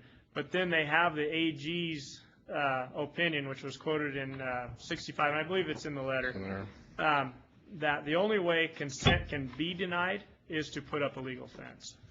So, in other words, consent is given if you don't have a legal fence up. So, Add something to that too. Go ahead. You ready for me? I'm ready. Ramona. I'm going to throw another monkey wrench into this whole debate. Every one of those ranches up and down the Humboldt were there before the land was patented to the railroads. Ramona, please speak up. We can here, move that towards you. Oh, move the box. There you go. What I said before was, I said, the history of Nevada is such, especially along the Humboldt. I think my great-grandfather was moving cattle in the late 1850s. Along the Humboldt, these ranches were settled well before any patent was issued to the railroad company. And I've looked at the title work on this. And that patent specifically there's reservations for pre-existing rights in that patent. So the railroad patents are even subject to what happened before them. And all those waters were put to beneficial use well before the patent even was issued. So when you look at the State of Nevada Grazing Statistics Report, and you look at the range allotments all over those railroad lands, there's adjudicated range allotments over every one of them. The grazing allotments pre-exist even the patent. So in many respects, all of these property owners, whether it's you guys, I've got an interest in an allotment with railroad land in it, we basically have a cloud on the title of those lands. And so I would argue they don't really even have the ability to block your access or fence it, or compensate you for the forage and or water. So anyway, I just wanted to add that little caveat, and it's alluded to in the letter with regard to access to the waters. But every one of these ranches has got vested water rights on those railroad lands, and that's the problem for Nevada Land and Resources is they're kind of selling land without full disclosure of the condition of those lands. And then page 3, this is Mike Strumler again. Page 3. So one question on it. So they could sell the land to an individual, and you believe that the individual wouldn't have the right to then fence it and claim it? Well, it's a split estate is what it is. So they have some rancher with some right to forage and access to their water. So it's a clouded title issue. And they could theoretically buy the forage, whatever, however many AUMs on that 40-acre parcel. So it's a nominal amount on some levels. But they don't own the water. And that's the problem. Nevada Lands and Resources has been peddling land on the internet to unbeknown, frankly. Well, but that's like mineral rights. I mean, we own the mineral rights on the ground that we no longer own in Texas. Yeah, same thing. Same thing. But that means we'd still have to get a lease from the private owner to put into place the equipment to get to or buy the surface right. But you would have the higher estate because you've got the mineral right, right? Right. So it's a similar situation. I'm not that arguing wouldn't that the exclude forage. my rights to then right. Then I have certain rights relative to the use of the property, or if I'm not understanding. Well, the mining companies are buying ranches lock, stock, and barrel, so they don't have to deal with the surface estate issue. They're just buying them out. It's the flip of the same question. So I believe that the ranchers on the Humboldt have a much stronger position than just saying, they just haven't fenced us out yet. And I agree with her. From researching, there's actually, when you lease it, you lose your prescriptive right to it, whereas when you don't lease it, after 5 years of continuous, peaceable, notorious, and continuous use, anyway, then you have a prescriptive right under state law for the forage. It can be for forage, timber, and things of that nature. It's right in state law. So prescriptive easements are enforced in the state of Nevada. When you actually give a lease, that protects the landowner in some degree. To some degree, Buford versus House, which is a Supreme Court 1890, was on this issue in Utah on the checkerboard ground. A company owned cattle or sheep, and they owned all the checkerboard ground. another company owned cattle, didn't own a single stitch of ground, but grazed on the checkerboard, and it went through the Supreme Court of District Court of Utah, Supreme Court of Utah, ended up the Supreme Court in Washington, D.C., and they dropped the gavel and said, absolutely, there is, unless they put up a fence, there's no way to deny them access to that. So we've got the law, we've got the case laws behind us, we've got state laws behind us. There's this exchange of use regulation, which every state has different laws. So the regulation may apply in Montana or Idaho or Utah, you know, all these other 13 states that have public land grazing. But in Nevada, we've already taken care of it, and the law's on the books.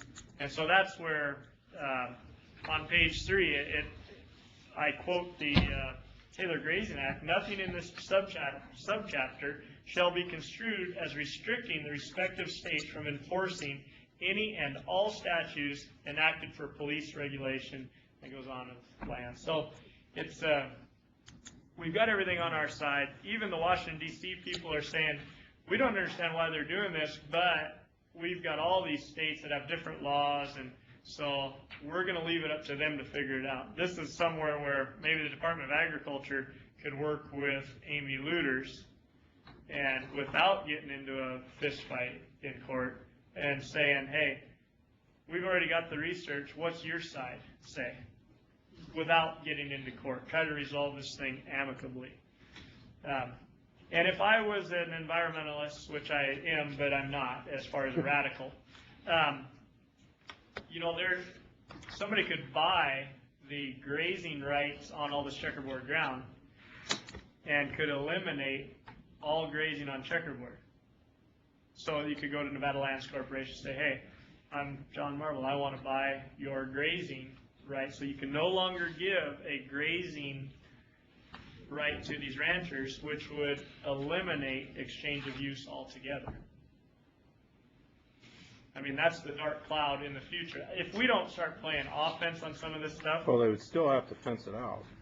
Now, you may not have the right to it, but they would have to protect their right. But you wouldn't get the exchange of use You wouldn't get the BLM, numbers, I agree. The BLM could pass you for turning out more cows than what they permitted you to turn out. So that's why I say they got you coming or going if you don't get in front of this deal. And we're not in front of it already. I mean, we're behind. Mr. Stremler, can you hear me? Clear. Yeah, go ahead. Okay, I'm going to propose an example for my clarity. Okay? Mr. Barbie's going to buy 40 acres in the checkerboard, and it has no water. It only has forage. And Mr. Sticks is going to buy a 40 right next to it, but it also has a spring on it that Mr. DeLong has the vested right to. Now, both Mr. Barbie and Mr. Sticks fence up their property. Isn't there some sort of a right that Mr. DeLong would have, because his water right is tied to the fact that beneficial use is using the graves? So wouldn't Mr. DeLong almost have a split estate property right to both 40s, and a stronger one on the one that that has the water on it than Mr. Sticks bought? To answer your question, just from my research into state law, if that has not been leased, as soon as you lease that from, so if you lease from Nevada Lands Corporation versus not leasing it from them, yet use it, you've established a prescriptive easement. As soon as you lease it, you've actually done away with your prescriptive easement. Prescriptive easements is just 5 years continuous, peaceable, notorious use. So, yeah, there would be. You'd have to go to court, and you'd have to enforce that prescriptive easement. And you can condemn a right-of-way under 533.050 under Nevada water law. Okay, even with that, Mr. Stremler, wouldn't Mr. DeLong still have the vested water right on that, and if he couldn't use that water to beneficial use, then it would be a takings? That would be correct, but there's remedies in the law to enforce that. That's where you'd go to the state engineer and you'd say, here's what we got. And Mr. DeLong was in that situation where somebody bought auction and he had the vested water rights on that piece of ground, and they ended up going to court, and then they settled, where actually Tim DeLong bought that section out. But the water right was separate from the land estate that those people bought. They did not buy the water right, they bought the land. I'm not an attorney either, but an old attorney friend of mine always said, never ask a question you don't already know the answer to. I was trying to make that as informative for everybody there. These are the same issues that we've got to stand up to on other lands in the state of Nevada for the same reasons. The state of Nevada has given us water rights that raise on so-called public land, and our only beneficial use is having livestock grazing, but yet they're using our riparian areas to take it away from us. So all I can say is that if we don't draw a line in the sand now, they keep moving the goalposts. We're not going to get anywhere. What did Patrick Henry say? We either stand together, hang together, or we'll all hang individually. Thank you.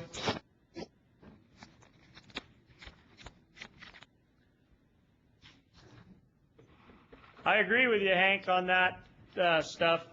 I think we need to, at some point, look into this.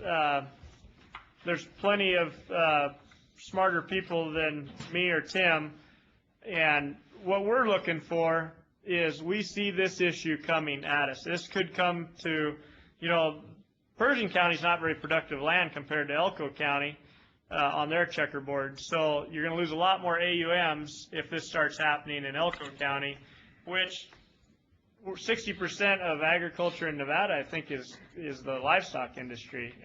Roughly, I'm not positive on that number, but it's we keep on losing every year, and this is just another way that we're losing in Pershing County for sure.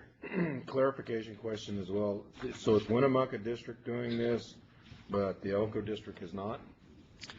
I don't know. To be honest with you, I haven't asked the other districts, but if Battle Mountain District hasn't figured this out, they will soon. I can guarantee you that.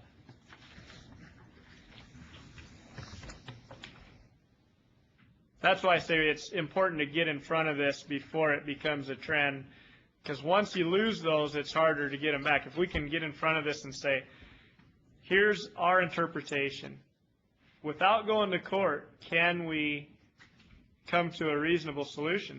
That the Taylor Grazing Act left this to the states, and we are the state taking action and saying, as long as it's unfenced, it's should be exchange of use, for sure. And then after it becomes fenced, that's where the individual rancher, I wouldn't say the Board of Agriculture should jump into a lawsuit necessarily, but at least when it's unfenced, we can say, for sure we know that the state has jurisdiction over it. 568 already covers this, Chapter 568 NRS. Well, Mike, I think that's the big question here, and I was sitting here listening to you and everybody is exactly how do you perceive the role of the board playing in this? Because I'm starting to hear a lot of ringing of that at what point does the individual permit holder have to stand up, like in many cases, and take it on? So, and I just to elaborate on that a little bit, the way I perceive it is the board gives as many tools to the permit holder as possible. And this is one of the tools. You've got the clout of being a state agency, where I'm just an individual family rancher. And I don't have any checkerboard ground. I don't have a in this fight, except that I'm Pershing County's natural resource chairman. So that's why I'm here today. The state needs to take a stand at some point. Otherwise, we're going to blow away. I mean, we're going to burn up and blow away as an industry in the livestock business. So your job is to protect agriculture as much as you can, the way I see it, and set policies that it can regulate it and blah, blah, blah. If you can give some direction to the BLM from agency to agency, you've got a lot more standing than me going to the federal government. Does that make sense? Yeah. Yeah, boy. I guess, I'm going on the same road you are, so how do we actually logistically get involved, as a Board of Agriculture? Do we, given your interpretation, what you read to us, that's in state statute, as far as fencing is the only way you can deny access or use of.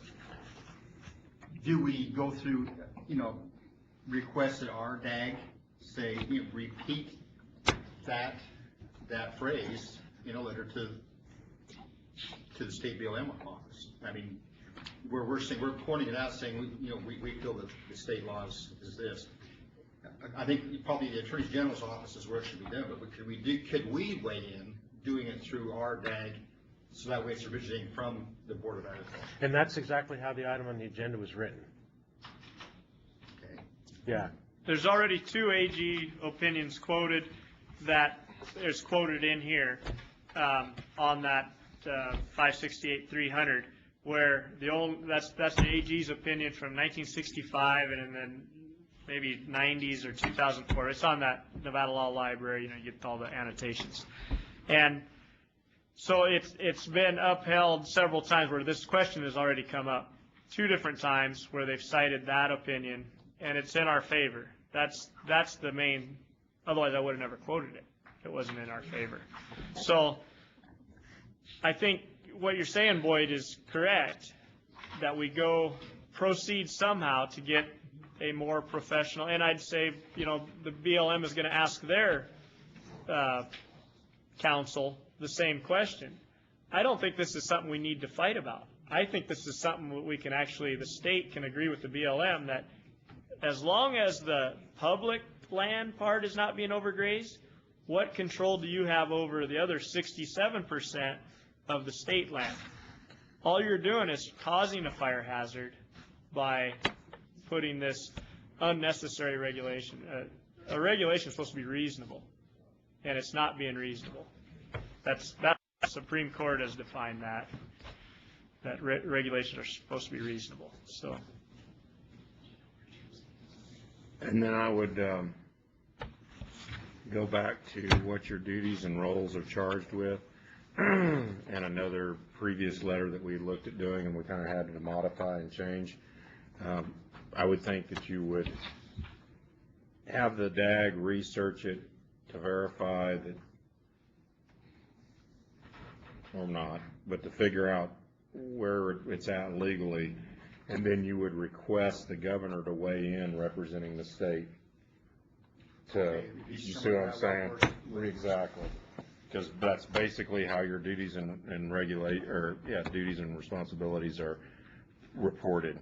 Shall advise and make recommendations to the governor or the legislature relating to the policy of the states concerning livestock and agriculture. And that's where this whole resource management plan comes in, where you can just go, it's like the Nevada Cattlemen's or the Farm Bureau. They go and look at their policy on that issue.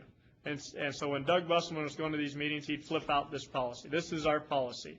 This isn't Doug Busselman's policy, Mike Shum's, this is our policy. And that's where you guys, bringing that other part of this natural resource plan in, is here's our policy on checkerboard land and grazing. And this is why we made our policy, so it's explanatory to the person reading it. Because otherwise they're going to say, well, where did they come up with this?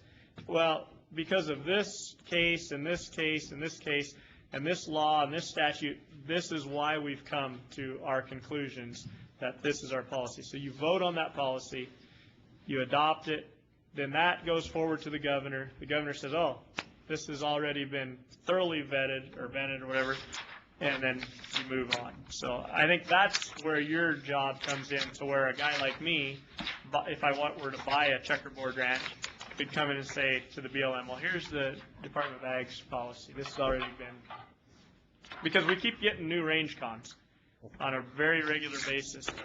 And it's nice to have stuff in place where, because the range cons aren't after us necessarily as much as maybe their boss is after them, putting pressure on them, and there's a somewhat of a hidden agenda out there, I believe, to eliminate grazing. So we've had that lease since 1985. Never any word about any exchange use until this year. And I've never had a trespass from the BLM or anything. And then my neighbor right above me, they cut him 200 cows a couple of years ago in the same allotment because of the exchange of use.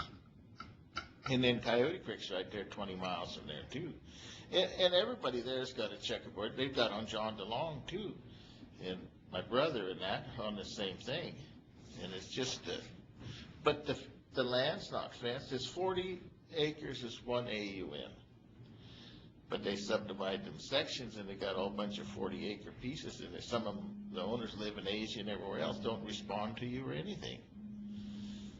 So, I mean, but they keep fooling around. It's going to cost me a lot of cows. I called Frosty Tipton. He's one of the guys that got the cut. And I calculated 800 cows that I know of just right around Tim, because he said, well, this guy's been cut, and I called all the people. So there's at least 800 cows, not for drought reasons, just for exchange of use. And I didn't talk to all the guys, so it's a bigger issue. Ramona. I have a suggestion, maybe. The issue's been pretty well researched out in this 8-page letter that we might provide to the DAG as a basis for a letter from the Department of Agriculture. That was the intent, absolutely, Ramona. To give that to Dennis, any other supporting documents, the statements that have been made here from the people that know it. And when do we meet again? March? Yeah. And come up with a plan? Mr. Chairman Sticks? Yes, sir. This is, for the record, this is Hank Vogler. I'm not, our issues have been water in eastern Nevada. And previously I lived in southeast Oregon, and the issues there were water with U.S. Fish and Wildlife Service. And there's one thing that all of us never should forget. The founding fathers set up the original government to settle disputes between states. This is not an issue of settling the dispute between the states. My example of Eastern Oregon was a gentleman sued the U.S. Fish and Wildlife Service for an abandonment of a water right. And it was on its way to the Supreme Court, and the 9th District Court, which is a very liberal court, said no, water in the Great Basin, which included southeast Oregon, does not run interstate, it does not run to the ocean. It is a state issue. The issue never went beyond the state engineer. We have the same issue in eastern Nevada over the pipeline. The state engineer is the complete controlling authority, because that water, unless you can prove that the surface water runs into another state, like in Snake Valley, there is no legal controlling authority. Now, let me bring it back to the checkerboard. The checkerboard was granted with whatever its picadillos were when they built the railroad. If it had grazing that preceded, et cetera, it's still a state issue. It has nothing to do with the federal government. And if me as an individual owns 640 acres right in the middle of Tim DeLong, then I may not have a clear title to the water. I may not have a clear title to everything. And I sell it off in 40-acre parcels to a dozen, 2 dozen, 3 dozen different people, whatever, and it's gone to those people, then they have, it is still a state issue, because it is a private property issue, and there is no legal controlling authority over private property rights when it comes to the selling of properties. So again, Mr. Stremner, Ms. Morrison, her family, these issues have been resolved. These people in the federal government have no business in that private land, other than that in certain areas they reserve mineral rights. So, it's a state issue. And if we stand up now, we're going to avoid a lot of problems down the road. Doesn't mean we dig a trench and all get in it and get guns. It means we tell them who's in charge here. And this is a private land issue, and the private land says, you want to keep my cows off of it, you fence it. You want my water that I have a vested right to, you buy it. Thank you. Thank you, Hank. Ramona, you want to take a stab at a motion for us? I'll make a comment and then take a stab. Hank, I think that 8-page letter pretty much highlights what you just said. I make a motion that our Attorney General draft a letter based on the language in the November 13th letter, 2013, from Tim DeLong to Gene Seidlitz.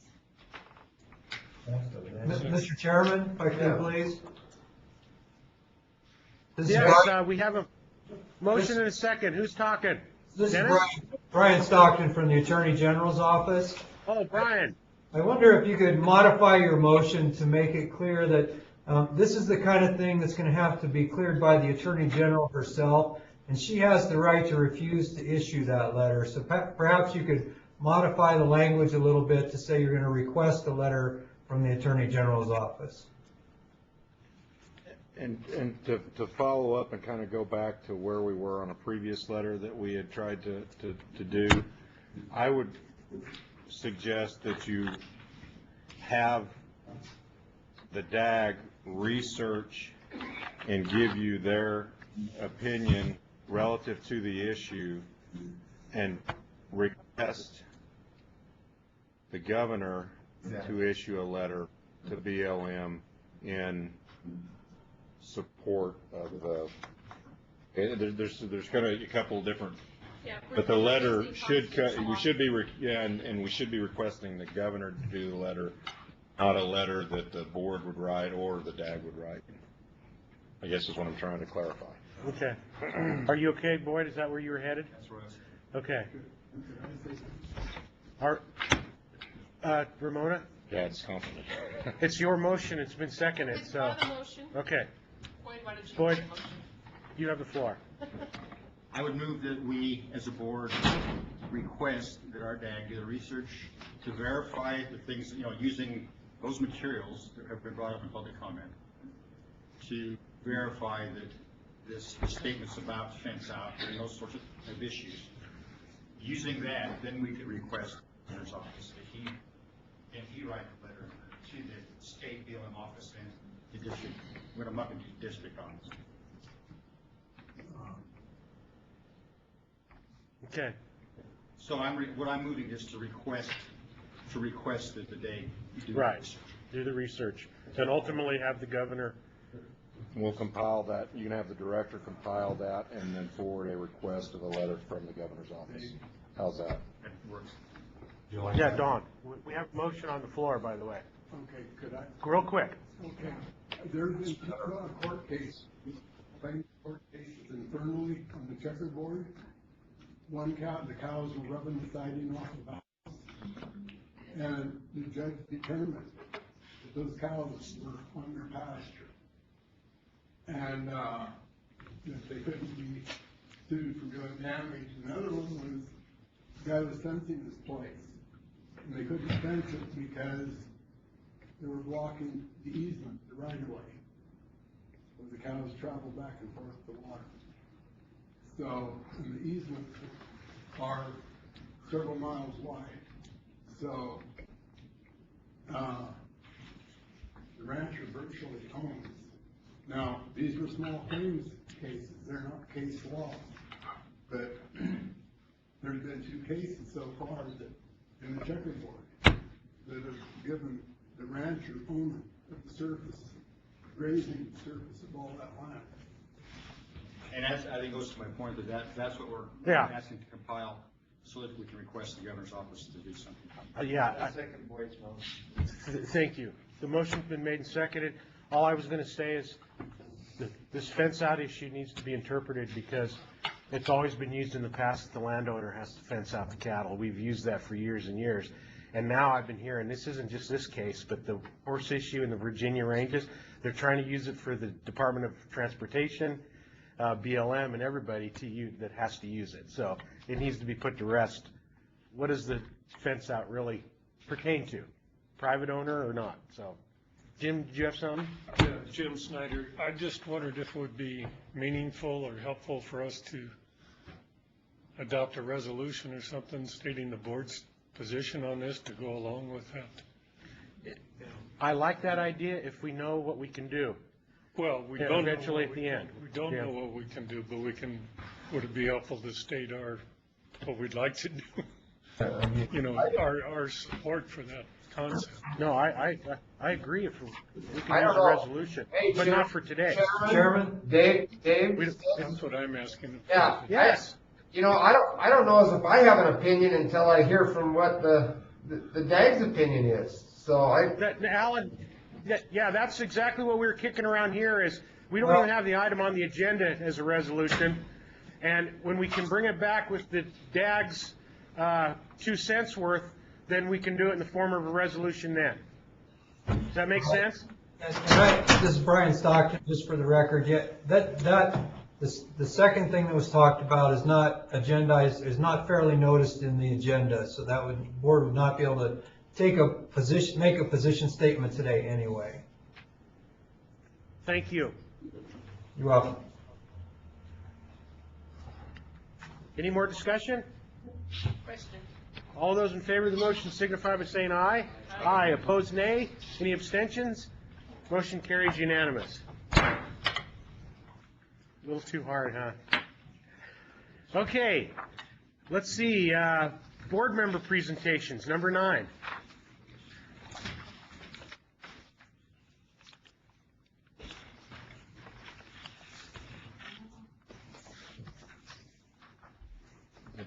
Ramona, I know you have an issue. I passed out a letter from the N6 grade report to everybody regarding the on the open range.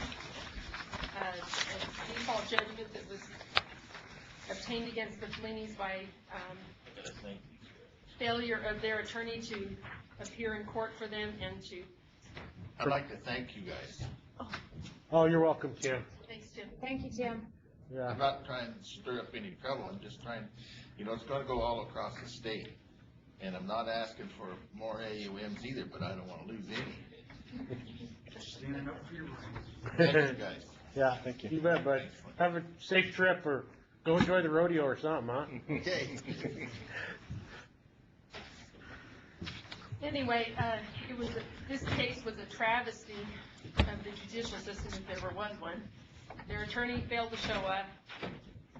The judge on the case couldn't keep a job as a DA, so he ran for judge.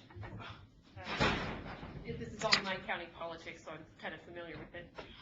And before it was over, Fellinis they were told repeatedly by their attorneys that everything was handled. This is an open and shut, open range cow. A guy runs into a cow, probably speeding, drunk in the middle of the night, gets killed.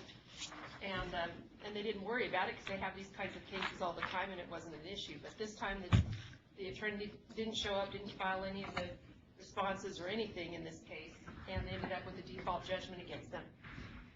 But part of the problem in this case was that the attorney for the other side ended up being an advocate in one way or another for those folks who would like cows off the range, and more particularly to eliminate open range, period. And so he made some representations before the court, and I can just name a few of them. I don't know if you guys have read this yet, but one of which was, it is the common practice of the Nye County, Nevada ranchers for ranchers to mark their cattle with reflected or luminescent tags. That the cow that was crossed the fence to arrive at the location accident, I have worked for Fellinis, there are no fences. That the defendant did not track the location of his or her cattle while they are grazing away from the property. That the defendant did not remove her cattle from the roadway when notified that the cattle were on the roadway, although this is unfenced open range, there's no fences in this area. I'm sorry to interrupt How- again. I'm sorry to interrupt again. What agenda item are we on? I'm just not following what agenda item we're on. I apologize. Just board member comments. Oh, Right. okay, Uh, okay. Got it, thank you, sorry. And that the defendant did not move or the cow was hit was not visible at night, and that the cow's presence in the roadway was not marked open range. So the long and short of it is this is a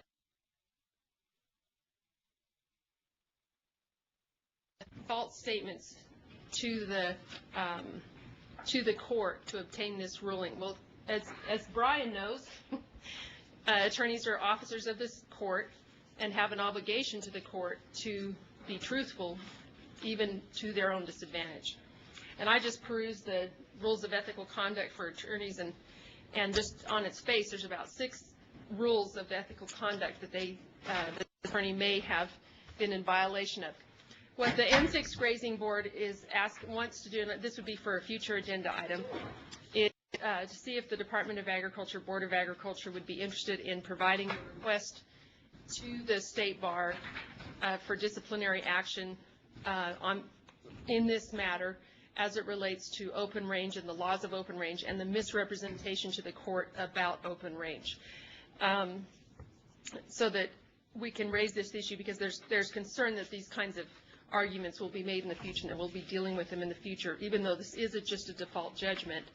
Not just, it's a $1.2 million default judgment, but that these kinds of arguments will continue to crop up in future court cases based on this. And then also this guy's just plain factual and legal misrepresentation to the court itself. So I bring that forward to you for possible future action. Okay. Jim, and Put it on the agenda. put it on the agenda, and we'll follow it too as we get closer. They've already got a Supreme Court ruling. Oh, really? This thing's ugly. Yes, sir. Just, Crowley. and I was asked by John DeLong, Tim's brother, ranching in the same area, or the same general region. Right. And of course, we know that there was a wilderness areas were designated on their ranch due to the National Conservation Area designation some over 12 years ago. And I'll make this quick.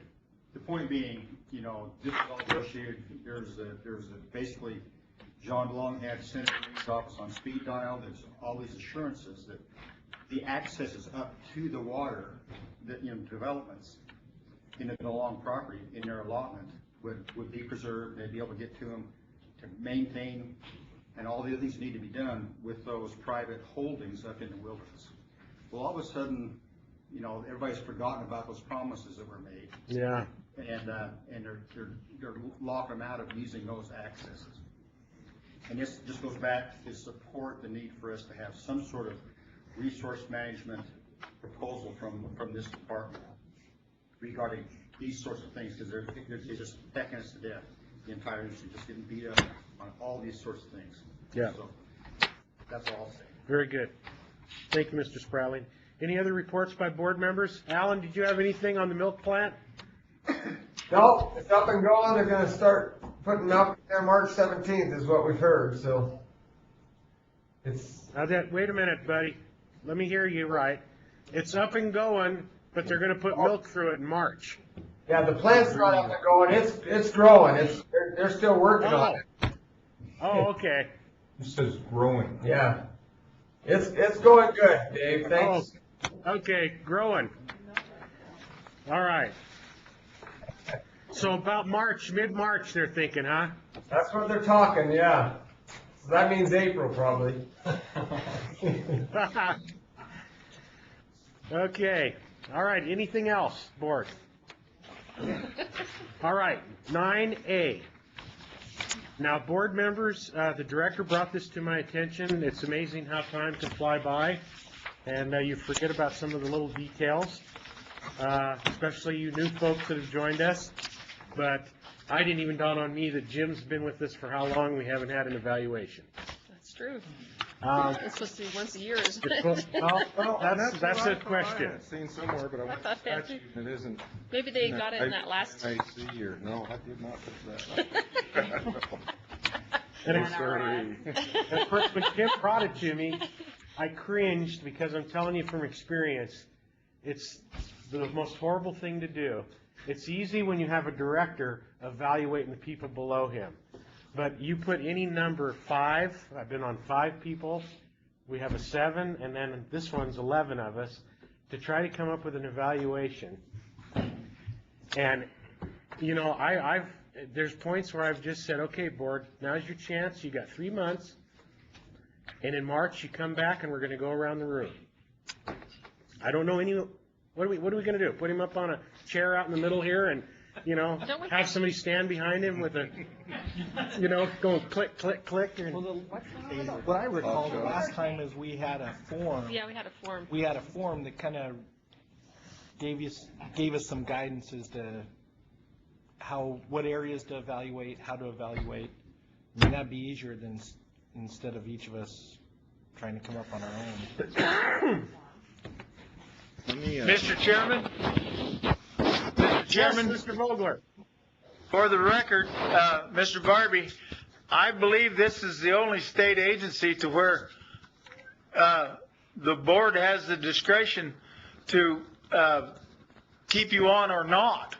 All the others, the governor can crack that particular whip, but for some reason, our forefathers decided that the Board of Agriculture should have some sort of a different tune to sing with, a different hymn, so to speak. So something to think about in the next 3 months. So Christmas is coming. Be real nice, huh?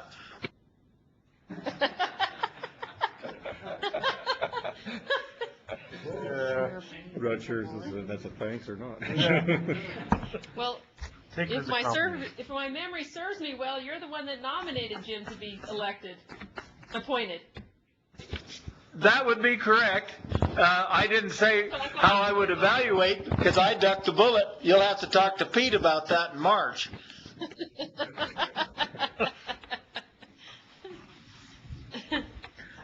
And there's nothing in NAC. I went back and checked that.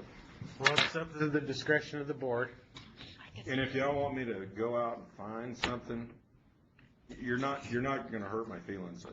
I look for criticism. I'll go to whatever they have. I'm saying, you know, if there's things that I can do to improve the agency in terms of how I'm operating, you know, I welcome.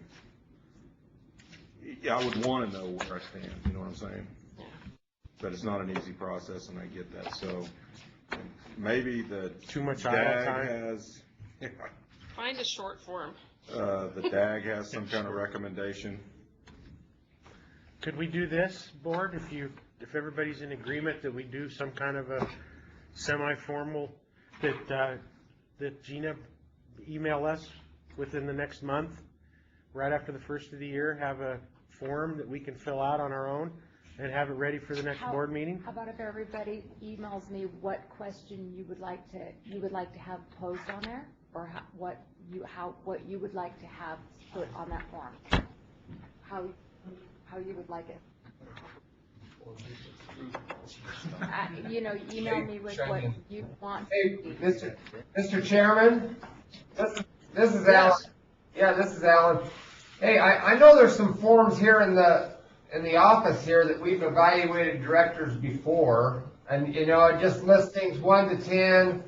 I went through about 10 or 15 categories.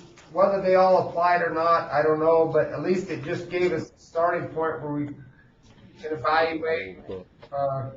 Yes, you have. You're right. That's maybe where I saw You're right. You're right. I know there's one there that's really long that I don't think is really too beneficial. That's about 5 pages, but I mean, there's a short form that's probably about 15, 20 questions, evaluating 1 through 10, and then it asks where can you improve, or what are your strong points, and let it go at that. I don't know. In my opinion, I think Jim's done a great job, and I think the morale's better now than it's been in a long, long time, so I guess I just say appreciate what you've done, Jim, and, but I think we still should evaluate, go over some things, I guess. You're That's all exactly I'm- right. I can find that form and I can rehabilitate it and I can send it out and ask you guys if you want to alter it, and if not, we can use that one. Does that sound good? Yep.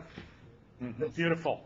Some things as board members, I think. To send it out, if we want to alter it, we'll alter it and send it back. Put it in the comment section. Yeah, if there's something that we feel is important. Yeah. But not that long form. Yeah. There is a long form running around. Don't do that one. That was worthless. Okay, Gina's gonna send out a short form and just send it. You guys can add, detract, but by next meeting in March, be prepared. Hot seat. Okay, next item. Item B, officer elections. Well, it's that time of the year, a year ago. So we're going to go ahead. How many do we have? Chairman and vice? Is there any other officers? Just the two? So we're required to change it a year.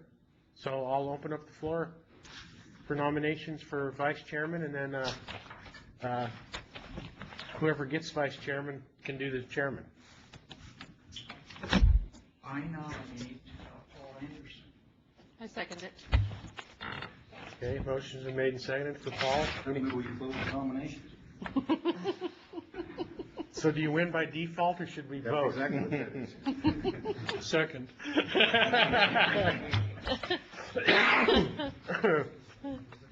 Okay, so Paul Anderson's vice chairman for another year.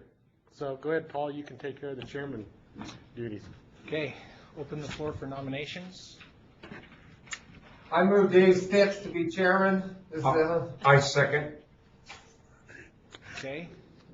Alan. It's about time you guys woke up. Comments? For here. Or is that open for debate? What? You're the best dressed, so I mean, what I want to point out. That counts for something. Okay. Yes, gavel. Any more nominations? That's it? Questions? Okay. All in favor? Aye. Opposed? You got it. Okay. Thank you guys very much. Good job. I think We're efficient. it's always good to know that Paul and I have gained your trust, because I don't think it was that unanimous last time, so I appreciate it. Okay, any public comment? We have one more chance of public comment. Anybody? Behind me, I can see you. Yes. Who do we have? Just real quick. Bob. Yes. Okay. Come on in, Bob. I just want to correct a previous statement I made about the public records. The actual meeting minutes are meant to be held for 5 years by the agency, and then they get archived. So I just want to be clear about that for the record. Correct. Thank you. Well, actually, if they were to be destroyed, we wouldn't have been back at this MMD thing again. It would have saved us a lot of headaches. Just bad joke, sorry. All open meeting laws are the same. Yeah. Yeah. Okay. Thank you, Bob. Any more public comment? Well, you know what, you guys, I think this happened last time. We keep forgetting to put for future meeting dates. Yeah. It's So not on the. normally we're around March sometime. Jeff is there.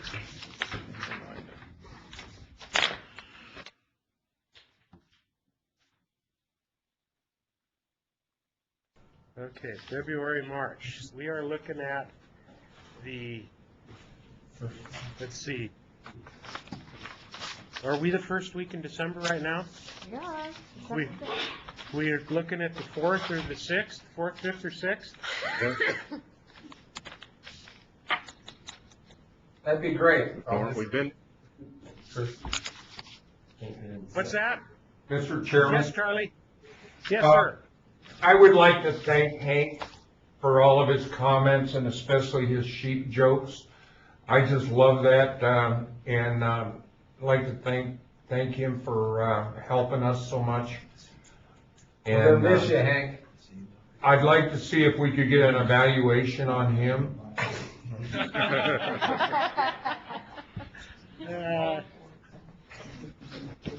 Charlie, I would like to say those were kind words by you, Charlie, but evidently either the governor's office or NSA or somebody has certainly put the block on the phone, because we never heard a word you said. So if you wouldn't mind repeating yourself.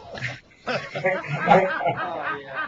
I'd like to thank you. I really enjoyed all your comments about the sheep, and I hope Pete has as many sheep as you do and loves them as much as you do. And I really enjoyed working with you. Thank you. I enjoyed every minute of this. I think my only absence from any of the meetings had to do with my little set to with pancreatic cancer, but much to the chagrin of my detractors, I survived that one too. Well, Hank, I wanted to tell you that wine is really a good cure for that kind of stuff, and you did miss our meeting down in Fallon and was unable to drink any of that wine, so keep us in mind when you're in Fallon and come by and see me. I'll do it, Charlie. I really will. Thank you. Okay.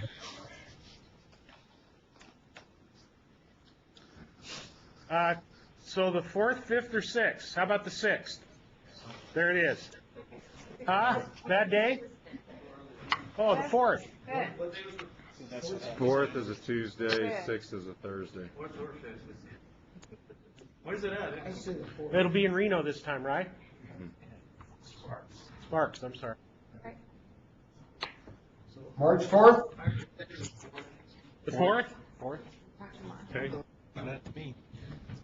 Okay, the 4th. How's that look for Alan and Charlie? 9 a.m. on the 4th of March. Sounds good. Okay. And then Pete, we'll see you then, I guess, probably. 3, 4, 4.